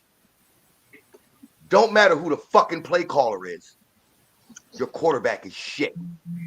When the pressure mounts and the moment comes to the point where, oh yeah, guess what? The pressure is at its highest. Everything's on the line. Guess who's the reason? Guess why? Who's the main reason why you lose those playoff games? Oh my God! Oh my God! Do I got to do this to him again? Do I got to do it to him again? Do I got to do it? Bro, I gotta can do you it. tell me where Dak was? Where was Dak Hold on, at? Was he hold on, getting a hold on, Warren Payton hold Year on. Award? Hold on. Why are you talking? Because I'm gonna do it to him now. Because Cowboy 87. If you were born in 87 and I got to do this to you, that tells me you belong over at the kids' table. No, too. no, he has an 80. He has an 87% of IQ. That's what he ain't even got 87%. Because if he had 87%, he wouldn't have made that statement. Generous. If he had 87% of an IQ, he wouldn't have made that statement. But go ahead, let me go ahead and break this down for you and give you context and teach you what you need to understand. Because you, as a delusional Cowboy fan, you just say stupid things and you believe things that have no merit. So let me go ahead and break this down for you. Jalen Hurts fumbled that. The moment Jalen Hurts fumbled that, the score was 14-7. They scooped it. They scored. It was 14-14. They also missed the face mask, but we're going to talk about that. Hold on. We ain't worry about that. I'm giving him a recap. The very next possession of the Philadelphia Eagles, the very first play, was Jalen Hurts doing the same thing. He ran the ball, got a 9-yard gain. How did that drive end? Jalen Hurts running the ball in for a touchdown. That put us up 21-14. Then what happened? Defensively, we get a stop. We have enough time to get into field goal range, and we go into the half up 24-14. So therefore, the fumble actually was minuscule. But let's get to the second half. Who's blaming our offense? Second half. If you ever listen, Philadelphia has the ball. They're driving. They get stopped on third down. It's 4th and 3. Hey, Stu, read the comment. First of all, no one ever said Jalen Hurts wasn't at fault. We blame Jalen Hurts was the offensive coordinator. Like just like that. Like Jalen Hurts wasn't good either. We know that. It's like this. We given him. Wait. What is he even talking about? And the khaki shorts. He talking about the fact that you said that Dak Prescott was ass. Ain't no way. He tried to spin it around. Hold on. That was right. The reason why that statement Not makes a real brain. sense because That's a Jalen fake Hurts brain, had man. one head coach. You stop Two download head stuff. coaches since he's been in the league. He's now working on his Look at Franklin like that. Look how big he is. and he still went Look to like Shad from Crime Time. bro. You sound like somebody who literally just started watching football 3 years ago. You literally, because here's the thing about it. He started off, his head coach and play caller was Jason Garrett, was head coach. And he was the play caller. Then Didn't Jason Garrett make the playoffs though? Garrett, Wait. Jason Garrett, the coach of the year, huh? Coach of the year, huh? Mm-hmm. Then hold on. Then they took the play calling away from Jason Garrett and gave it to Kellen Moore. And what happened? Oh, Dak Prescott and the Cowboys, they're averaging over 30 points a game. And Dak Prescott is looking all great. And then you get to the postseason. What happened? Okay, cool. Fast forward. Jason Garrett's gone. Mike McCarthy's the head coach. Kellen Moore is still the play caller. Still the same thing. All these regular season stats, doing this, that, and the third. What happened when you came to the playoffs? Divisional round, you lose. You get rid of Jason Garrett, you get now guess what? Here's what's so funny. 2 years in a row, you lose to the same team in the same round of the playoffs. Why? Because your quarterback, not your the first 2 times y'all lost to San Francisco, your defense showed up. Why did you lose? Because your quarterback couldn't stop throwing interceptions. And then what happens? You get rid of Kellen Moore. He's no longer the play caller. Mike McCarthy is now the head coach and the play caller on offense. You still have the same stats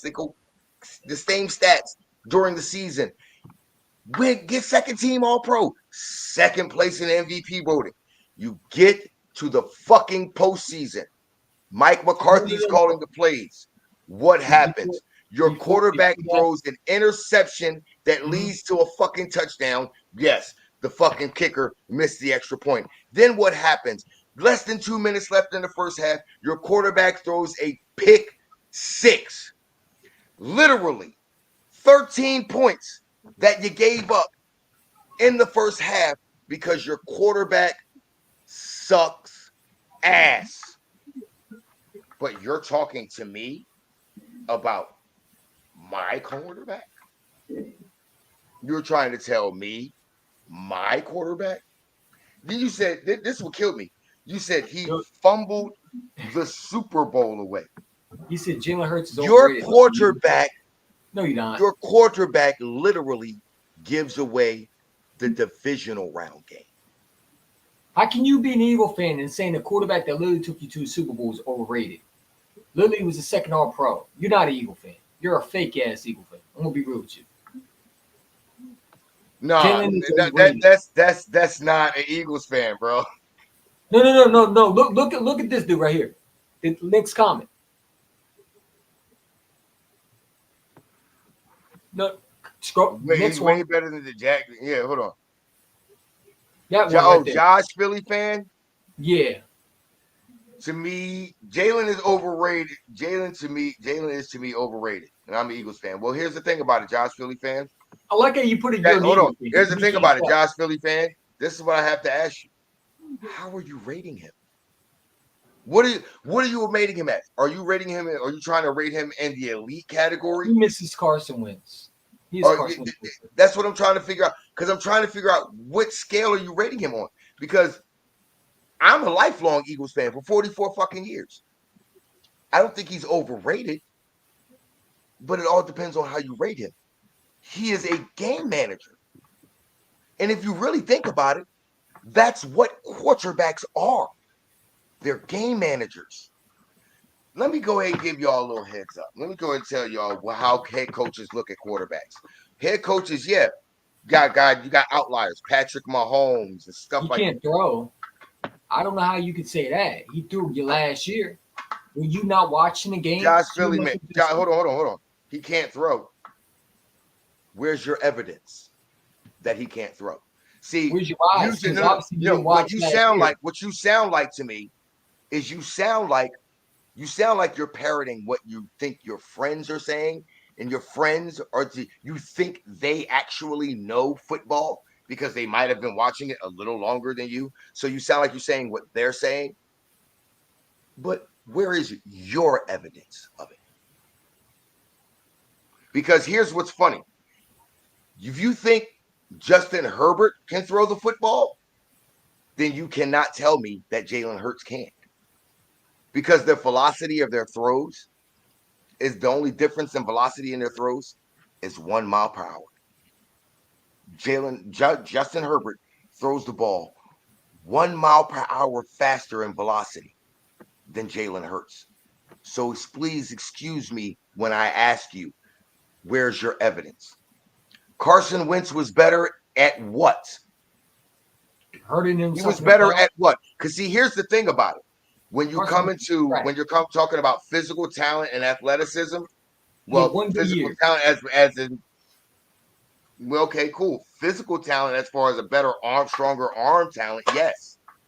But as far as being a leader, galvanizing the team, understanding what's going on in the play, being able to react what the defense does when it's necessary, not waiting until it's too late, not holding on to the ball too long. If Carson Wentz was so not good, being the reason your team loses. Hold, Stu. I'm going to get him right here.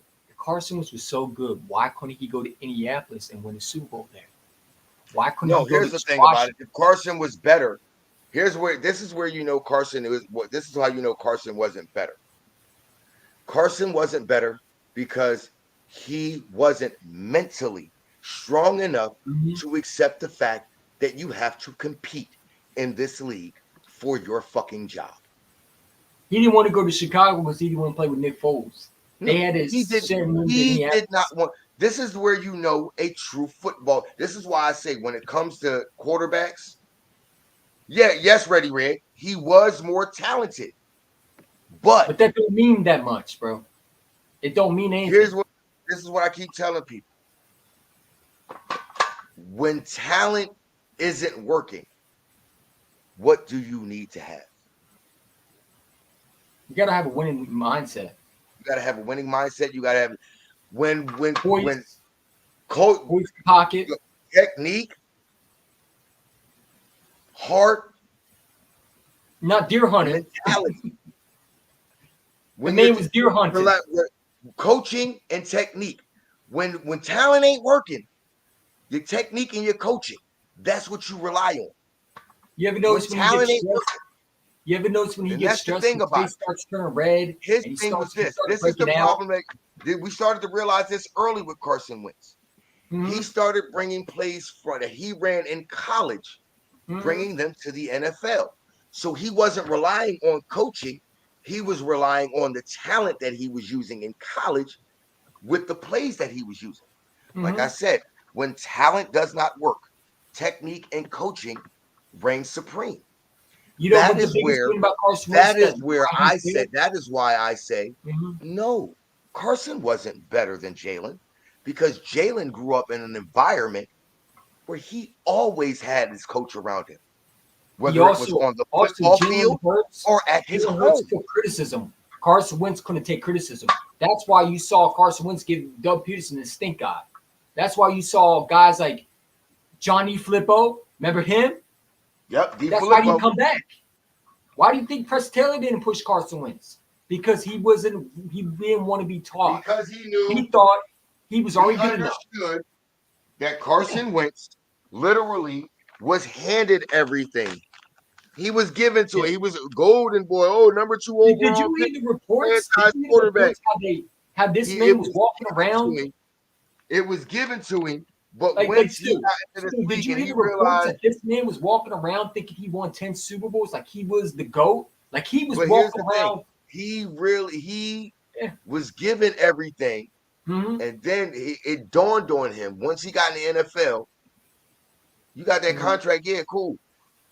But it dawned the moment Jalen Hurts was drafted, because any other quarterback that was brought in, Nick Foles really hurt Carson his, was not his phased mindset. by it because he realized talent wise Mhm. he could beat them out. Mhm. The difference is with Jalen, it wasn't the talent. Jalen had already been through adversity in college. Yeah, good. Mhm. He had already been through adversity at college at Alabama, then transferred to Oklahoma. So he already understood. Jalen had the mindset to work for it. Jalen already had Then that team won when the second Jalen he was got drafted. there, all he did was put his head down and work. There was also rumors. I don't know if you noticed the reports, but there was also rumors that he didn't like any of his teammates. So he especially didn't like, not trying to bring race in, but he didn't like some of the black teammates that was on his team. That's why he always hanged with Zach Ertz and some of the guys, because guys did not like how he was a leader. That's why guys like Alshon Jeffrey, remember him? Remember we used to call him out. Maybe still. I still, hey, look, and look. Alshon may have been right about him. You know what I'm saying? He don't vibe. I didn't like what he did. There was ways to handle it, but my thing about Alshon Jeffrey is, nigga, you robbed us. You robbed us, nigga. Catch the ball versus That's Saints, another thing that I hold against Howie Roseman. Nigga, you literally paid this bum ass motherfucker. He played the entire 2017-28 season with a rotator cuff injury. After that season, yeah, we won a Super Bowl. He helped us win it, but cool. Now you sign him to another 1 year deal with injury incentive. You say injury, you say out of injury, then you get this whole contract. They gave him a 4-year deal. I'll say this. This is why a lot of Eagle fans got upset when we drafted Jalen, because we knew Carson Wentz was gone.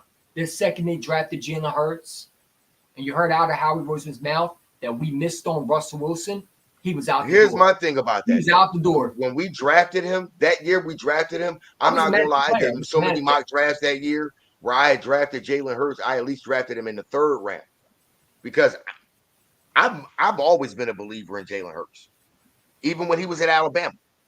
I've been a believer of him. I watched him from his very first start at Alabama.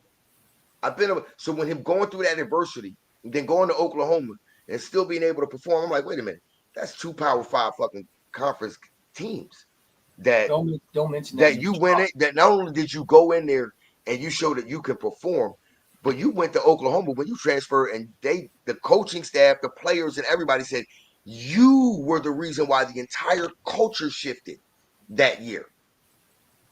Well, hold on. If that's the case, if that's who you are as a player after going through adversity, I want you on this team. And everybody said, "Oh, don't you think that would create a QB controversy, a QB controversy?" Fuck that. If every other position on a football field has to compete every single year for their spot, what the fuck makes the quarterback any different? Isn't this game built on competition? You know what stuck with me was what Malcolm Jenkins said to Jalen Hurts. Keep on doing it. You're built for the city.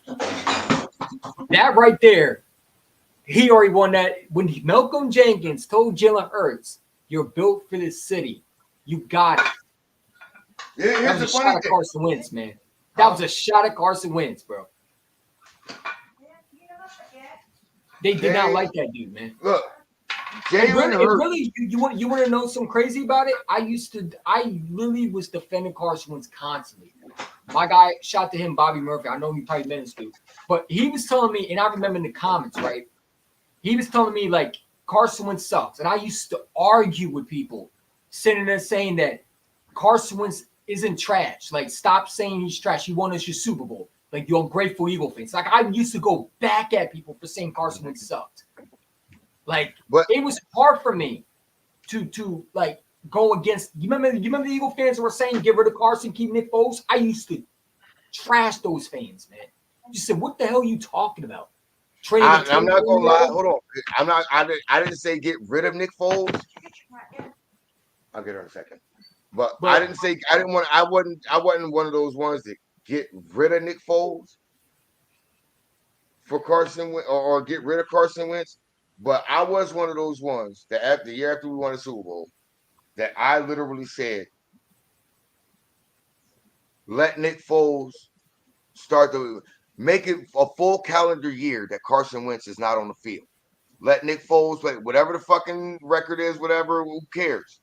Yeah. The future of your franchise quarterback, his long-term health is what mattered most.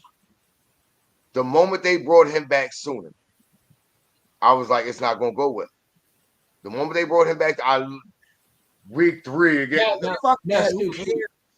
Stu, let me ask you a question. Do you believe those rumors about Howie Roseman supposedly yelling at Carson Wentz while he was throwing up? Because there's reports, I guess, from one of his friends' DMs that said Howie Roseman literally was screaming at Carson Wentz and pretty much sending him, you remember smiley emojis when they drafted Jalen Hurts, saying that if you did not get back on I do believe that. You want to know why I believe that? Because before that, it already came out how Howie had an incident saying some slick shit to Lane Johnson, and Lane Johnson was getting ready to fuck Howie up.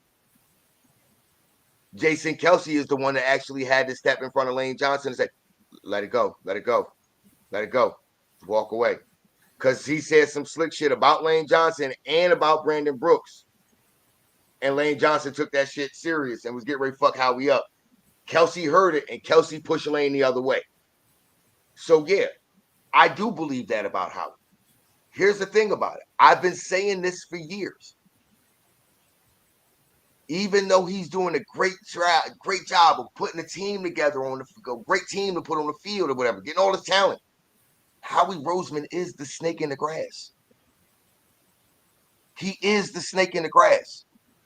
Because I'm going to tell you, this is how I can break it down to you. He's the snake in the grass from this perspective. The moment he got taken out of power, when Chip Kelly sent his ass off over in the other building somewhere. That personal. Mm-hmm. The moment he got that power back, he said, oh, no, I'm not relinquishing that power now ever again. That's why head coaches are not allowed to hire their own staff. Yeah. Because Howie Roseman is afraid to lose fucking control. Well, not only that, is the snake in the grass, but he has the ear and the heart And the love from Jeffrey Lurie being as though, 1, 20 years that y'all done been together. 2, both of y'all Jewish. Y'all families is always hanging out together and everything. Man, 3, Howie, we all got to admit it. When it come to making this money work, Howie the one that make it work better than any GM in the NFL. mhm. So Jeffrey Lurie, hey, look, regardless of the end of the day, nigga, I'm pocketing a lot of bread with this dude. But Howie is the snake in the grass. Because I'm telling you right now, if it wasn't for Howie Roseman, we would have never, Doug Peterson wouldn't be gone. He would not be in Jacksonville. Doug Peterson would still be the head coach here. We would probably have the exact same coordinators that we just hired. But Howie Roseman is that snake in the grass. Granted, he's doing what he got to do to put a competent team and competitive team on the field. But bro, he is that snake in the grass. And I'm sorry, but I don't think Trevor Lawrence is really helping Doug Peterson. Trevor Lawrence, now, hold on. I think Mac Jones. Where you at? I ain't gonna lie Josh to you. Philly fan, Cowboy 87, Commander 1. Y'all want to talk about a quarterback that's overrated? Let's talk about the prince that was promised, Trevor Lawrence. Well, I mean, hey, what did they call him? You want to talk about overrated quarterback? They Let's called talk him the about next Justin Dave Herbert Marino, and Trevor Lawrence. the next Peyton Manning, the next Peyton Manning. Let's talk about Trevor Lawrence and Justin Herbert if y'all want to talk about overrated quarterbacks. Oh, wait, Stu, did you see the guy on Twitter that literally said Justin Herbert is better? I would take Justin Herbert over Jalen Hurts. Here's what I say to that. The last time both of those quarterbacks were in the postseason, one of them had a 27-point lead and lost the game. The other one went to the Super Bowl. The last time those two players were on the field facing each other face to face, one of them couldn't keep his hands on the ball and fumbled the ball away like 4 or 5 times. Like, come on, man. Let's not talk about that. Justin Herbert, really? We talking about Justin? Has he even won a playoff? Matter of fact, he was the quarterback that was up 27-0 against Trevor Lawrence and lost. Mm-hmm. Trevor Lawrence, you got one playoff win, and that's because the Chargers are dumb. Okay. But y'all want to talk about overrated quarterbacks? There go 2 of them for you, Trevor Lawrence and Justin Herbert. Yeah, they're going to get you them stats. They don't get you them numbers. Y'all love them numbers. But I need to address this real quick, though, because Reddy Red said something. Hey, Reddy Red said something I 100% agree with. You need to adjust this, too, because speaking of Giant fans, I guess they heard you when you were trashing Daniel Jones, and they responded to you. They showed a bunch of clips of Daniel Jones in 2022. Daniel Jones in 2022. I guess they're responding to you. The best season of his career. To do what? Get blown out 38-7 in a fucking playoff game. Yeah, Your whole offense was built around Saquon. Their whole offense was built around. But no, Reddy Red just said something right here in this comment. Let Randall Cunningham have the talent of these good teams we have in this era. Now, we all want to talk about. Y'all want to talk about. He kind of did. Didn't he have one with the Vikings? No. He didn't have. No. He had Randy Moss and Chris Carter. No. We're not that. That's older Randy. That's older Randall Cunningham. That's true. Prime Randall Cunningham. But that kicker missed the field goal right there. He should have made that. They would have went to the Super Bowl. Yeah, true. But prime Randall Cunningham, back when he got his original nickname, the Ultimate Weapon. Yep. That's why I keep talking about that 91 defense. You want to know why? You want to know the Oilers why they moved away? Because Buddy Ryan was literally a great defense corner, but it was an asshole. No, but when I talk about that 91 defense for the Eagles, Randall Cunningham was our quarterback. Yep. He was the one that got the injury to his ACL torn. Because was it Buddy Ryan the coach? No, it wasn't Buddy Ryan. It was Rich Kotite. Rich Kotite tried to force him to be a pocket passer and did not allow him to use his athleticism like he always did. Tried to force him to be a pocket passer. He stood there in the pocket trying to throw a pass. He got hit in the knees and tore his ACL. So you think Rich Kotite's the worst coach in the Eagles history? No. It's Chip Kelly. No, yes. Chip Kelly is the worst. I'll give Rich Kotite credit for one thing. Rich Kotite, he may not have been the best head coach, but damn it, he knew how to deal with people. He understood you from a human perspective. You know what I'm saying? That's why a lot of players say he wasn't the best coach, but he understood me as a person. He vouched for me. He always had my back. He was always stuck up. So I've run through a brick wall for him. Yeah, So- I didn't get to watch the Rich Kotite. I was too young. I'm not gonna. Oh, trust me, you didn't. Rich Kotite in the Ray Rose era, you ain't want to see all that. You ain't want to see the Rich Kotite Ray Rose era. Those are.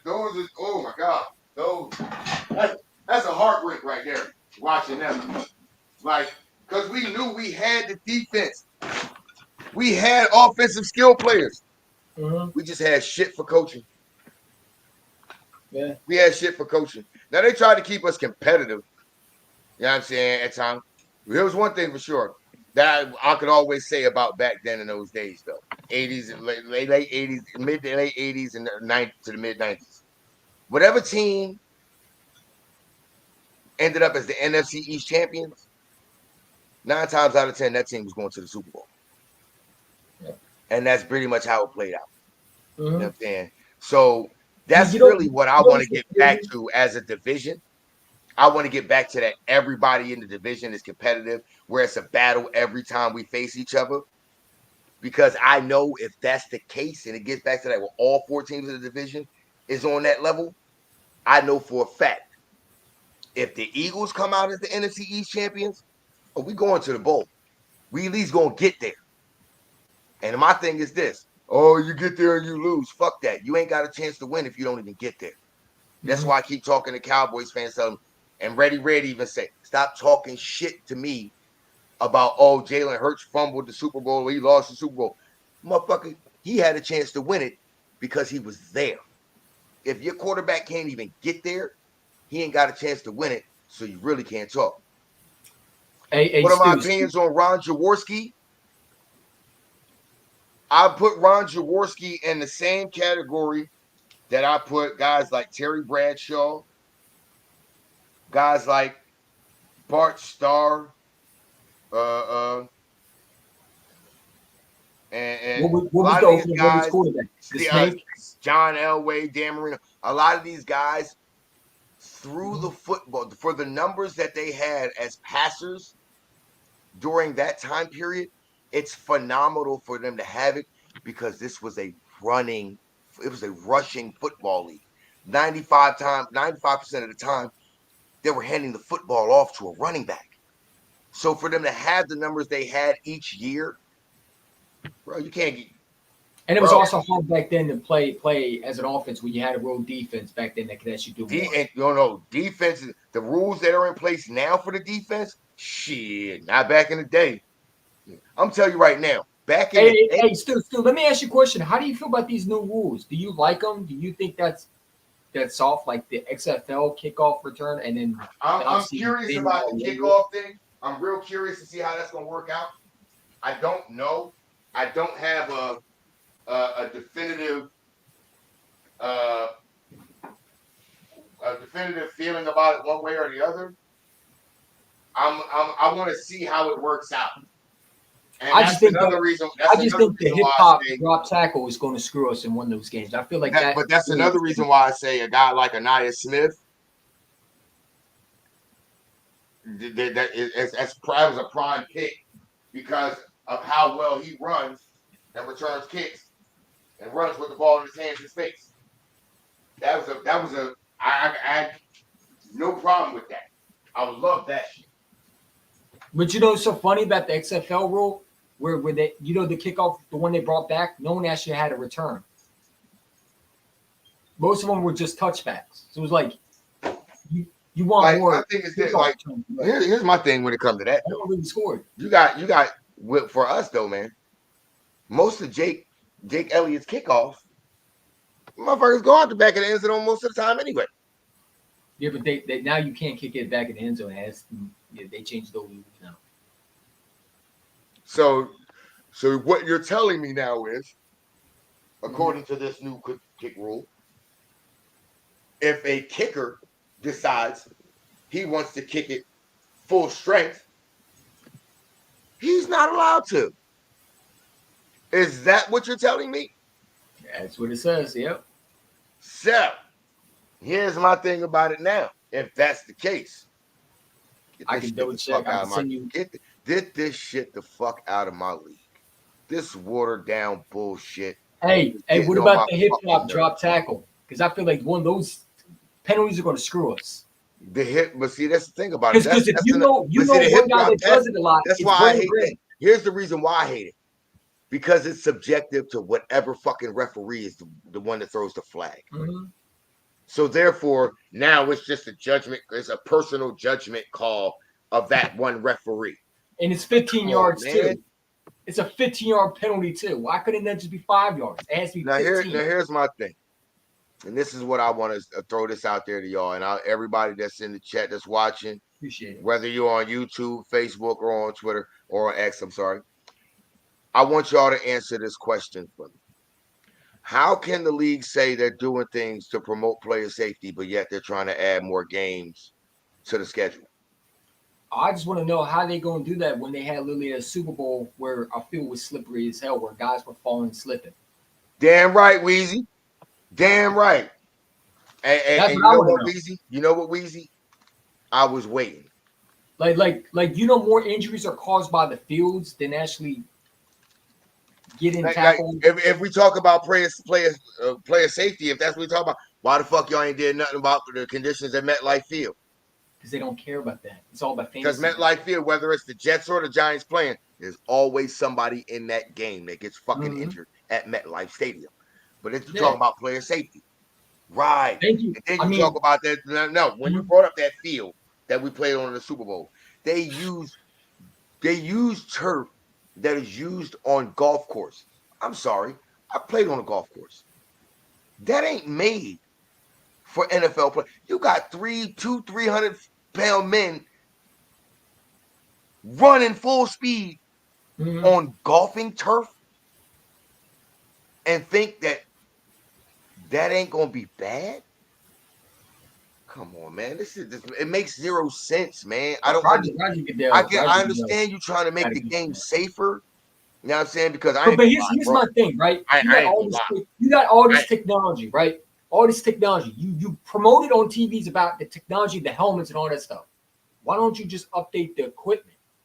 If you want to make the game safer, what you're doing is you're taking the fun out of football and you're making it soft. You're taking the physical out of a sport that you're going to get hurt on. Let me be real with you. Any sport you play, you're going to get hurt regardless. We weren't the only Weezy. We weren't. They actually, if you paid attention to a lot of the post-game pressures after that Super Bowl, if you pay attention, Chiefs players were saying it too. Chris Jones. Yeah, we had a pile of cleats because we are all our defensive guys, our D linemen. They would like literally go back to the first third down when the Chiefs had the ball in that game. Yeah. If you watch that play, Josh Sweat had the left tackle beat. Hassan Reddick too. Speed rush around the side, but he couldn't get his traction because of the field. Our pass rush was better than theirs. All of our pass rushers. You got to think about it. We had Hargrave, Cox, Sweat, Reddick, Graham, Jordan Davis. We had all our guys was getting that pressure, but they had to keep changing cleats because all the field, you know what I'm saying, turf and everything was getting clogged up in their cleats. So they had to keep changing cleats so that they can try to get some kind of traction and try to get some kind of pressure on the quarterback. They should have canceled that Super Bowl if that was the case and just redid it. Because if that was how can you because Chris Jones, you got to think their best defensive line with Chris Jones sitting there at the post game after they won the Super Bowl against us. He literally said when we heard some of the guys complaining about the field. Chris Jones said the worst field conditions I've ever played on in any game in my life. Yeah. Yeah. See, hold on. Now I got to address this, Ready Red. Ready Red. See, this will make me laugh at you, and I keep telling you this about this all the time. I laugh at you when you say stuff like this because you continuously do the same thing. That makes me tell you, even though you my brother, we the same age, I gotta tell you to go sit your ass over at the kids' table because you keep bragging about mediocre bullshit. Oh, he's 9-4 against y'all. Guess what? We got a Super Bowl win and a Super Bowl appearance since Dak's been in the league. Dak ain't been past the divisional round. You keep bragging about mediocre accomplishments, bro. Keep bragging about mediocre accomplishments, bro. Look.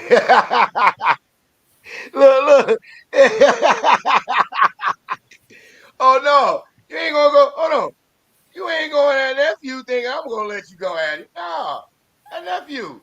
Damn that. Weezy know what he's talking about. Hey, Stu, you should have just played this clip the next time for Ready Red. This is my favorite one. I laughed. Oh, This is what. No. It's just a meme. But the guy just says run, just starts. nah, damn all that. The one that I love the most is and Ready Red know what I'm getting ready to talk about. My man Mark Holmes and his son Michael Anthony Fitness and the rest of the crew sitting there during that game, and Dak threw the pick six. Ooh, that reaction right there. I literally watched Mark Holmes turn around, get out of seat, and then fall out of seat.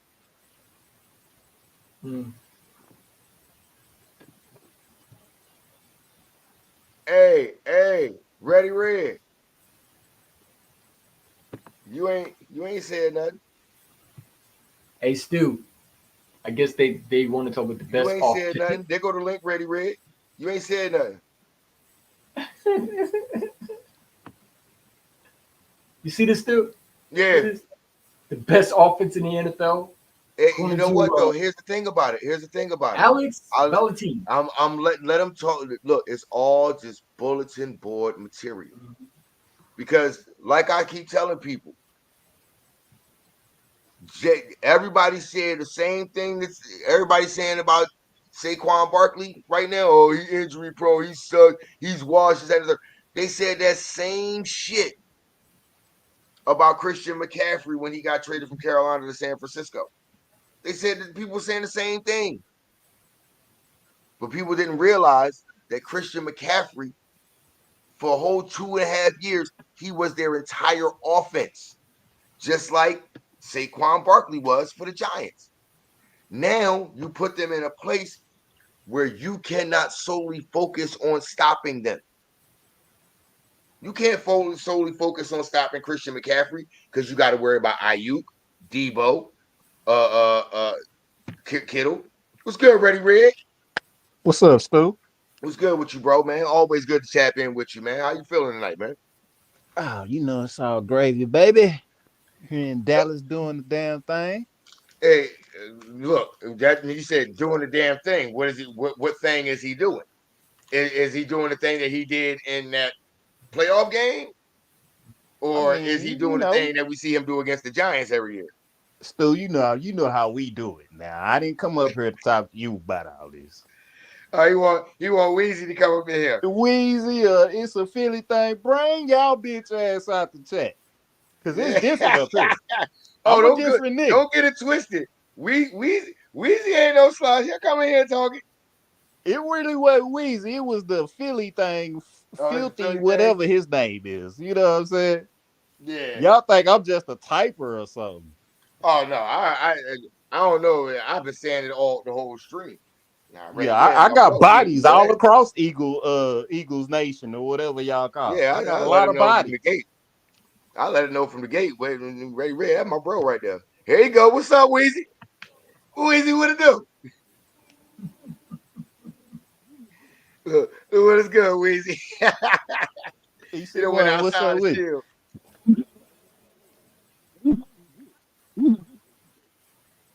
Weezy, did you mute yourself, Weezy? Is your mic muted, Weezy? His connection's bad. Got it. Oh, there we Oh go. no, that's what he did. That's what it is. I know what it is. That damn headset. Sometimes that headset be acting funny on him. That's why. He went outside to go smoke. Yeah, I don't even really hate y'all like that. You know, if you notice, I'm sub to a lot of Philly content creators. Oh yeah, I know. Oh, I A said lot of yeah. Washington creators. Not too many Giants because they just ass. They Yeah, ain't I talking know. about nothing. Look, there's one Giants fan that I can rock with, and I'm trying to see if I can find a couple more that I can groove with. But I can deal with Bad Dog. Bones is pretty cool. Bones is pretty cool. I rock Bad, with him. but hold on, Bad Dog and the Entertainer, they good too. Bones is There pretty you cool. go. There Yeah, you go. I know Bad Dog from the TTC days, so Oh yeah. he different. Meet the Mets, that's my guy. Got Pizzle. Bones, I'm cool with Bones too. I see me and Pizzle though. If I ever sit on a string with Pizzle, Pizzle gonna be mad at me. Pizzle gonna be mad at me. No, you might be mad at Pizzle. No, I won't. Cause see, for me, it'd be easy to troll. It'd be easy for me to troll Pizzle. I'll sit there the whole stream, the whole time. I won't even talk to Pizzle. I'll talk to Baby Girl. I'll talk, hey, Baby Dog. Hey, baby dog. Let me know when you're ready for somebody real to come through and show you what a real 60-minute man is. Yeah, I know how to troll Pizzle. But see, here's a question that I got for you, Weezy, now that you in here. Name the one player that we got in this offseason, whether it be draft or free agency, that you need to see the most out of. Well, first of all, I want to ask Ready Red, who the hell he calling the bitch, man? Who bitch ass who? Who's a bitch? Oh no, he already clarified. It wasn't you. He said it's not you. It's a Philly thing that he wanted to come bring his big ass.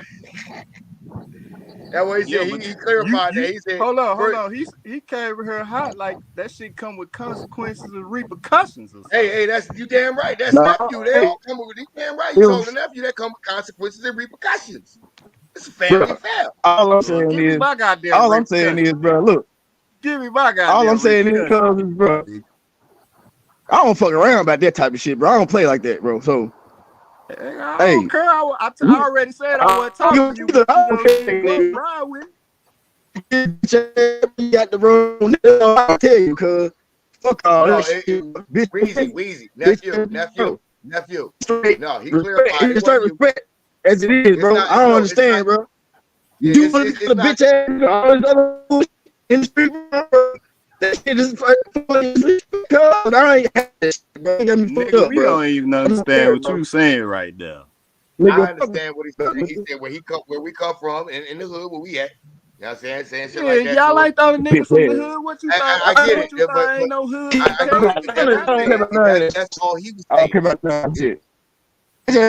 Bro, I would. I met you in my fucking life. It's the first time I even see you on this shit, bro. I would never fucking disrespect you like that. Why y'all think this shit is cool? That shit is cool, nigga. Bro. Let me get up this one. Knock your ass out, nigga. Hey, bro. Man, you got life fucked up, nigga. I'm 6'3", 220. What the fuck you gonna knock out, little nigga? Oh no, he ain't little neither. Y'all about the same size. Yeah. Keep it a stat. Y'all about the same size. Keep it a stat. But I already told him I wasn't even talking to him, and he's still going. No, and that, but this how we is, bro. It's the family. Shit, I don't buy none of that. You want a location, nigga? I'm in Dallas, Texas. I'm down south, Triple D, nigga. I know, and here's the funny thing about it. I guarantee you, the next time y'all motherfuckers on the live stream together, won't none of this shit matter to him or you. Wanna know why? Because neither one of y'all, because both y'all gonna carry on like that shit ain't never happened, just like me and you always do. Right. That's why I said it don't mean nothing. Right now, here's the real problem with Ready Red. Here's the real problem with Weezy right now. That weed ain't really set in yet the way it need to. He just started smoking. Right. But now, he does that. He's like, I'm the same way in white, very low tolerance for certain type of disrespect. very low tolerance of it. So I get where you're coming from. I mean, but I mean, I'm pretty sure he gonna understand it wasn't like that with you and him. You know what I'm saying? Hey, you want to see an argument, man? Hey, just no disrespect to Stu, but just send Weapon X to Eagle the link, and you're going to see an argument. Because I feel like that has to get addressed too. Yeah, I still got issue with that because I don't like the fact that I didn't like how that turned out, man. I don't know. I don't like the reason why it turned out that way. It wasn't because of he asked me who the fuck I am. First of all, I said before you even jumped into streaming, you got to clarify how the fuck you gonna say my bro Mike is stealing your fucking content. So before he even addressed that, you were trying to ask me who do I think I am. Hey Stu, you got mad at him because he was making assumptions, right? When we were saying like Nick Sirianni lost the locker room, you said if you don't got proof, shut that shit down. he said, first of all, I don't know why you coming hot like that. Like no respect to him. It was just a bad timing. Like I said, that's what I said. If you ain't got no proof, shut that shit up. Don't like. This is my thing about it. My thing is this: we can speculate, but don't say, "Oh, this is definite." If you ain't got no fucking proof of it. See, when I speak on things, I always say, go watch the tape or go do this. This is what happened because it's factual. I can back it up. I got proof of what I'm talking about. When you say something like that, okay, cool. Now, my thing with him though, with Weapon X though was, I'm a grown ass man, dog. Don't ever question me who the fuck I think I am. I don't think I'm anybody. I know who the fuck I am. I am this person the moment I open my eyes to the moment I sleep, and even in my fucking dreams, I'm still the same motherfucking nigga. So when you ask me who do I think I am, that don't mean you're trying to see who I am. That means you don't know who the fuck you are, but you're also trying to get me to make me unsure of myself. Nah, nigga, I ain't never unsure of me. I'm 100% sure who I am, and I stand 10 toes who I am. So when you ask who do I think I am, I don't think I'm nobody. I know who the fuck I am. The question is, who the fuck are you, bro? That's why let me go ahead and get off of here because I already don't like the fact that you try to say somebody who does way more content and literally, oh, you stealing my content, bro. All your content is highlights of players. Yeah, no disrespect to Weapon X, but he did say Joe Castro stole his stuff too. I mean, like, bro, stealing what? All you got on you is highlights, bro. Anybody he does live streams. He does live streams. But what is most of his content? Highlights of players and what they've already done. That's what it is. YouTube shorts. Exactly. So why are you gonna sit here and say, oh, somebody stole your content? Bro, the very content that you have on your page, bro, anybody can get that anywhere. I can literally look on Google right now and get every fucking bit of content except for his live stream that he has. I can find it on fucking Google in different fucking places. It makes zero sense to say, oh, somebody stole your content. No. People do research just like you do. But if the majority of your content is nothing but players' highlights, what the fuck you mean somebody stealing your content? You won't have content. Just like Mark Holmes. He said I backdoored him because even though I said, and I think I put this in the live to everybody, right? When I posted, it was Stu, you, and Weapon. Yeah, he was coming on. That was the post. We both posted that. Right. And it's like he's like, I feel like you're backdooring me. I'm like, why would I backdoor you? Like, we were just talking football, huh? You know what I'm saying? Like, he's like, well, I just the way you came in, it felt like you were a snake. You know, I feel like you're a backdoor me. I'm like, dude, if I wanted to backdoor you, I would have got someone that would have hated your guts. Like, you would have got somebody that wasn't an Eagles fan and went in. Shit. But here's the funny, bro, I don't get that. Like, backdoor you, we were posting, both of us were posting about it hours before the stream. So what? No backdooring you. You knew about this. That's why I say when it came up that he accused Philly Mike of stealing his content, I'm like, come the fuck on. That was a while ago though. I mean, I think they squashed it, but yeah, that's what I'm saying. That's why I said I wanted to address that first. Like, talked about that, bro. But then we talked about the AJ Brown situation. And he's like, you already know how I feel about AJ Brown. What do you think? And I said, I think that you think he has emotions, and I think you don't like it. He said, he's like, AJ Brown, is a diva. I feel like he's emotional. I said, how's he a diva? Like I would just because Stu left don't mean I'm going to not press you on that. You know what I'm saying? Because he keeps saying like, and listen, I like different opinions, right? We can all have different opinions, right? Yeah. I think that he didn't understand that Stu talks to everybody like that.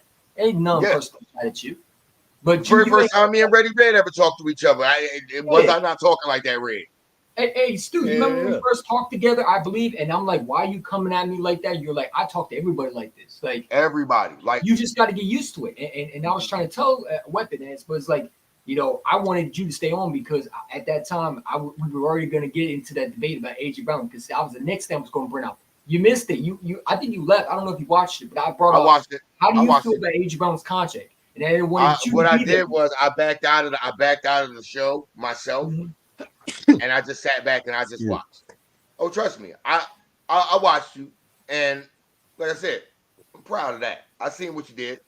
And I tried to defend you. I said, shout out to him. I hope he comes back. I said we weren't, like I didn't want this argument because I didn't think it was going to be an argument. You know what I'm saying? I feel like it was part of me. Like I felt like I instigated a little bit. No, it was. It ain't had nothing to do with you. Here's what I want you to understand, nephew. And I Ready Red know this about me too.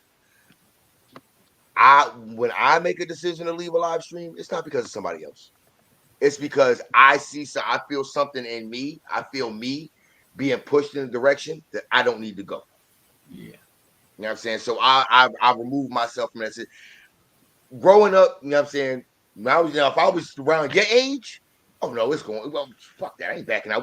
It's going down. And but I'm talking this. I want to try it again with all three of us because I feel like that way the three of us. I mean, dude, we can't sit down and have a conversation. Like, you know what I'm saying? Like, I feel like Weapon X. If we just like, I don't know. Like, I don't know if you could reach out to him. I reached out to him. That big nigga kind of went out soft. I was there. I understand, but you understand his point. He never got pressed like that by any eagle. Like, you want to know why? You want to know why? Listen, I gotta give Stu some credit, man. He'll press on me too. Black barbershop. He never went to a barbecue.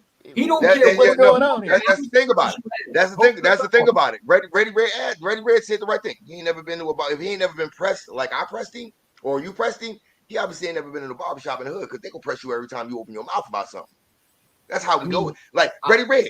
Am I lying? Every time you step into the barbershop, he having a conversation. And whoever got an opinion, if somebody else got a different opinion, they pressing you instantly that minute. That's how it goes. So the fact he said nobody ever pressed him like that. Old school brothers, shit, bruh, they finna press you, bruh. You gotta think. Hey, ready. Come. I want to see if the one dude, the dude that has the ceiling fan showing, when my guy May was like, we're not trying to talk to you. We're not trying to talk to your ceiling fan. We're trying to talk to you.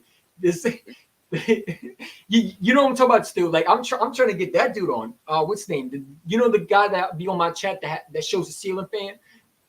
Yeah. Oh, who that? I had his IG. He's like, man, I want to be on the live shit because I guess he saw you. I'm like, I don't know.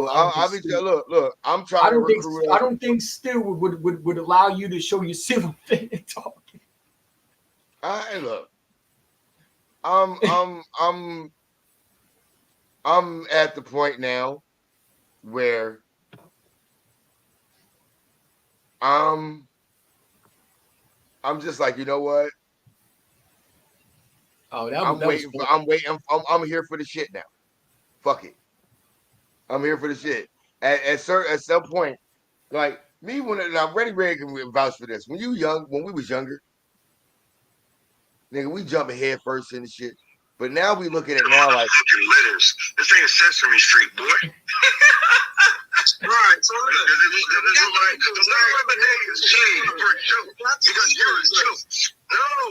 don't want to hear that shit. Think show your face. No, ain't no hold on. Show your face. We don't want to hear that shit. We want to put a face. We want to put a face to the stupidity, man. Hello? We don't want to see the letter J. J is for joke because that's what you are as a Cowboys fan. Like joke. All right, so look, all right, so no, we don't. That's a little kid. I know you talking about Javion or whatever his name is. We don't want to hear shit you saying, bro. We want to put a face. Just show you the bullshit. Yeah, we ain't talking no letters. Yeah, cut that. You motherfuckers crazy. That's he showed at the end. You saw his that, like you know how someone showed the old He a little fat kid, bro. Avion, that's who it is. Javion, yeah. Yeah, Javion, a little crazy. Yeah. He was in the one Twitter stream. You remember when they booed him the ball? He was that's the dude who be showing his ceiling fan. He'll be coming on with the ceiling fan. You'll see his ceiling fan, and not him. Yeah. I'm trying. I want to see that debate. You and versus him, man. Bro, I think that's the same dude who didn't know who Roger Staubach was. Yeah, Cowboys. That's it. Yeah, that's him. Yeah, that's him. Little young dude. Could you imagine him be on your chat still with the ceiling fan? Or you would go off. You're like, bro, you show me your ceiling fan one more time. Here's what's so funny though. The reason why I wouldn't mind it so much to show the ceiling fan, fuck it, better than looking at his fucking face. I already know what he looks like. Showed his face. I know what he looks like. That's why it's all the more better. He looks like one of those Espanola kids, like from Texas. He's the Mexican kid. He showed his face before. He showed his face for one time, and then he showed his ceiling fan again. See, and Ready Red. It's people like that. It's people like that is the reason why I do this. Say, bro, this is the problem I have with y'all young Philly fans, bro. Cause Stu, why he down there? That's my guy, man. That's my guy. Why are you going after my guy like that? Hold on, why are you going after Stu's guy like that? No, he's not going after me. He talking. No, he going after Philly fan, man. That's a woman's shit out. Let my shit out, bro. This the problem I have with young Philly fans. Okay. Like Stu, he talking about 28 years. How long did y'all wait though? 52. Because me personally, Ready Red, I told you, me personally, I waited 38 years to get that Super Bowl. Okay then. You know what I'm saying? Okay. Me personally, I waited 38. Now, mind you, there was another 14 years on top of that, you know what I'm saying, I wasn't a part of. Okay then. See, this is my thing. I'm an older cat. Me and Stu the same age. Yeah. It might not seem like it because I carried myself younger. Whoa. No, he right. No, he does. Hey, I carry myself like the angry old man. I do, and I'm proud of that. Hey, Stu. No disrespect. We're gonna keep it. But check this out. Y'all talking to a nigga that's done seen 3 Super Bowls. Hey, I done been to 3 Super Bowl parades. Just check your Twitter DMs, Stu. Within a 4-year span. Yeah, I watched all 3 of them. You know what I mean? And a lot of these cats, y'all seen one and ain't even go to the parade. Ain't even been in y'all city. Yeah. That's why a lot of the motherfuckers never went to the link. And that's never seen the vet. And that's why I do these live streams, bro, because I'm trying to show them there's more to this game that they don't understand, that I'm trying to give them game on. You know what I'm saying? Because like I said earlier, I remember back in the late, between 85 to 95, 96, whoever came out of the NFC East as the champion, as the division champs, 9 times out of 10, they was going to the Super Bowl. Exactly. And that's why that's why I said, and you've heard me say this, Red, I miss those days with a whole team, a whole division was competitive, and it didn't matter. If you were not a team in the NFC East, you did not want to play a team in the NFC East because you left that game a lesser player. It didn't matter what team in the NFC East it was, you did not want to play against us because defensively, we was going to hurt you. Offense, we was going to hurt you. They don't understand the toughness and the physicality that was going on back then. Like, y'all think y'all tough now? Y'all don't know fucking Buddy Ryan? I didn't. I ain't gonna lie. Bro, they don't know what the fuck Buddy Ryan did to us? Buddy Ryan coached his defense with the same philosophy that Mike Tyson fought with. Everybody got a plan until you punch him in the mouth. Exactly. You want to be all fast, flashy, all these quick plays. Hit them hard one good time, and watch what they do. That's how you find out if they're a man or a mouse. Put them on their ass one good time. See if they still want that work. That's why I love when Marshawn Lynch said, like, I'm that type of dude when I'm running the football. It ain't too many defensive people that's gonna want you to run through their motherfucking face over and over and over and over again. And the interviewer was like, run through he said, yeah, run through their motherfucking face. That's what the league was about back then. I respect Philly and they talent, but I don't fear y'all in this era. How can you not? I respect the talent that y'all have, but I already know when it comes to the divisional round, that's about as far as y'all go. I'm gonna tell y'all why. I look at this NFL era just like I look at the NBA era. This shit is soft and watered down, bro. Facts. You can't hit motherfuckers. You can't play real physical football no more. This shit is cupcake. Mm-hmm. I agree. But I feared y'all more back in the day when y'all had Buddy Ryan and y'all had Seth Joyner, Brown, Jerome Brown, Reggie White, McMillan, Andre Waters in the crew. Woo! Bro, we used to just pray. Even though we was going through Super Bowls, we was praying to get through healthy if we had to go to Philly at the end of the year. We were praying y'all didn't hurt one of our niggas. Yeah, I remember that one game. I remember one game we played. Yeah, you're right, Weezy, Nate Allen. I remember the one game we played against y'all. I don't know how many times we sat. I think we sat Aikman like 11 times that game. I think it was like in the 91 season, as a matter of fact. Bro, it was many times I thought y'all was going to kill Troy. Like, straight up. Bro, there was many times. Like, this is why Troy earned my respect, though. Troy never, no matter how much punishment he took, Troy never said, hey, I'm going to sit down. Troy said, well, fuck it, I'm just going to give it all I got. And he earned my respect with that. Like, damn, dude, like, nah, I'm gonna fight this out. I'm gonna take this ass whooping. I'm gonna take this L. But damn it, shit, y'all better respect me after this. And that's why another thing I want to address. I was at that game where Michael Irvin played his last game in Philly. Yeah. There's something that needs to be cleared up about Eagles fans because everybody seems to think that Eagles fans were sitting there cheering because Michael Irvin got hurt. No, that's not the case.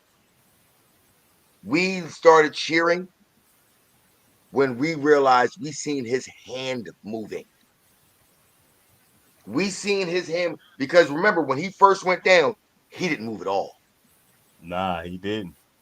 He didn't move at all. You ain't see no hand movement, no foot movement, no head, nothing. When they got him up on that cart, we seen his hand move. And me sitting back, young, I'm like, hold on. I know about injuries. Like, that's a tough one thing I always respected about Michael Irvin. That's a tough motherfucker. That motherfucker he take a hit and keep going. He's tough. Oh my God. Oh my God. When I seen him, his hand move, I said, well, shit, if his hand moving, that means God got him. He gonna be all right. Right. You know what I mean? So, and I ain't gonna lie, I was scared. I was too, bro. Like, and you know what made me think of that? When I seen DeMar Hamlin get hit and how he fell down. Yeah. At that moment, I thought the exact same thing that I thought when I watched Michael Irvin laying there. Did I just watch this man take his last breath? Mm-hmm. That was my immediate thought. Did I really just watch this young man take his last breath on a football field? Did I really just watch a man give his life for this game? Nah, real talk. That's the shit that immediately came to my mind. So when people talk about they got pads and helmet on, they go, nah, motherfucker.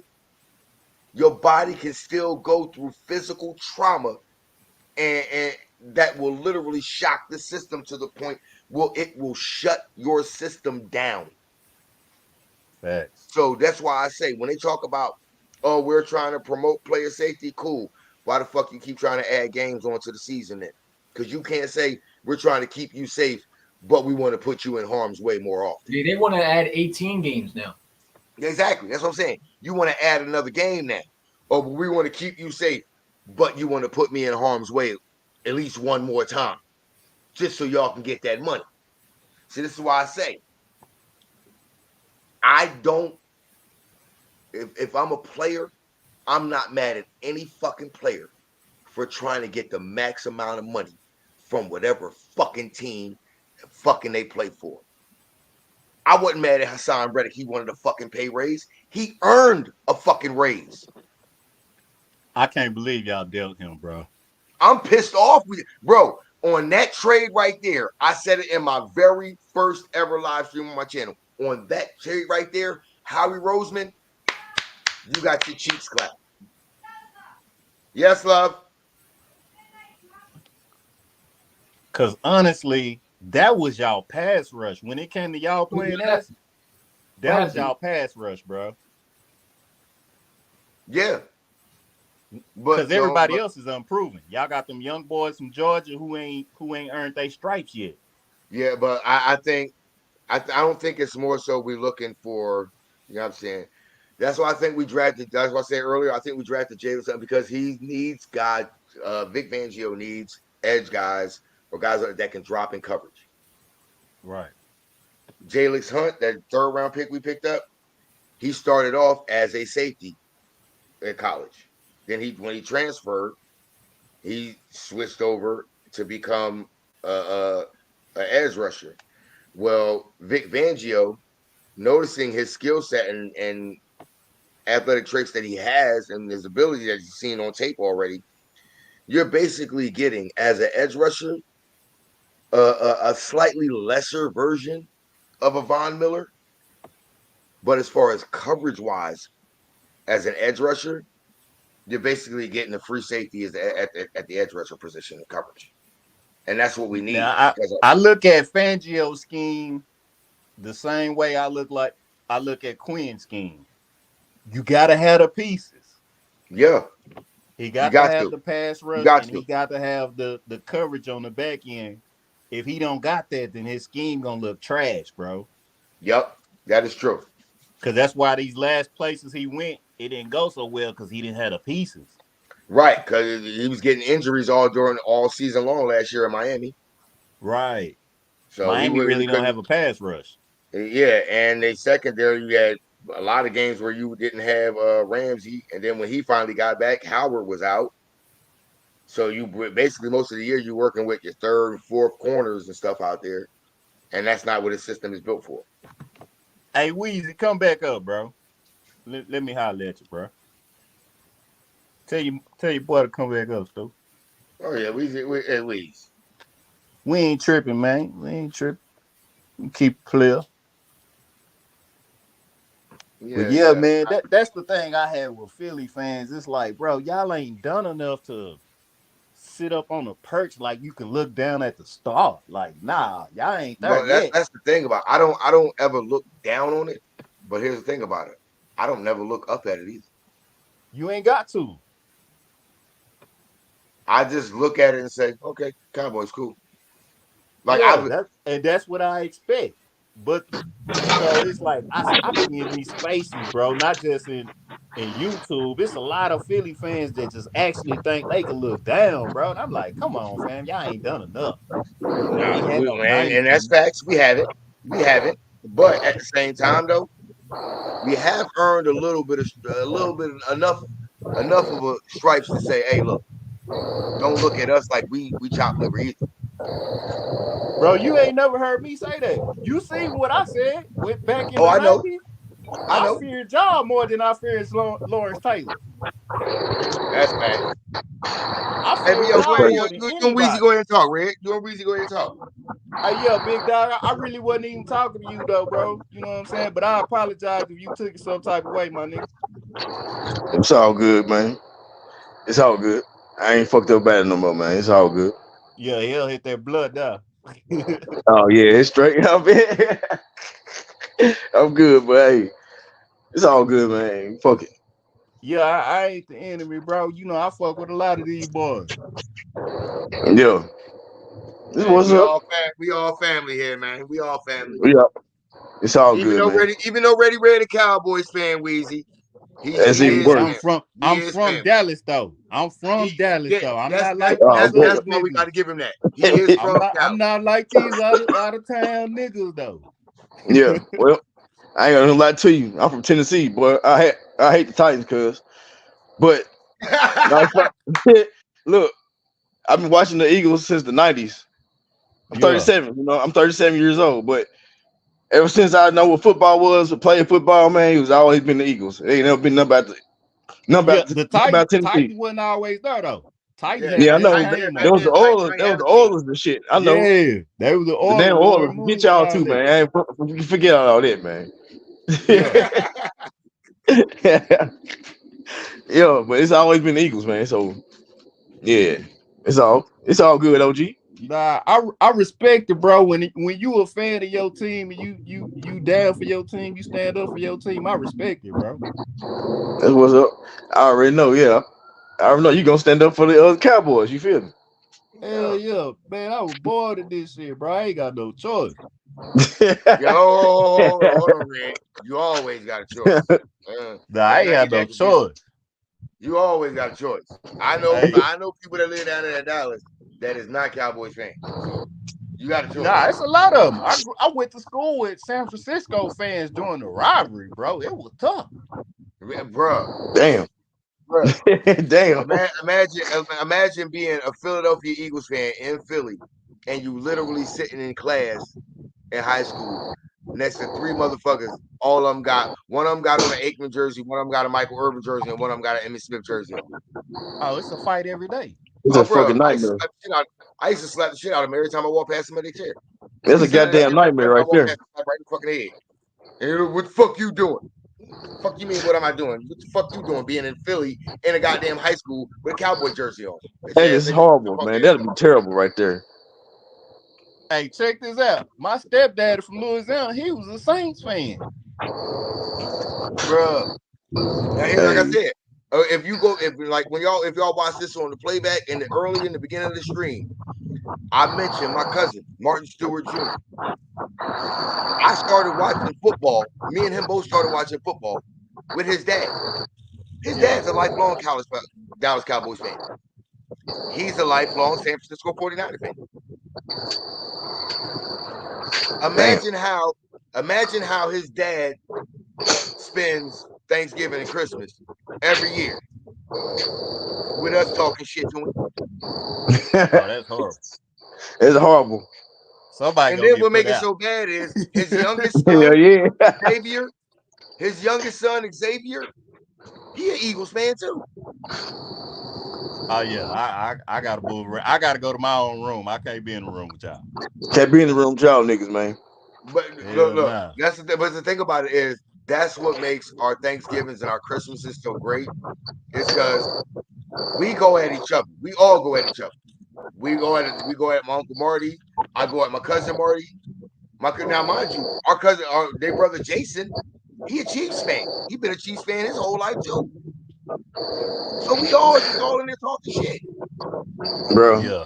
OG, I got a goddamn brother that's a Cowboys fan. I got to deal with his ass, and I got another brother that's a Steelers fan.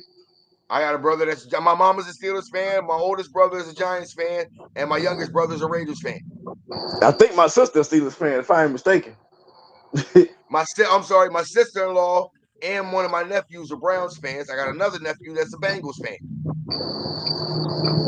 That's crazy. A Bengals fan? I'm sitting in the house with a Browns fan, man. Oh, nah. This is what y'all gotta understand. If you ever find a woman that you find you think is a good person, and you find out that she's a Browns fan, one thing you always have to know about a Browns fan.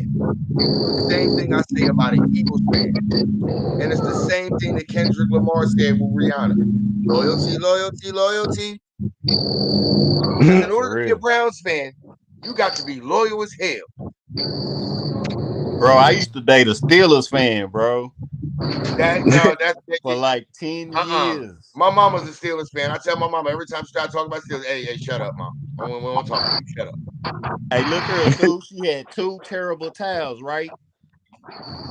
And I used to take them terrible towels when I get out the shower and use them as like the to dry my feet and shit when I step out the shower. Damn. Get mad as hell, bro.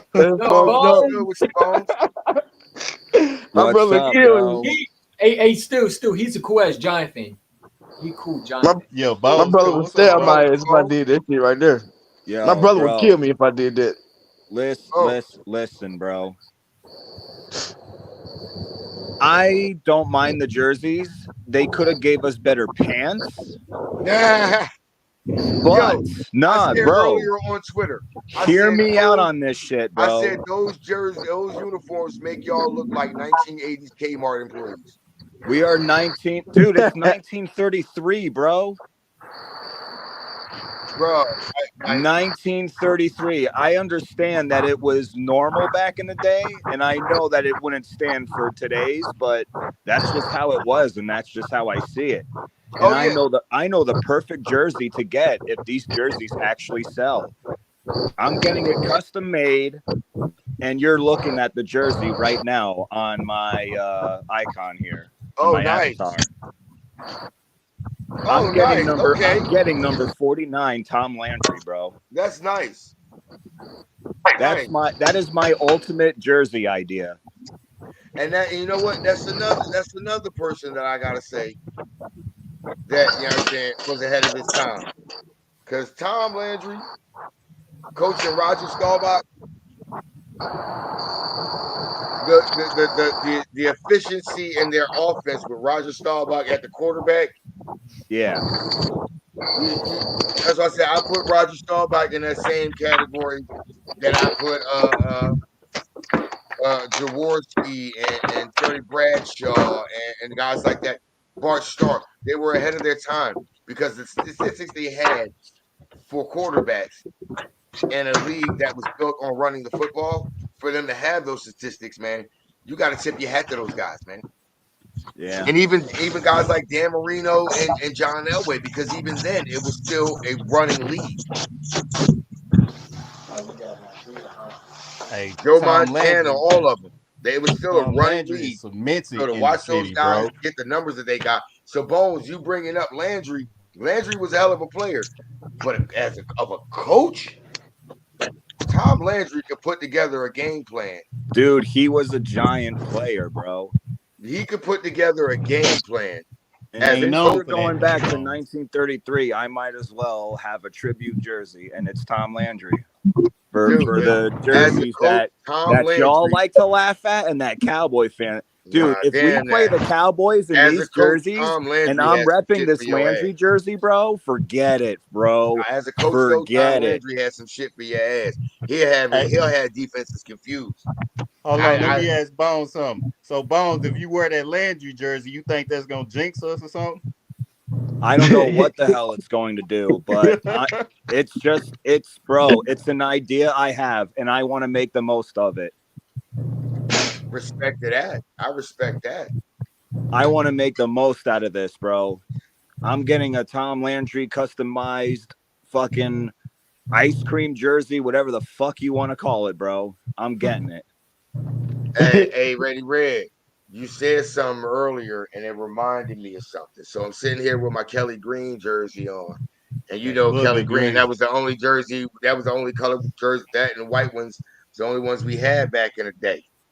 So I had to think to myself, I got the DeAndre Swift one because it was the first Kelly Green one that I seen when I opened up Fanatics and went to the Eagles site. But the next Kelly Green jersey you're going to see me in Ready Red, if it's not this one, it's going to be one of those guys that you mentioned that you fear. It's either going to be Jerome Brown, Reggie White, or Seth Joyner. Oh, man. And I'm not going to lie. Out of the three of them, my favorite player was Seth Joyner. That was my guy. Yeah, Seth was goon. I ain't gonna lie. That was my guy. Late round draft pick, worked his ass off, became a starter, Pro Bowler, an All Pro, and he's the Eagles Hall of Famer. Like if during my time growing up as a kid, if there was one player that I say that I loved as an Eagles player that I'd say like I wish I could be that, it was Seth Joyner. Man, let me ask you this though: what was it like seeing him play? Dude, Red, baby, you can vouch for me when I say this, Ready Red. If wherever the ball was, 9 times out of 10, Seth Joyner was right there, and he was trying to get the ball out your damn hands. He was there. I ain't gonna lie, he was there. Sounds like right Lawrence Taylor trying to sack quarterbacks. It didn't matter play action, little trickery you wanted to do. Seth would sit there and look at the quarterback while he'd never drop back or move forward. He would stay planted still. Watch that quarterback. Let me look at that ball. Oh, that quarterback still got it. Cool. I got you. And wherever that quarterback immediately turned his head, the moment he went to go turn his head, Seth was already moving. So whoever was catching that ball, they can almost guarantee that Seth got 20 interceptions though. You know that shit? He got 20 interceptions as a linebacker. Yes. Yeah, that's what I'm saying. Seth was one of those guys that you knew instantly. Whoever was catching that ball, either he was picking it off and he was going in the other direction, knocking them out, or your ass was going to sleep. That's what it was like to watch Seth Joyner. Your ass was either going to get up hurt, you was going to go to sleep, or the ball was going the other way.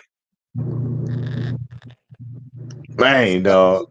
That's what I'm saying. Like right now, here's one of the things. Seth Joyner said this a few years ago when this guy was still on the team. Fresh coming out of college. Seth Joyner said, Davion Taylor is so raw. He said, give me that kid for 6 months and I'll make him the best linebacker that the Eagles have ever seen. Guess why Davion Taylor never went to go see Seth Joyner? It's because of what I said earlier. Howie Roseman in this organization, I don't give a fuck how much of a great team how much great talent he puts together to put on the field. Howie Roseman is the snake in the grass. Because Howie Roseman won't hire former players that have their own personality and are outspoken, because Howie Roseman fears those guys. Those are the guys that'll look Howie Roseman in his face when he tries to say, well, you need to do this, that. Well, I need to see that. They will look Howie Roseman in his face and say, man, if you don't take your bitch ass back over there to that fucking office, sit down there and crunch numbers before I put your ass through a goddamn wall, and they'll fucking mean it, and Howie will be terrified. That's why he won't hire them. That's why he won't hire Seth Joyner. That's why he won't let Brian Dawkins be a part of the defensive coaching staff. That's why he won't do that shit. Because he knows those guys have put the work in and paid their dues. They earn their stripe. So when they look at him and tell you, you shut the fuck up and go that way, when they do to him what I do to people, tell them, man, go sit your ass at the kids' table. When they do that to him, they got merit to do it. That's why. I like him as an analyst too. He keep it a buck. Oh, yeah. A lot of y'all fan base ain't rocking with him, but I like him. I do. I rock with him. I love Seth Joyner, man. I tell you one person that I don't rock with as far as former Eagle players, because you know what? Me and you gonna fight in a second if you don't hush your face. I ain't worried. Hey, are you hoping for the cat to be around making all kinds of noise and wake you up in the middle of the night? Is that what you want? Do you want her waking you up in the middle of the night when you don't want to be woken up? Okay then. Now, that was it. The one, like, bro, I'm telling you, Seth Joyner, Brian Dawkins, And I'm gonna tell you right now, Jason Kelce, I guarantee you, yeah, he took that job at ESPN. He wanted to be a part of the coaching staff here. He wants to be the O-line coach when Stoutland retires. Anybody who thinks I'm wrong about it, try me. Ask him that question in his next motherfucking New Heights podcast live stream. Super chat that question to him. Would he rather work for ESPN or would he rather be the offensive line coach for the Philadelphia Eagles when Jeff Stoutland retires? I guarantee you, you're going to hear a pause first because he's going to want to think about it. First of all, Josh. Dude, you're making me actually want to ask him that question myself, bro. That's interesting. I'm dead as fuck, bro. I think he would rather be the offensive line coach here or be an offensive line coach somewhere to be able to teach other offensive linemen what he was taught by Jeff Stoutland. I really believe that he would rather do that than be a pregame analyst. You're not calling the game. You're an analyst pregame, halftime, and postgame. Would you rather do that, or would you rather be close to the sideline where you know you made your bones at, where you can help people, you can help other people coming behind you get better? I guarantee you, he chooses. If I had my choice, I'd rather be on the sideline coaching. But here's the reason why he won't do it right now. All his kids are young. And being the analyst gives him the time to be able to spend as much time with his kids as he wants to. And who y'all know center, Stu? As a father, somebody who, as a dad, I'm with you on that. See, I think Cam Jurgens. I don't know who our new center. Cam Jurgens gonna be. He's the guy right now. And here's the thing: everybody gotta understand. Cam Jurgens.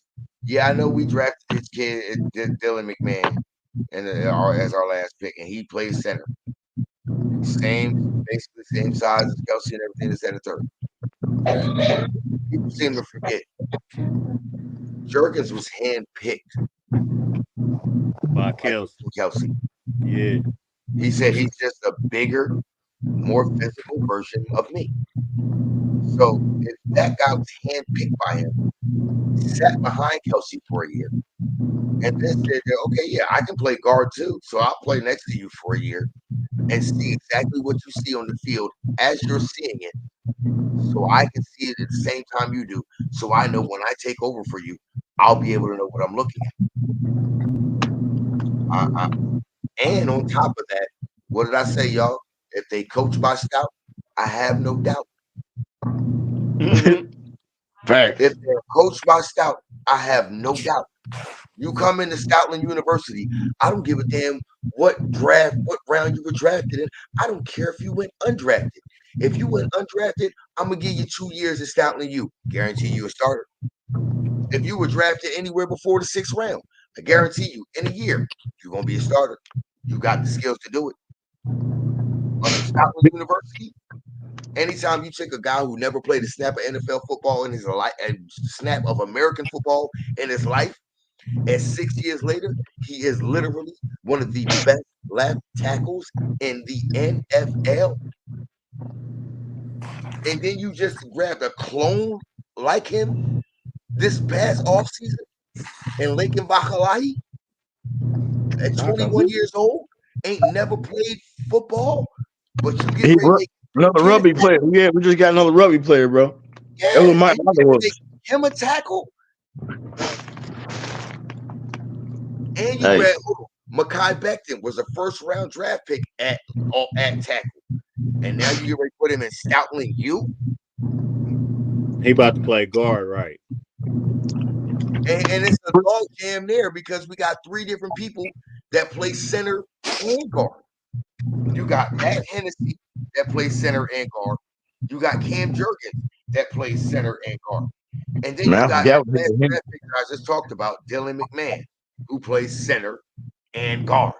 And then you already had Tyler Steen there, who was working out to play guard. So now you provided depth for the interior of your O-line. And then what nobody paid attention to, like I said, Lincoln Bakalahi, Cool. But you also got 2 more undrafted free agent tackles to provide more depth. Now everybody ain't gonna make it, Stu. True, everybody's not. But guess what? After you, if you get, and I'm gonna ask you this, Red, because and I'm gonna ask you this too, Bones. If you go to somebody, and no matter what field it is that you work in, no matter what it is you do, but you go to that person, and immediately you can realize that that person is bringing the best out of you, and he can bring out more out of you to create more success, to make you an even better person. Would you not stick around and want to be coached by that guy even more? Of course. Man, we locked in every day. Fuck you. Okay, then. So guess what? If you do that with Jordan Mailata, a player who's never played American football, just played rugby, you turn him into one of the best left tackles in the league, Laken Vahalahi, and these undrafted guys, you get around a guy like Stoutland who's bringing the best out of you, and you know if you stay with him, you're going to be even better and more successful in your career. Would you not come back? They all not going to make it through onto the roster, but that don't mean they ain't going to come back and want to learn more and get even better. That's why Square business. You know what I mean? So that's why I addressed this live stream. It's too many people that was out there questioning me about my knowledge, my football IQ. I hope this 4 hours, 25 minutes that I've been on so far has provided a lot of y'all with some context and clarity that I'm not speaking out the side of my neck when I'm on Twitter, when I'm on Instagram or wherever. I'm not talking about this out the side of my neck. This has come from years of watching, studying, learning, comprehending, and now here I am to give it back to y'all so y'all can understand what we're doing. Like, that's what it's all about. Big Red, what you expect from Zeke, man? That's what I want to know. What you expect from Zeke this year? Man, I expect Zeke to do what he did the last time he was here. He gonna be a short yardage back, and he gonna be a red zone back. That Zeke that we had from 2016 to 2018, he gone. Yeah, that's over with. That shows. Shit, and you bro. know what? Let me address this specifically. A Josh Philly fan. You want to know why she was yelling at me? And for the record, she's not my wife. She's my ex-wife, and I'm now her home healthcare worker because she had to have surgery and she has spinal damage now. But she's my ex-wife. But let me go ahead and address this. She's not going to be my ex. You want to know why she was yelling at me? We have such kind and good hearts. For a year and a half, there was a cat that roamed around in my neighborhood as a stray. Well, right before winter broke and the first snow fell up here where I live in Erie, PA, right by Lake Erie, she actually stopped in front of me. The cat actually stopped in front of me and looked at me and said, "Hi."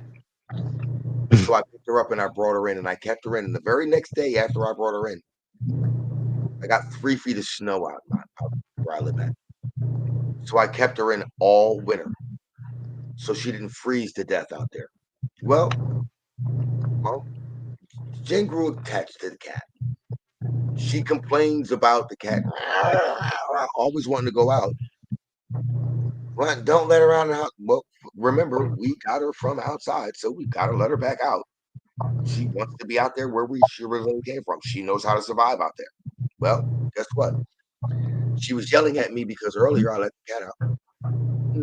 You got to go get the cat and come. Okay, cool.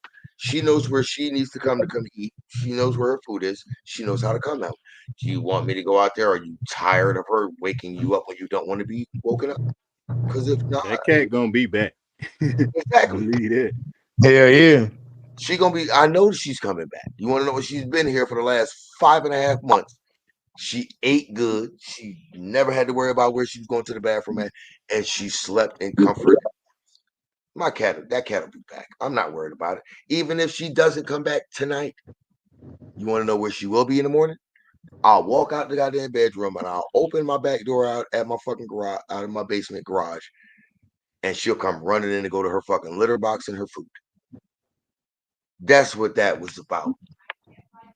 See, Stu, I learned this when I first got on YouTube. You can't talk to everybody in the chat because I'm not talking to everybody. I just wanted them to understand that. No. I run my house. This is my house. I run shit. Already. As you should. I'm not of this ilk where this new era of kids where the woman wears the pants in your house. No. My wife will even tell you, this daddy's home. Damn that. She'll even tell you, this daddy's house. Whatever daddy says goes. That's why I address her. Said, okay, you want me to do it? Is that what you want? Okay, then I suggest you hush your mouth. Because it's daddy's home. Weezy, what you got there? You got that Vic jersey on the wall? There's Vic right there. Here's the thing about it. She gives me that respect to be able to run the home because she knows I'm man enough to do that. That's what it is about. You have to earn that respect from your woman to be able to be called daddy, and yeah, this is your home, whatever you say, go. You got to earn that. Nowadays, women, if I ain't getting that off the rip, nowadays, women want you to earn it financially nowadays. Can't fuck with we ain't even finna live together. If you ain't giving me that off the rip, we ain't finna do it. Exactly. Women in today's society, you got to come with this in order to even have a conversation. Well, I'm glad. The good thing about it is that one back there, she older than me. So she already understood the game and where I was coming from and who I was off top. So when she go yell at me and say something to me, she's not yelling at me like she mad. No, she yelling at me because she got a headset on. She can't really hear when I talk at this tone when I'm talking to her. But with her headset on. What do you think of Bones, man? Bones is pretty cool Giant fan. Bones is. I like Bones. I got his number too. Good. He's a cool Giant fan. Yeah, he's the cool dude. He just had a son too. Congratulations on that, Bones. Bones just had a son? Yeah, he just had a son not too long ago. Bones, if you still watching, congratulations. Welcome to fatherhood. You got a son. Welcome to being your son's favorite human being. Yeah, him and Heidi Nash went to the Giants game the last game. They were at that stadium, the Giants stadium. Now, mind you are going to be your son's favorite man to look up to until he about 16. Facts. When he get about 16, he ain't looking at you no more. It's whoever the most popular star on TV, whether it be football, basketball, baseballs, and entertainment, anyway, a fucking actor, whoever it is. Hell, he might look up to them as a role model, but hell, at 16, he also got them posting the pictures of the wall of the hottest actress or female singer that's out too, because that nigga trying to get his dick wet at 16. Nah, for real. For real. That's all facts. Matter of fact, I'm gonna keep it straight. I'm gonna keep it 100 with you. He gonna start wanting to get his dick wet at 13. He gonna start feeling them feelings at 13, ready to get his dick wet. Keep it steady. And look, Ready Red, he a daddy. Weezy. Matter of fact, we all men in here. You're 13, 14, 15 years old, nigga. We trying to stick up in something. Tell me where I'm lying. You ain't lying. I was trying. Oh, hell yeah. Once 13, 14 hit, we looking at them girls that we thought we was ugly back in the day when we was growing up. We looking at them with that side eye now. Now they got a little bit older, they got a little bit cuter, their bodies got a little bit nicer. Now you looking at them sideways like, hold on, girl. Yeah, I was in kindergarten. I know you was gonna be this cute. Matter of fact, she gonna end up being hold on. You gonna end up looking at her like, how did Rudy look at Bud? Remember the Cosby Show? What's up, Bud? Nah, for real. Remember Bud and Rudy? They ain't like each other when they was kids. They got older though. I bet you they see each other now. Speaking of, Stu, last time we was on the panel, we was on what was we at? Skins, Big Simple. Yeah, one of them watched the niggas. Hey man, I know I left the panel when we made our pick, bro. But it took me, I had to sleep on it, Stu. You hear me? I had to sleep on it overnight. I had to analyze my shit. You hear me? I was like, hold on. Since 2010, when the Cowboys drafted offensive lineman in the first round. The nigga Y'all Pro have Bowl y'all by his had second great year. success with that lineman. Y'all have. Y'all, Right. that's why I say that's why I said this earlier, EC1. I can't necessarily write the Cowboys off. No, because of what they did in the draft. Shit. That's why I say I can't necessarily write them off offensively, especially because what they did in the draft, how they drafted, they were able to, especially on the offensive line, they can shift some things around. Because, like I said, Tyler Guyton, if he can work with some of them technique things that he need to tighten up on, he got the footwork and the physicality. You view those technique things, 2-3 years, he's an all-pro. Nah, facts. 2-3 years, he's an all-pro. We got a secret weapon down here for the offensive line. And here's why. But here's the reason why I knew this though. Here's the reason why I make this analyzation about him. Duke Merriweather. Yeah, Duke, he like an offensive line guru. Everybody who go see him, they come back for nothing. I got him ranked when it comes to O-line coaches. I got him ranked right behind Stout. I got him ranked right behind Stout. I got to be behind Stout. Got to. Yeah, I know he's the one that I have literally right number 2 ranked right behind Stoutland. I had Stu Hot last time we talked about this, but that boy Smith. Yeah. Tyler, the young boy, what he did to Jalen Carter. Look. Let's go, but we can go. Look, Ready Red, if you want. I got the tape, nigga. I got the film. Majority of the time, listen, keep it real with me. Majority of the time, when Jalen Carter would go right at Jalen Smith and go to make his move, it was the second or third guy that was coming from the side to help with Jalen Smith, to help with Jalen Carter. You know, the center stuck his hand in there. They treated him. Y'all treated Jalen Carter like he was Aaron Donald. Y'all, you can't lie to me on that one, Red. Y'all treated him like he was Aaron Donald. I'm saying the center helped out a couple of times, dude. But when they had one-on-ones, my boy put his face in the dirt. That's all I'm saying. He put that. When he finally got a one-on-one, he was already gassed. Come on, Ready Red. We always talk about this. If we gonna talk football, you always know context matters, bro. It does. So you can talk about, you could keep talking about what you saw, but when context is put into it, you know damn well that ain't the case. Tyler Smith ain't one-on-one with Jalen Carter winning nothing. He wasn't the whole game. That I would be capping if I said they was one-on-one the whole game. One-on-one. But what I'm saying is, though, when they did go one-on-one, my boy was handling up. Like I said, though, first team All-Pro. Well, like I said, the context of that mattered because he didn't get one-on-ones until he knew Jalen Carter was already worn down and tired for being in so many plays. That's when he got those one-on-ones. So context, that's why I keep trying to tell people. This is why I love everybody being here for me, EC1, Weezy, and Ready Red to have this conversation. Me and Ready Red, we the oldest two in here. That's why we can keep it 100 with each other. We the same age. We like brothers. That's literally my light-skinned ghost twin. Like, bro, he gonna keep it real. I'm gonna keep it real. We not trying to sugarcoat shit for nobody. He said it many times. He'd be happy as fuck if Dak Prescott was going and they got another quarterback. Because he knows majority of the time in this postseason. Oh, you tired of that? You ready for Dak to leave?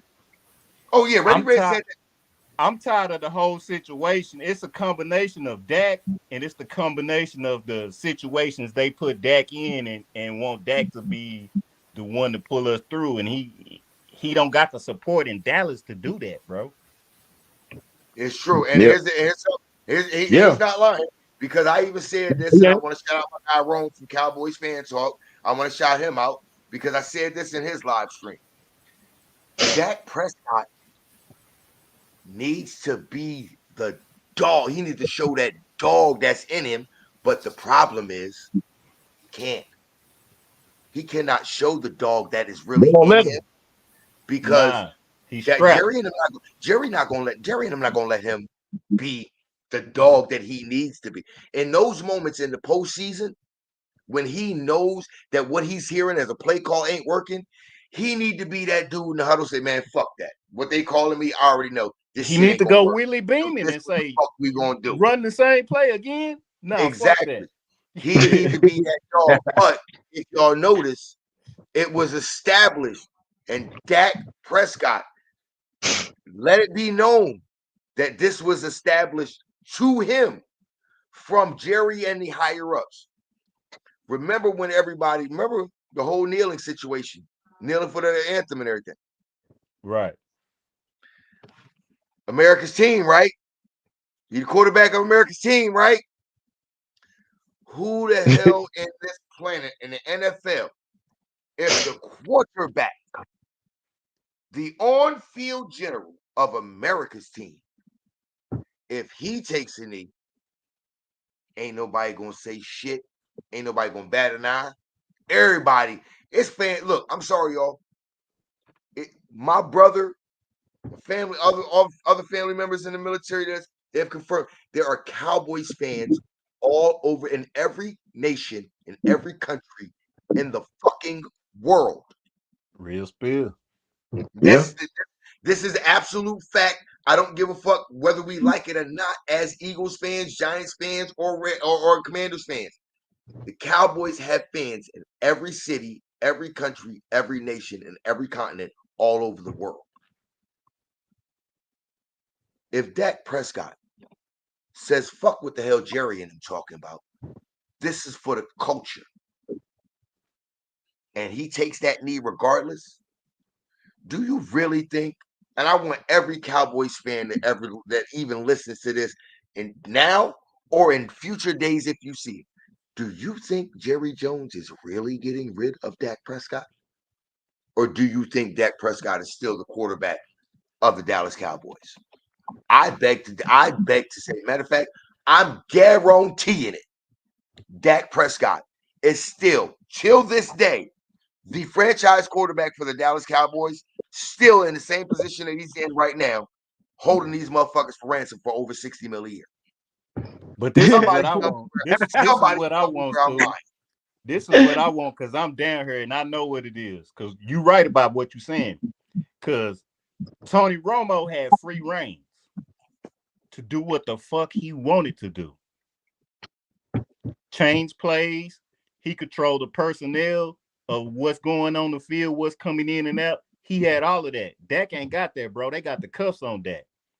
And what I want for Dak is to ask to be traded or to leave on his own merit before his legacy is tarnished forever, bro. I'm about to say he already in his last contract, he got a no trade clause and a no tag clause. So in order for him to be traded, he's got to want to do it himself.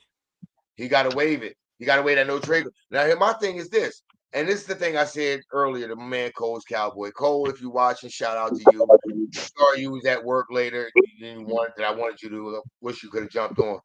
But he posted a thing about Dak Prescott and how he'll always get love from Michigan, from Mississippi State. And I said, oh yeah, for sure. Coming out that year, the year he came out, if it were my choice, I would have took Ezekiel Elliott #2 instead of Carson Wentz and came back in the second round and drafted Dak Prescott because he reminded me so much of Donovan McNabb. But then again, I remember, wait a minute, if he reminded me of Donovan McNabb, wait a minute, he's a better, matter of fact, my thoughts were he's a better version of Donovan McNabb because he could throw a pass out to the flat and it wasn't going at his running back's feet. He could throw a 5-yard slant and it wasn't going at his receiver's damn shin bone. He could do that accurately. But this is the one thing I also remembered about Donovan McNabb that has proven to be true about Dak Prescott so far in his NFL career. Higher the stakes, the bigger he's going to fold. That's part of it. The higher the stakes and the more pressure that's applied, it ain't going. He gonna fold. That's part of it. He do fall when the pressure is high. But y'all about to learn something about this boy Kellen Moore. EC1, bring your ass here, boy. Get back. Oh, he's sitting there. He's just sitting there listening. But here's the thing: Here's what I want. Let me tell y'all something about Kellen Moore. I already know you gonna come about Kellen Moore. You call me out like that, down, bro. Let me break Kellen Moore down. A lot of that shit was on deck, but if you go back and watch our last playoff game versus San Francisco, and if you know anything about San Francisco defense, they don't run man to man. They run like this cover 3, and they sit on the zones. The linebackers roaming around, and the cornerbacks playing off the ball, right? Mm-hmm. So you got Kellen Moore, who consistently called for all 4 receivers on the field to run comebacks and button hook routes. On the defense, they're sitting on that shit all game. Dak Prescott don't have the power to say, run that again. You don't want to change it up. Oh, come on, man. First of all, you can't pull that by on me. Talk about he don't have the power. Bullshit. If he had the power, he didn't call it. You were a starter he in didn't this do that to league. me. He did that to me. Yeah, He didn't do that bro, to you. You were a starter. if he had the power, why is he not out of him? He's trying to slip one behind. When your offensive coordinator was your backup quarterback. Yeah. This is why I said you can't. But use check that this when you out. don't have Check power. this out. Hey, hold on, Stu. Hold on. Before you go off on me, you gotta let me get my shit out, bro. Remember the Dez no catch game, right? Yep. Offensive coordinator called a run play. What did Tony Romo do? He seen single coverage on Dez Bryant. He audibled on 4th and 2 and threw a bomb. Dak Prescott does not have the power to do no shit like that, bro. Why don't he? Because they ain't gave him the reins. I'm sorry. I beg to differ, sir. Here's why I can tell you that. Here's why I can beg to differ. You gonna tell me as a Cowboys fan, watching all my life, I know this is why I'm gonna beg. This is why I'm gonna beg to differ. I'm not saying I'm right. I'm not saying you're wrong. None of that. I'm just gonna say I beg to differ on that because I'm sorry. Who was signed to their contract first? Dak or McCarthy? That's why I'm gonna have to stop you though. Before McCarthy got hired, they hired the white boy Kellen Moore first. Okay, well, here's the thing about it. Hold on. Just like they hired Jason Garrett, offensive coordinator, before they hired your boy's son. What was Kellen Moore doing? Wade Phillips. Before they hired Wade Phillips, they hired Jason Garrett. What was Kellen Moore doing before he was OC? He was the backup quarterback. He was the backup to Romo, and he was the backup to Dak. Now, here, I'm gonna give you a little bit. I'm gonna give you a nugget. Give you a nugget, Ready Red, because I want to give you a little bit of a history refresher. I'm not saying a history lesson because I'm sure you already know this. History refresher. What exactly did Jason Garrett do before he was coaching for the Cowboys? He was Troy Aikman's backup. Yeah, he was Troy Aikman's backup. So where did you think? Dak Prescott started having more success with Kellen Moore. He started really to take off with him. Once Amari Cooper got there, Kellen Moore was the offensive play caller. Why? Kellen Moore was his backup. Kellen Moore already knew the stuff Dak Prescott wanted to run as a quarterback and what he was comfortable doing. And you add an Amari Cooper to that, Dak took off. But here's the thing about it. Here's what Kellen Moore actually did for Dak Prescott to get him to the level he's at. He helped him see the field better pre-snap. That's what he helped him with. He helped him see the field better pre-snap. So therefore, once the snap happens, Dak Prescott already knew what the defense was going to do and where he wanted to go with the ball. Here's the thing about that. A lot of times, if you look at Dak, he's hesitant because Dak does the same thing that Gardner Minshew, Kirk Cousins. No, you're not gonna. You're not gonna mention Gardner Minshew, bro. That's what we not gonna do. I'm gonna give you Damn, if you can say Kirk Cousins, I'll let you take that one. But give you proof of Gardner Minshew, I'm gonna give you proof of what I'm saying right after I said it. Right after I said it, he does what all of those quarterbacks do. He waits to make sure that these guys are getting. Here's my proof of that. Your first third down and your first possession in the game against Green Bay in the playoff game. Dak hesitated in throwing that pass, which is why he led CeeDee Lamb too much on that first third short. He hesitated because, first of all, it's a linebacker out there covering CeeDee Lamb. What are you hesitating for? CeeDee's going to step to the outside one step, put his foot in the ground, and come around the backside of him. All you got to do is put it right there past that linebacker's ear. And CeeDee Lamb takes that ball, and he's gaining at least 15 to 25 yards. But let me tell you why, Stu. Let me tell you why, though. And waited. As a Cowboys fan, somebody who know Dak very well, Dak got to play with certain type of receivers that Dallas doesn't draft for him. Dak needs a guy who gets separation. He got to have guys that get separation like 3-4 yards away from his man before he feel comfortable with throwing the ball. Why do you think they got rid of Dez Bryant, bro? Why you think they get rid of? It was CeeDee Lamb. He did that separation. But CeeDee Lamb runs a 4.5, not a 4.3. I said this earlier. CeeDee Lamb, that guy. I got CeeDee Lamb and as a top 10 route runner. I got him number 7. CeeDee Lamb. That's disrespectful. Number 7. I said it. CeeDee Lamb is not a speed receiver.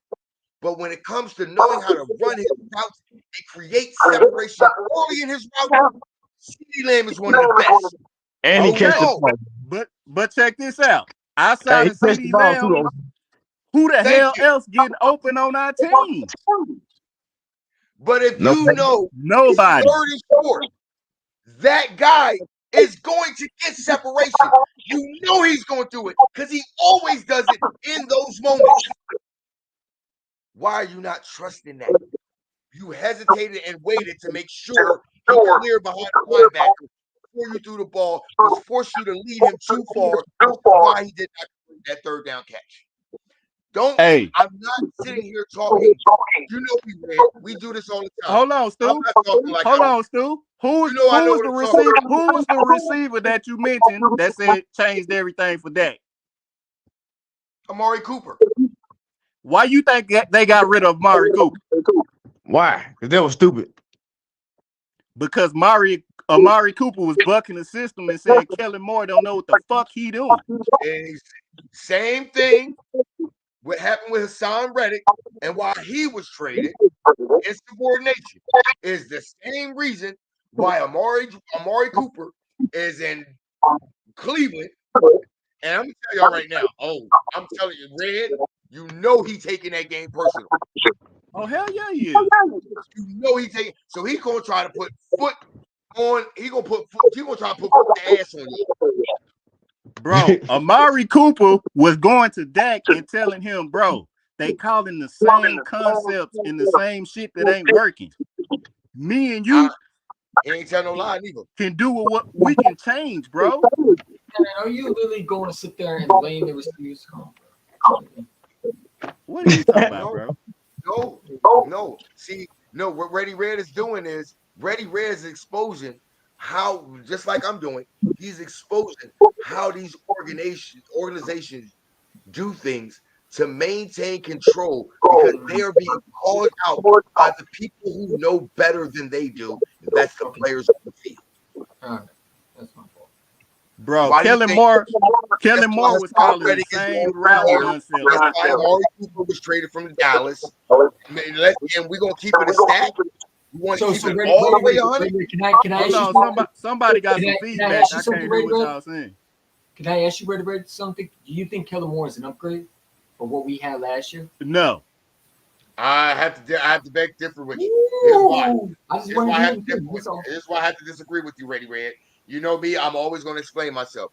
Last year, Brian Johnson, that was his first year ever calling plays in the NFL. And he better than Kellen Moore. You know why? No, he's not. No, I'm gonna tell you why, Stu. Because he got a scheme.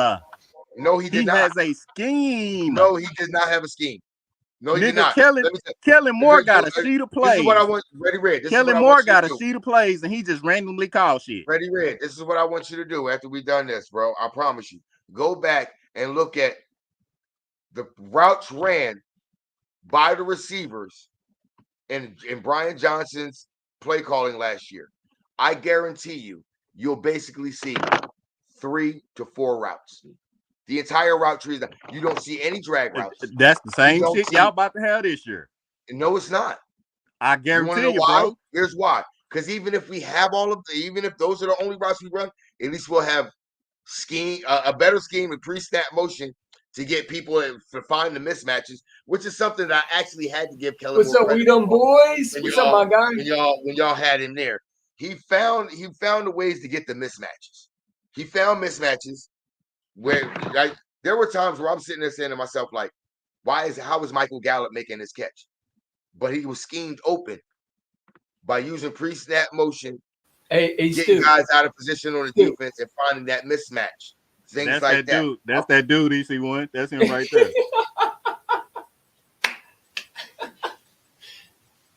Bro, I'm telling you. You know why Cowboys had success throwing all them yards and getting all them touchdowns? It was when we played against. Hey, that's my guy, man. I ain't gonna lie. He's funny though. He's funny. He got some guts. Stu, I'm telling you, when we played against team who played man, we was activated, right? Yeah. When we played against teams that played that zone, that cover 3 and cover 4, that's when we ran into all of our problems. Yeah. How old is that? How old is we them boys? 19. Yeah, he a teenager. Yeah, exactly my point. You a boy. Oh, over there. Get your little monkey ass over to the kids' table. Red, get your boy. Send him to the kids' table. He don't know no better. Man, hey. You coming into the wrong live stream. I think you should bring them all in the talk the way you talk. I got some boys in Cowboys Nation that won't even let them on the panel no more. Damn, really? Damn. That boy can't even come up and tell you Cowboy. My boy DFW 214 won't even let the nigga on the panel That's no bad. more. When you a Cowboys fan and Cowboy Nation won't even let you come talk. I ain't got no problem with little dude. Hey, Miru. He was still in his daddy nutsack. Matter of fact, he wasn't even there.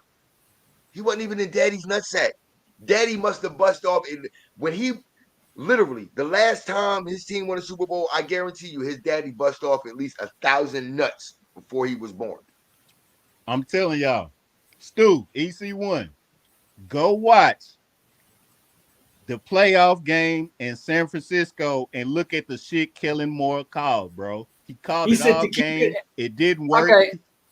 All right, he don't know how to make adjustments. Everyone in the NFC East is not making the Super Bowl. And as a Cowboys fan, man, I lost my interest in take our division, but we get the exit first round in the first round of the playoffs. Bro, don't entertain that bullshit, man. This man don't even know his offensive line. We them boys. We them boys. When was the last time he gonna show us literally? Hold on. When was the last time you seen the Dallas Cowboys celebrate winning a division? Oh, not fans, not Cowboys fans. The Dallas Cowboys. Hey, Stu, he's going to. And that's why I always say this to Reddy Red, because when he bring up his quarterback record, I bring this up with him because he know I'm fucking with. I know he fucking with me. He just trolling. But Reddy know that's mediocre, bro. Stu, he gonna show us stuff like that is mediocre. When the expectations of Cowboy Nation is Super Bowl or bust. Super Bowl or bust. And these niggas ain't qualified for it. Cowboy Nation. So it ain't no use to talking Super Bowl because we not qualified for it. It's always been that way. Hey, Queen Miranda, if you want to talk to me like a man, come your punk ass up here, bro. Hey, King Miru, nah. Nah, not Ready Red. Ready Red keep it a stack, bro. He keep Y'all it a ain't stack. never heard me say Super Bowl. Stu, you know me for a little while. Ready Red ain't never said that. He I've known wasn't Ready on Red me for over a about year, 2-3 years. now You he ain't keep never it heard me say he keep Cowboys it a and Super stack. Bowl in the same sentence, other than we got 5. Mm-hmm. Like I keep it a stack. Now Ready Red don't ever say Super Bowl. Ready Red always talk about competing in the division, talk about winning the division and stuff like that. He'll talk shit to us about that, but you'll never hear him say, "Oh, we going to the Super Bowl. We gonna win the Super." You'll never hear Ready Red say that unless Hey, Stu, Ready Red is like me. Me and Ready Stu, Red are the same in this instant. We'll talk our shit, but we still let's wait and see how this play out though. We don't boys said that you suppose you won't allow him in or something like that. Yeah, you gonna say we don't. Here's the thing about it. Hold on, Miru, how old are you? A kid. How old are you, Miru? I'm 23 years old and be 24. I know you. I know how old you are. Nigga, I don't forgot more football than y'all ever watched. Like, hold on, Miru, answer the question, bro. How old are you, man? How old are you, Miru? You know you're my dog. We vibe on Twitter and everything. But I need to. Okay, you 21. Oh, you 21. Okay. You can't go already red like that. He can go at me all he want. You go at him, but it's a bad idea. It's a bad idea.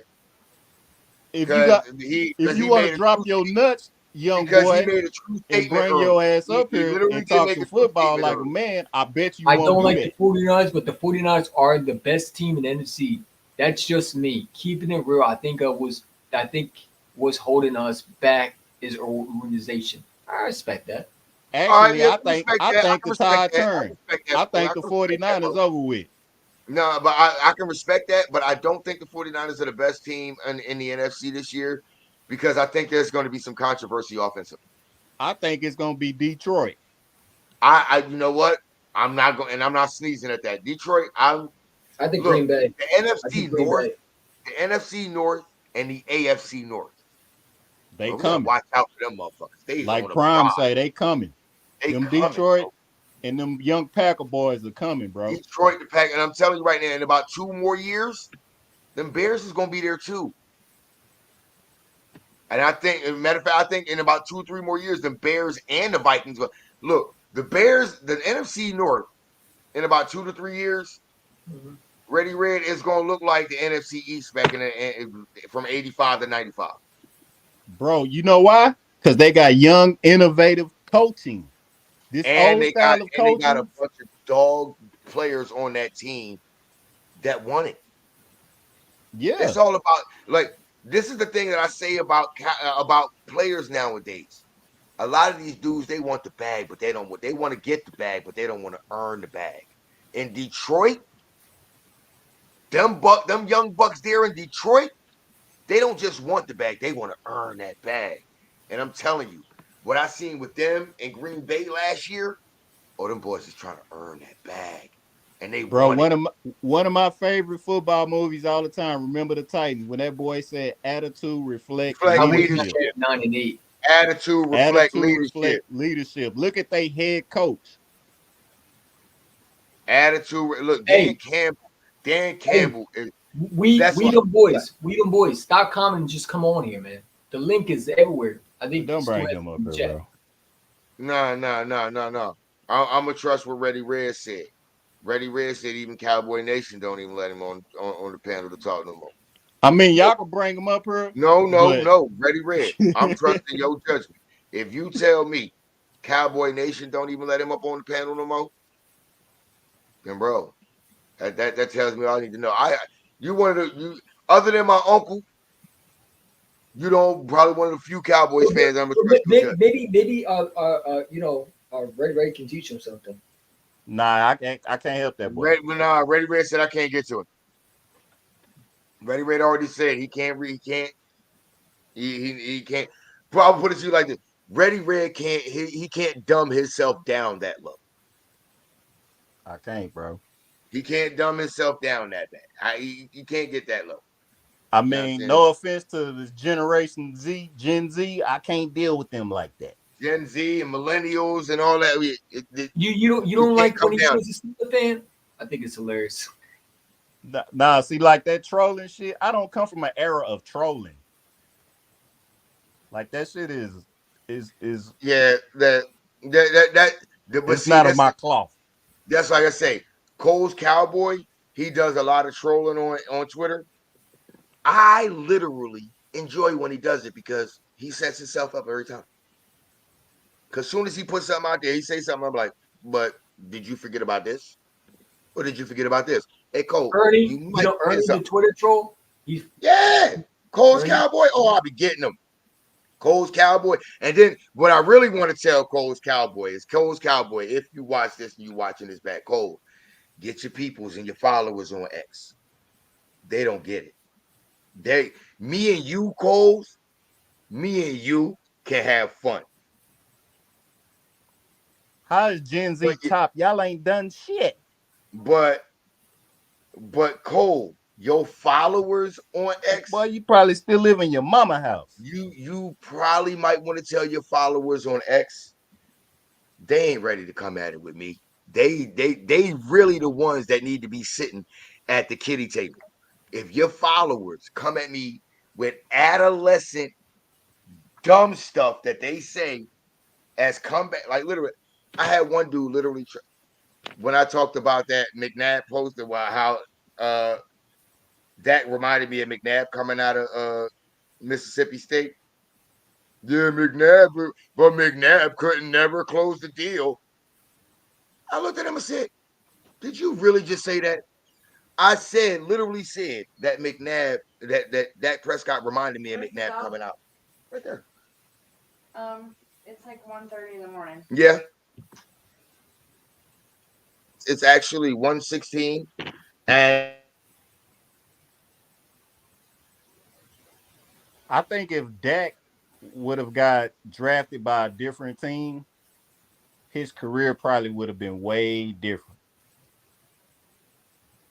But being in this circus of Dallas and the Dallas Cowboys, the brand it's impossible for him to win here. If another quarterback was in Jerry World, you don't think he would do better than Dak right now? You think it's just that bad of an organization? Like Shedeur Sanders, you don't think they should draft him? I want them to draft Shedeur. Okay. What about Jalen Monroe? I don't think he got the skin of being Dallas, bro. Like being in Dallas. A lot of Giant fans want them to tank for him. When I say being in Dallas is something different, it's like you got so much on your shoulders, bro, and it's like you got to win despite an organization that doesn't have your best interest in hand. If you feel what I'm saying. Mm-hmm. I ain't gonna lie to you. I mean, Stu might like McNabb. I'm not a McNabb fan, man. I'm just not. The guy's a choke artist to me. But I'll say this on McNabb's behalf. They never really got him no weapons until T.O. That's true, but he had Deshaun Jackson later in his career. I get that, but I just think that his mindset was just losing mentality. Like he just didn't have the mindset, and I think guys in free agency, in my opinion, didn't want to play with him because of his selfish behavior that he put out. Like he was very jealous of T.O. That's why T.O. said what he said. Like I feel like he was jealous of me. You know what I'm saying? Just him throwing up in the Super Bowl, getting drunk before a Super Bowl. Like, really? That's a leader? True that. Whatever went down, I feel like the leaders of that team, the organization should have sat them down together like, hey, whatever y'all got going on, squash this shit. We got something bigger and better going on here. Like, we got a goal to obtain, so y'all got to chill with that shit. But I look at McNabb, y'all went to what? 4 straight NFC championships, bro. With receivers like Pinkston and who was the other guys? Reggie Brown. All right. Yeah, like I don't even fucking remember their names. Thrash. Y'all had Thrash, Pinkston. I call him Trash. I call him James Trash. The dude who used to do They had the People's Champ. Dude, no joke. Did you know L.J. Smith was in the same draft as Jason Witten? We should have taken. We got Witten in the 3rd round. Yep. L.J. Smith was more athletic and more productive coming out of college, and Andy Reid found a way. Literally, L.J. Smith shouldn't have been as productive as he was in the league. It's just that Andy Reid's system and the way he had. That man, I think in that Super Bowl, didn't he drop one of the biggest passes in the Super Bowl? Literally right through his hands. No, L.J. Smith was one of L.J. Smith caught one of our touchdowns in that Super Bowl. It was L.J. Smith and Greg Lewis. Yes. Okay. All right. Because there was the last play, it was like 4th and 1. It was L.J. Smith L.J. Smith caught one of the touchdown passes, and the other one was caught by Greg Lewis. Yeah, I just think that the T.O. and McNabb situation, I mean, I feel like T.O. was right about McNabb. He was selfish in my opinion. Now, I ain't gonna lie, McNabb cost all that Super Bowl.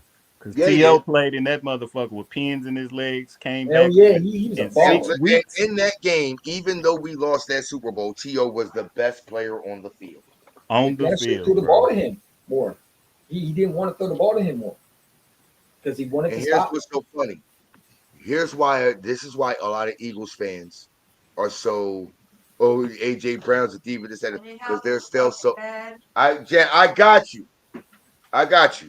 But they're so hung up on the whole T.O. situation and how that unfolded that any little thing that happens with AJ Brown, they're gonna get hung up on that.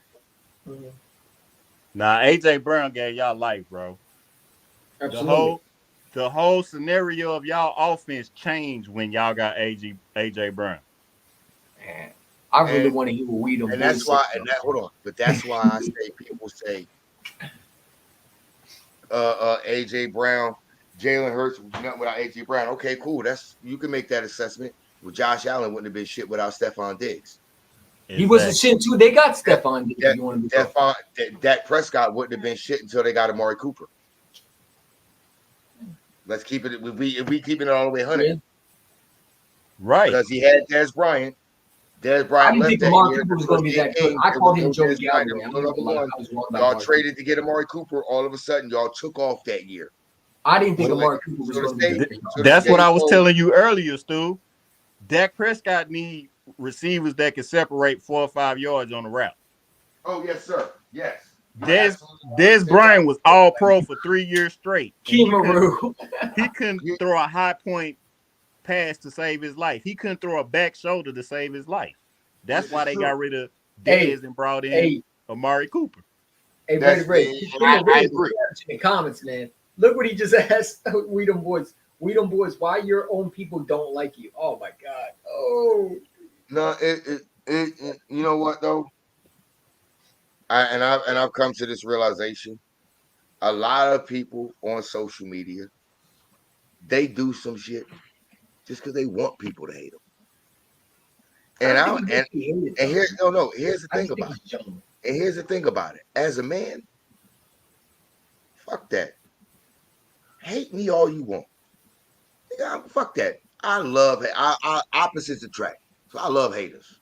I just want to see We Them Boys versus Stu because I feel like We Them Boys. No. I don't want no headache tonight, bro. I want to see that.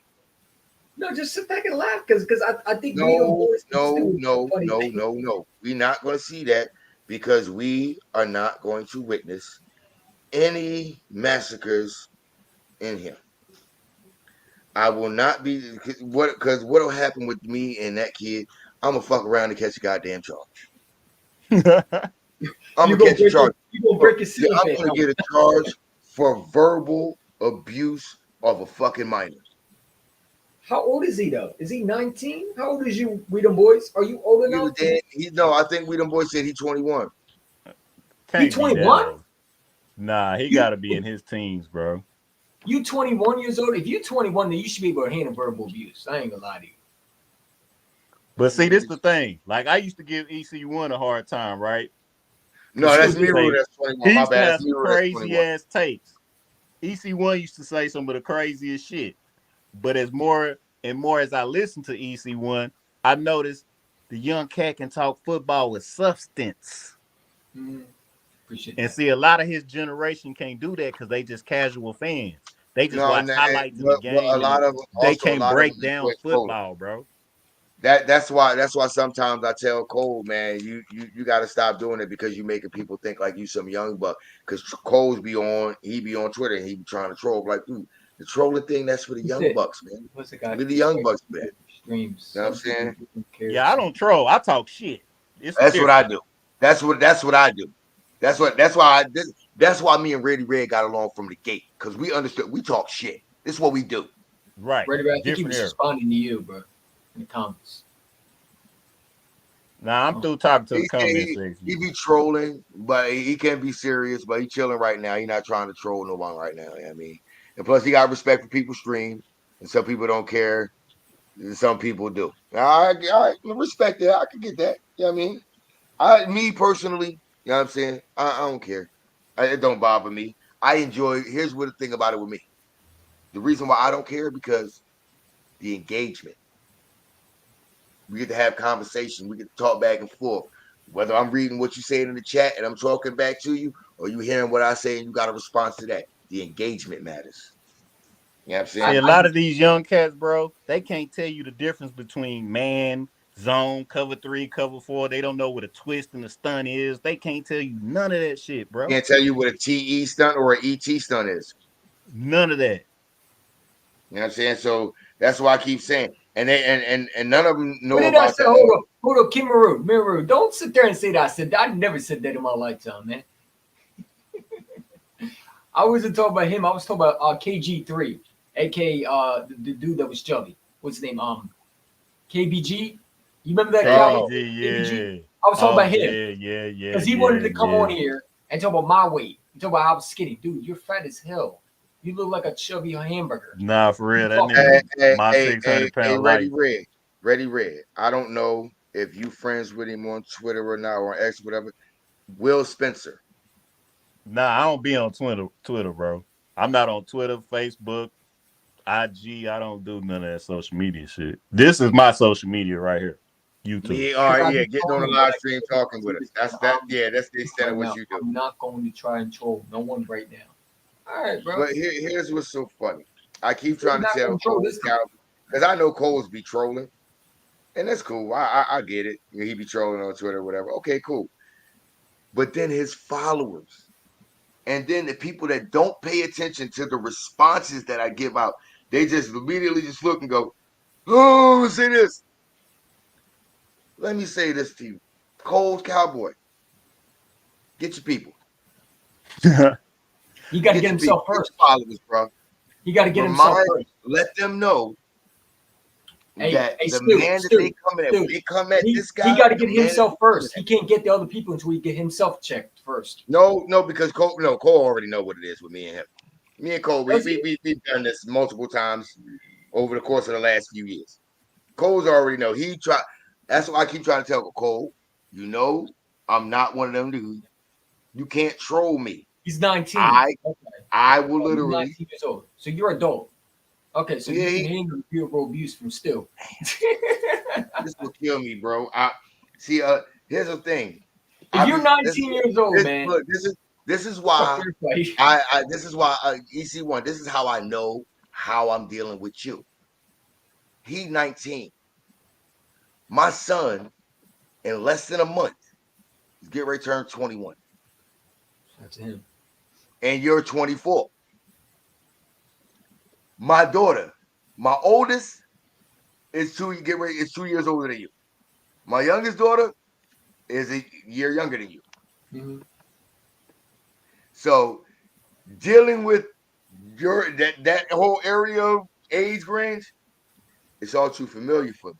Plus, I got my nephews and stuff that's like 18, 19, stuff like that. So when I see stuff like that come from somebody like goddamn young buck. Kimaru, that's a fact statement, man. Bro, us Eagle fans pay Cole's rent. They definitely do put his food in his stable, man. See, I don't know Cole like that. Honestly, I only seen Cole's pretty much on y'all channels, bro. I'm not subscribing to him. He don't mind it. I mean, he mad at me because I don't collab with some of these Yeah, I seen him on Birds and Broad Street. I seen him come on a few of y'all channels. Yeah. And it's only 2 reasons I come to y'all channels. One, Philly Notion. Philly Notion used to come to our channels for years talking shit. So that made me say, let me go find some Eagles content creators and some Washington and some Giants content Joey Shakes is a good content creator too, and see what the fuck they talking about. Yeah. I want to come pop my shit off on their channels. Lord Brunson blocked me immediately. Look, I guarantee you. I'll holler at Brunson. That's Lil Cuz. He'll block me immediately, bro. He'll unblock. Like I wasn't even there 2 days. He'll unblock you. Me too. Yeah, that's because like early in this, like what he'll do is if the first thing you doing is that's the first interaction with you, he not trying to deal with it. You got, but I trust me, he'll unblock you. He'll unblock you. That's my guy. That's my dog. Yeah, I just be wanting to pop my shit. I don't even be talking crazy. Yeah. Oh no, trust me. The funny thing about it is, I guarantee you, he'll watch this live stream that I'm doing, and when I say that, as he's watching me talk to you right now, he'll look through his block list. He'll unblock you. Yeah, I've been blocked for like 2 or 3 years over there. I ain't even been back. I mean, he got me mute. He got me off. Well, if it's been that long that you've been blocked, it'll be much easier. He probably, I don't even remember who the fuck that was. All right, let me go look through. I'll unblock him. Yeah, he'd be busy though. So it's like I really like he knows I'm shadow banned by his channel. I told him about it. You know, I don't really care. I make a fake a channel and I just put PC1 in. And me personally, I don't rock with all the cowboy content creators because a lot of them be on that bullshit. Mark Holmes. A lot of them making money off Cowboys brand and they don't even believe the shit that they say. Oh, I can tell you the number one of them. Profits, like they profit off people's hope, off the fans' hope. They selling fans' hope. I can tell you the number one culprit of that. I can tell you the number one Cowboys culprit of that. Mark Holmes? Botch Lombardi. Botch. This is how I can prove it. No matter what happens, we already know the Cowboys gonna make the playoffs. After the game, after that playoff game, if y'all lose, watch Botch Lombardi's demeanor.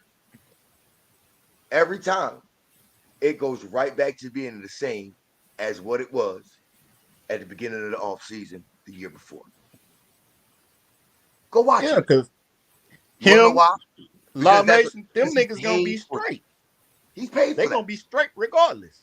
Game Time Brian. No, Game Time Brian and Mark Holmes, they really do that for real. They really, really enjoy it, and they really do love the Cowboys and enjoy it for real. They really do. They really do. I hate to say this about Mark. I like Mark. He a good guy. He a hardworking man. He provides for his family. Yep. I like the reason he became a Cowboys fan.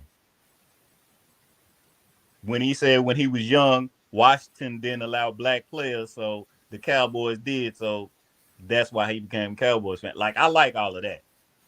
But a lot of his content is copy paste. Like, he get all of his shit from... It's all rinse and repeat.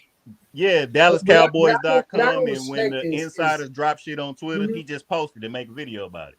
What I don't respect is him trying to collab with Dan Sileo. This dude literally called you out by your name.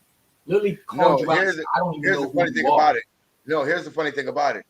I have no problem with Mark Holmes doing his thing or Philly 500 doing their thing. Fuck that. I just don't like Dan Sileo. You're a racist. No, you're a but seriously, Stu, you're a racist, a misogynist. If I call you out your name, are you going to collab with me again? If I say, I don't know who Stu is, I never met him, you going to collab with me? Because that's what he said to Mark Holmes. And but he didn't. Hold on. At the time that he said it, he didn't know. He did not know who Mark Holmes was. No, that was just recently. That was just because Mark Holmes just came back. No. Mark Holmes used that now ever since the day it first happened. That was before Mark Holmes ever was on the show. He didn't know who Mark Holmes was at first. He had never reacted. He had never had any interaction with him, never spoken to him or anything. He got introduced to Mark Holmes through Philly 500. That's why Mark Holmes came up. And no disrespect to Philly 500, but I just think that they and my guy Bobby Murphy said this, and I think this is perfect. I'm not trying to be disrespectful, but I think they rub dicks with each other because they want the views so much. And here's the problem. Here's the thing about Jacob Sports Media. They knew when they hired Dan Sileo, they hired a racist, they hired a misogynist, they hired a bigot, they hired a fucking religious zealot. They knew they hired an Italian fat version of Donald Trump. They knew that. Now, I was going to say Chris Sims, but okay. No. Chris Sims has. I'm sorry. As much as I don't like Chris Sims has more integrity than Dan Sileo. He does.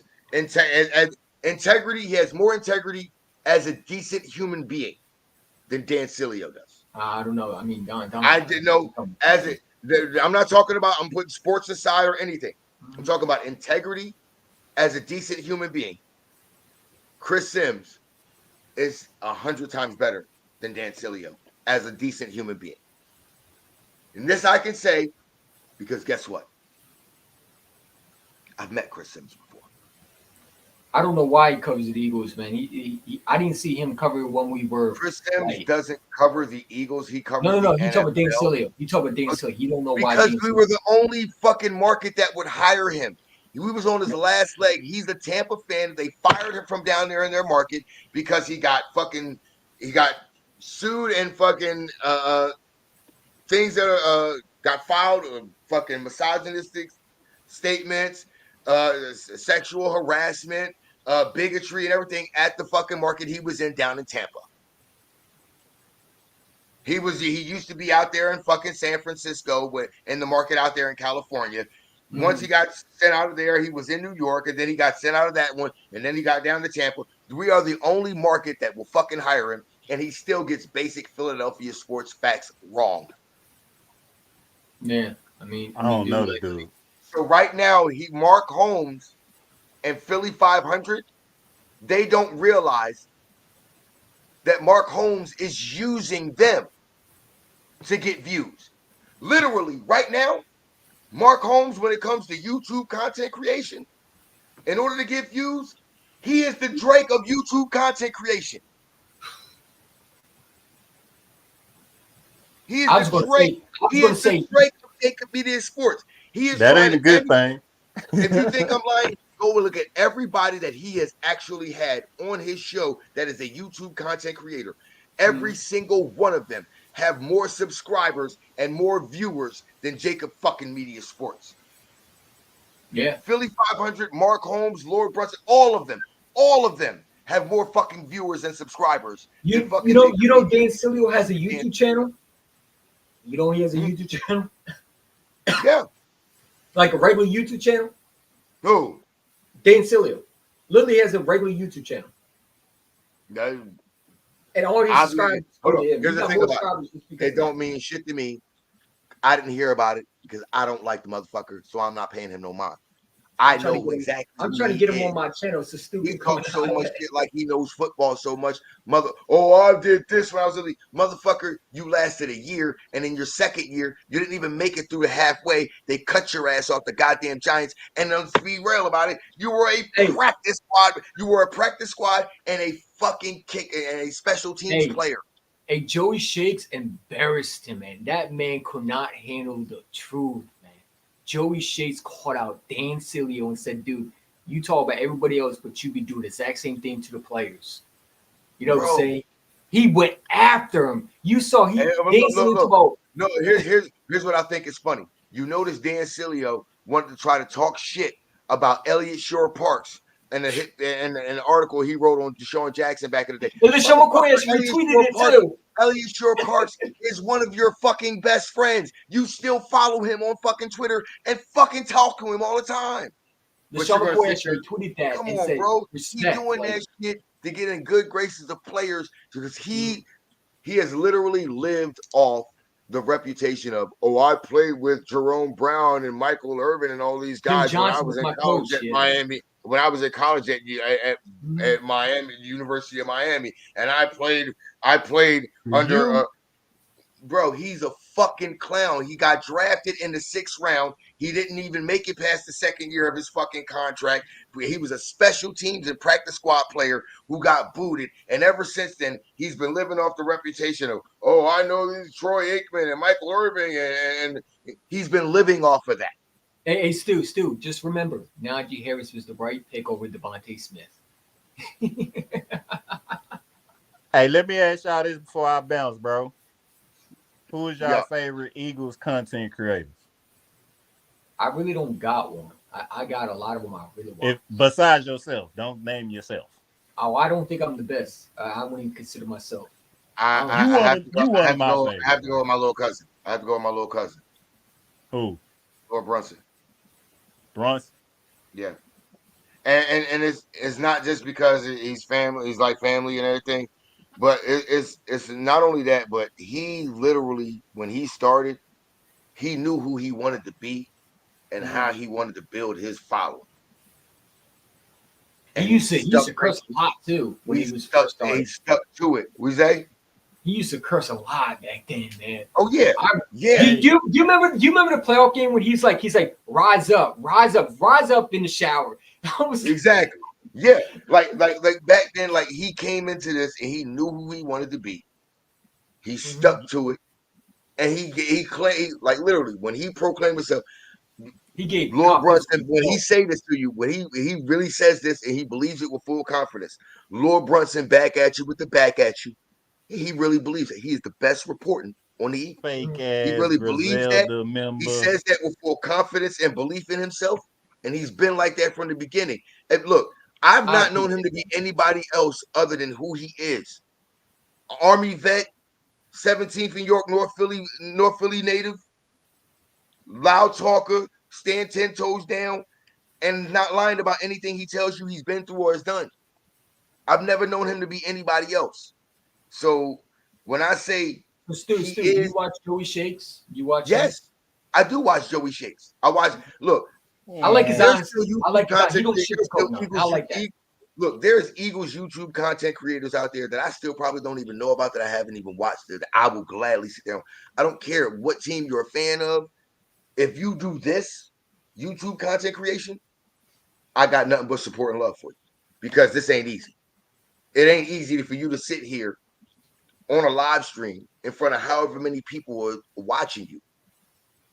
Have your confidence, talk your talk, and know what you're talking about.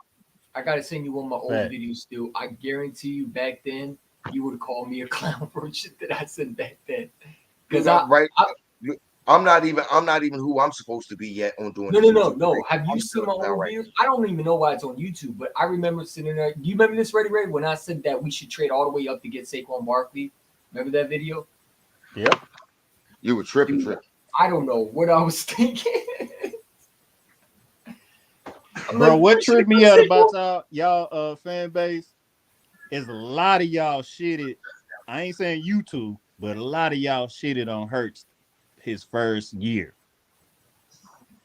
I think I remember this, bro. Like I was around. Everybody that's praising Hurts like he the savior, like he the MVP. A lot of these same motherfuckers was wanting to run him out of town. Listen, when they were talking about Deshaun Watson, I remember, Stu, you remember this too. What did I say? I don't want him, because they said he was a top 5 quarterback. And I said, if he's top 5, why can't he not make Houston better? Well, he needs weapons. Well, he ain't getting weapons in Philadelphia, because we trade him. We're giving him 2-3 first-round picks. We're not going to get weapons from him. He's going to be stuck with Jalen Reagor. So, and there were so many Eagle fans that got really mad when I said he's not top 5. And I personally, I think he's top 10. Top 15, but when you talk about top 5, like I don't know. I said I'd rather keep Jalen Hurts. I said I'd rather build around Jalen Hurts. You remember that, Ray? Remember when they were saying, well, I'd rather go get Deshaun Watson. Why? Yeah. Why would I give up? And think about it, we got Deshaun Watson and Russell Wilson. I don't think they would have paid out in Philadelphia. I don't. Because we wouldn't have got A.J. Brown. We wouldn't have got Devontae Smith. You wouldn't have had the cap money to get those guys, because the money that you would have given Deshaun Watson, Russell Wilson, would have been a disaster. So I'm glad we kept Jalen Hurts, and shout out to them for not having their trade clause, because Howie would have got it done for sure. I truly believe Howie Roseman would have gotten him if he could have. You know what I'm saying? But my thing is this though. Here's the thing about it. This is where I have to say, everybody wants to sit there and talk about how they feel about Deshaun Watson. Let's talk about that for a second, because truth of the matter needs to come out. Anybody ever notice they say this shit? All of this stuff was going on years before. Why is it that it wasn't until Deshaun Watson said, "I want out"? I want out. That all of a sudden all of that shit came out. And here's another thing: if you really think about it, before Deshaun Watson settled all his cases, guess who settled all of theirs first? The Houston Texans. They settled with 4 of those fucking girls, giving them millions. But you ain't hear nothing about that. You ain't hear nothing about the organization or the owner of the organization and nothing like that. All you heard was Deshaun Watson's name getting drugged through the mud. You did. You definitely did. You're one of them. I think there was, I ain't gonna lie to you. When we first drafted Jalen Hurts, I wanted Carson Wentz to be the quarterback so bad. And it wasn't because I hated him. It was because I didn't understand the pick at the time. And, there was a lot of people saying that Carson Wentz was out the door. And I don't know if it's just stupid. I argue with people saying that, and Bobby keeps on lecturing me every time I call him, right? He tells me, remember people said that Jalen Hurts wasn't the guy. I was on streams telling everybody. I'm like, yeah, I get it. Everybody was wrong about Jalen Hurts. We did not think that Carson Wentz was like, you just paid it a quarterback and you're drafting a quarterback in the second round. I mean, that's like, okay, what is the plan, right? Because okay, you knew he was a good quarterback. Like, I knew when they drafted Jalen Hurts, Carson Wentz was out the door. I just didn't want to face it because it's like, okay, we're going to draft another quarterback and we're going to get rid of this quarterback. And you just paid him that type of money. It was so many fans that were mad that y'all was getting rid of Wentz. But I understood why they did it, though. They saw something out of Jalen Hurts. They saw a guy that they see now, and that is a leader, a guy that's willing to put the work in, a guy that's a hard worker, that guy that knows, even at his worst, he knows that he can get better. And that's something Carson Wentz wasn't willing to do. He was willing to go in deer hunt rather than be with the guys. You know what I'm saying? Exactly. He was willing to, now, I mean, you're supposed to be the quarterback leader and you're out here saying, I don't want to compete. Why are you scared of a rookie? If you That's why I made that statement earlier. That's why I made the statement earlier. If every other position on a fucking football team, every single game, every single week, every practice, every single year, has to compete for their fucking spot, what makes the quarterback position any fucking different? Yeah. Shouldn't be best man. You want the best players. I've been wanting the best ones on the field, right? Dak for years. If you want, on both sides of the ball, you want the best 11 men on the field. On both sides of the ball, you want the best 11 out there. So the ones that earn I think it was Stu was arguing. I think did we have that debate where I was saying Jalen Hurts before couldn't read the defense? You're like, EC1, you're fucking wrong. Stop. Yep, I told you that. I told you that. And I had to look at film because I'm like, dude, he's saying stop. You're like, no. You're wrong, guys. That's what I say. That was his rookie year, right? When I was like, he can't read the defense. It's not that he can't read a defense. What you're not realizing is he's trying to get through his reads. It's just that in his rookie year, that those 4 starts he had, in his rookie year, those 4 starts that he had, his number 1 receiver was Greg Ward Jr. No. It was JJ Arcega-Whiteside. No. Greg Ward Jr., JJ Arcega-Whiteside was supposed to be that guy. But Greg Ward Jr., remember we had the injuries, and Greg Ward Jr. was a practice squad guy. That was Carson Wentz. Yeah, but the last 4 games that year, Jalen Hurts started. The number 1 receiver was Greg Ward Jr. No, it was. I remember that. Alshon, Deshaun Jackson, and Nelson Aguilar. All 3 were injured. Yep. The number 1 receiver that year was Greg Ward Jr., and he was a practice squad player. Yeah, that's right. He called one versus the Arizona Cardinals. Because I was like, no, it was the Packers. It was the Packers. It was Green Bay. And here's what was so crazy about it. That year, before Carson Wentz got benched, he played 12 games that year. 11 of the 12 games that he played, it was a completely different offensive line combination. 11 of those 12 games. I ain't gonna lie. I want everybody who told me that JJ Arcega-Whiteside was a better player than Travis Fulgham to come out and tell me again that Miru. Travis Fulgham was 2019 because Travis Fulgham came off the practice squad and helped us. And then he broke out against the Steelers in that 2019 game and helped us beat. Actually, he was one of the key figures that helped us beat y'all, beat the Cowboys at the end of the season. Because the division was on the line that last game of the season against between us, and we beat y'all, that year. No Alshon, no Deshaun Jackson, no Elson Aguilar, and it was the second to the last game of the season that we beat the Cowboys. That was 2019, That's bro. because Amari Cooper quit. 2020 was calling that buzz. Yeah, it was 2019, the 2020 COVID year. That was the year we drafted Jalen. He started the last 4 games. You remember right in preseason. Fulgham was in 2019. Travis Fulgham was released because of J.J. Arcega supposedly beat him out. Fulgham was in 2019, bro. Yeah, do you remember how many people were like, J.J. Arcega White is better than I was arguing with so many Eagle fans. I think it was a guy named Victory. I don't know who he is.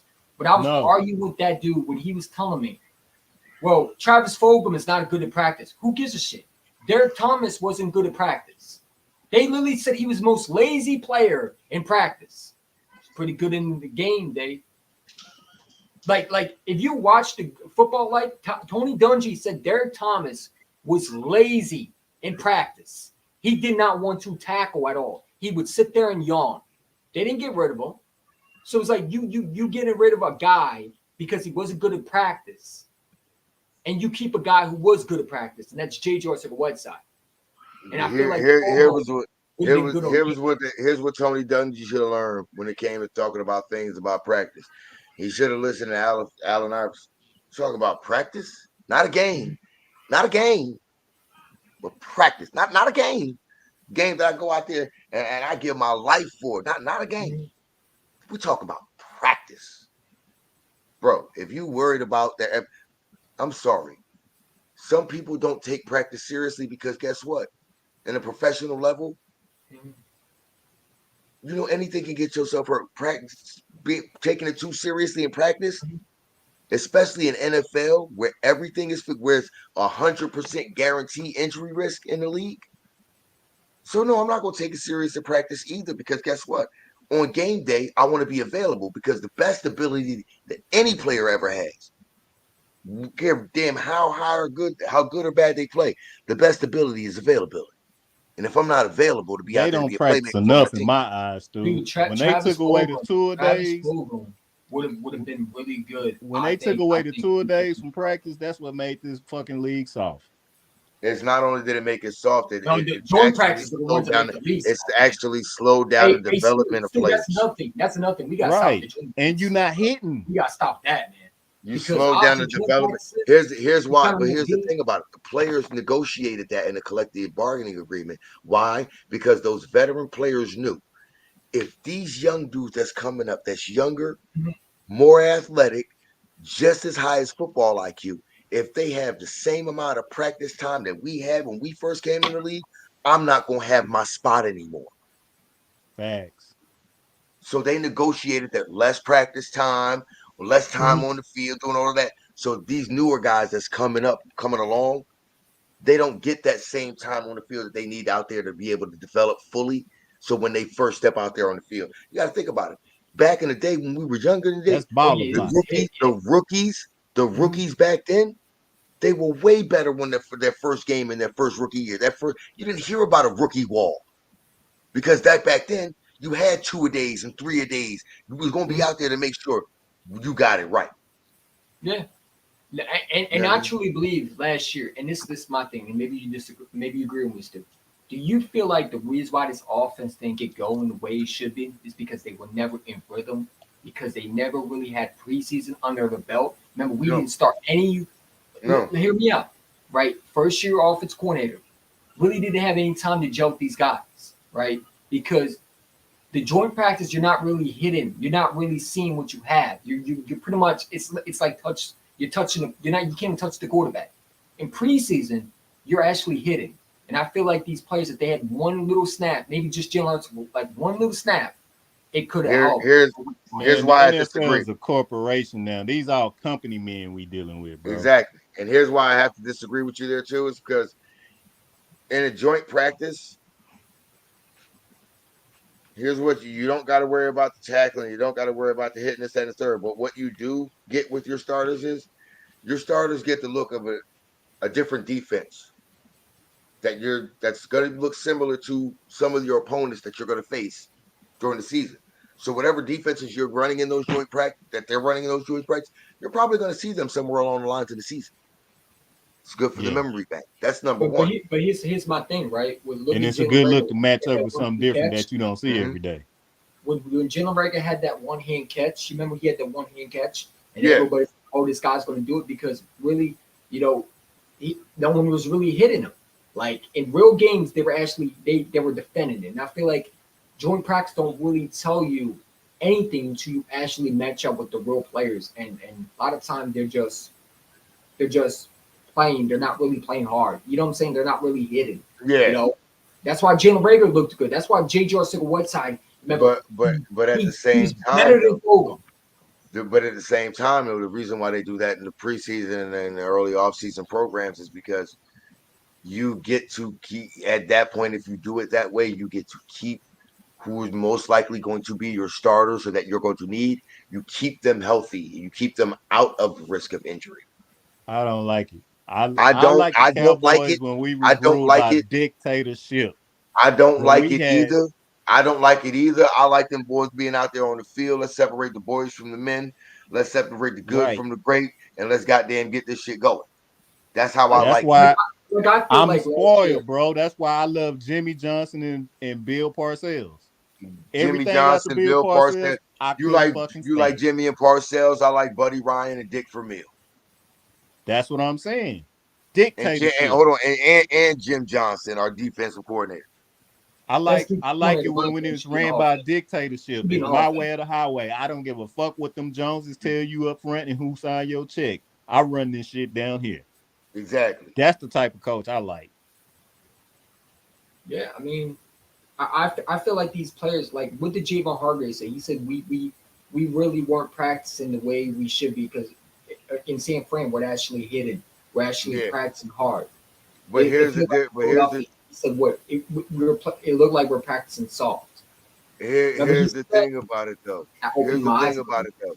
Here's the thing about it that I always say. I heard him say that, and I'm thinking to myself, okay, cool.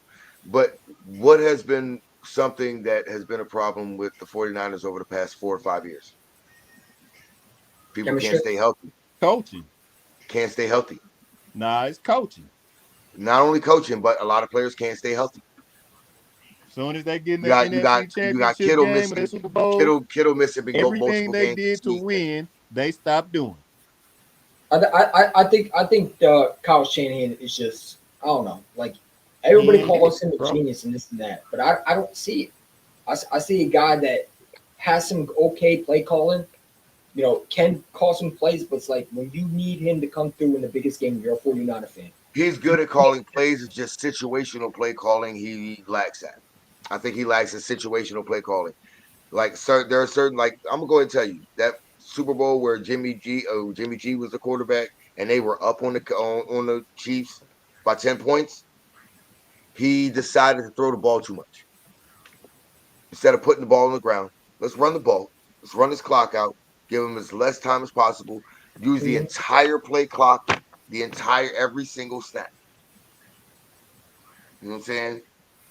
We need to throw it on a third and medium or something like that. Okay, cool. We'll give him something where we know we're going to get a receiver or a tight end or running back out of the backfield wide open.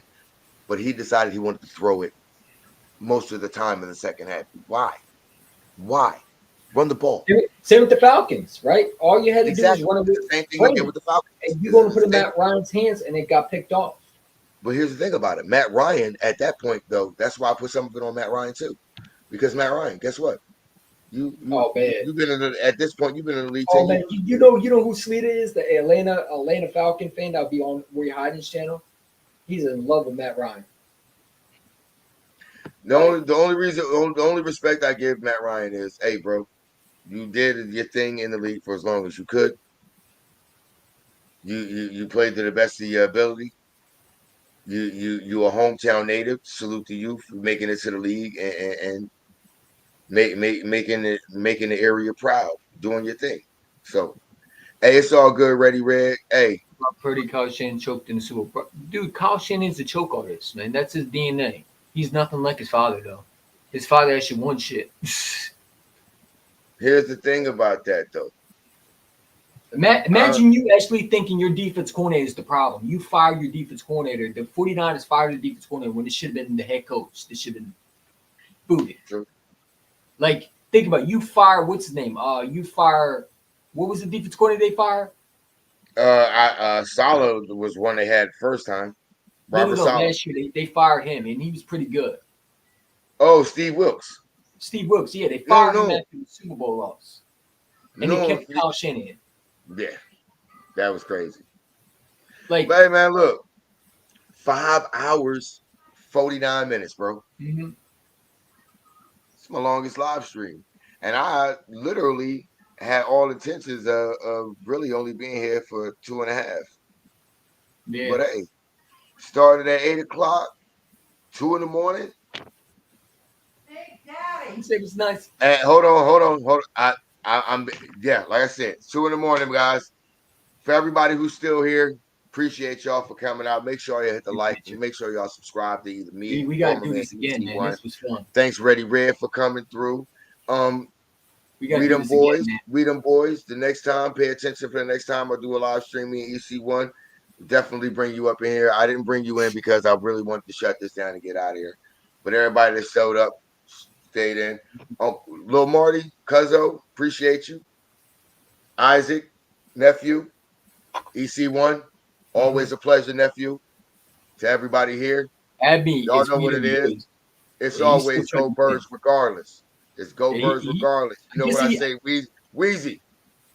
It's go Birds regardless. Dude, he messaged you in a private chat. I know. He messaged you. He messaged you. I seen it. I know. I seen it. As I said, that's why I said that. To let him know, hey, we them boys. Next time I do one, I'm gonna put the link up so you can hop in. Definitely bring you on, bro. It'll always be a pleasure. Same to you, awesomeness. Thank you for coming through. My man, King Avo, my bro. Always Ready Red. Always love. We out. Peace.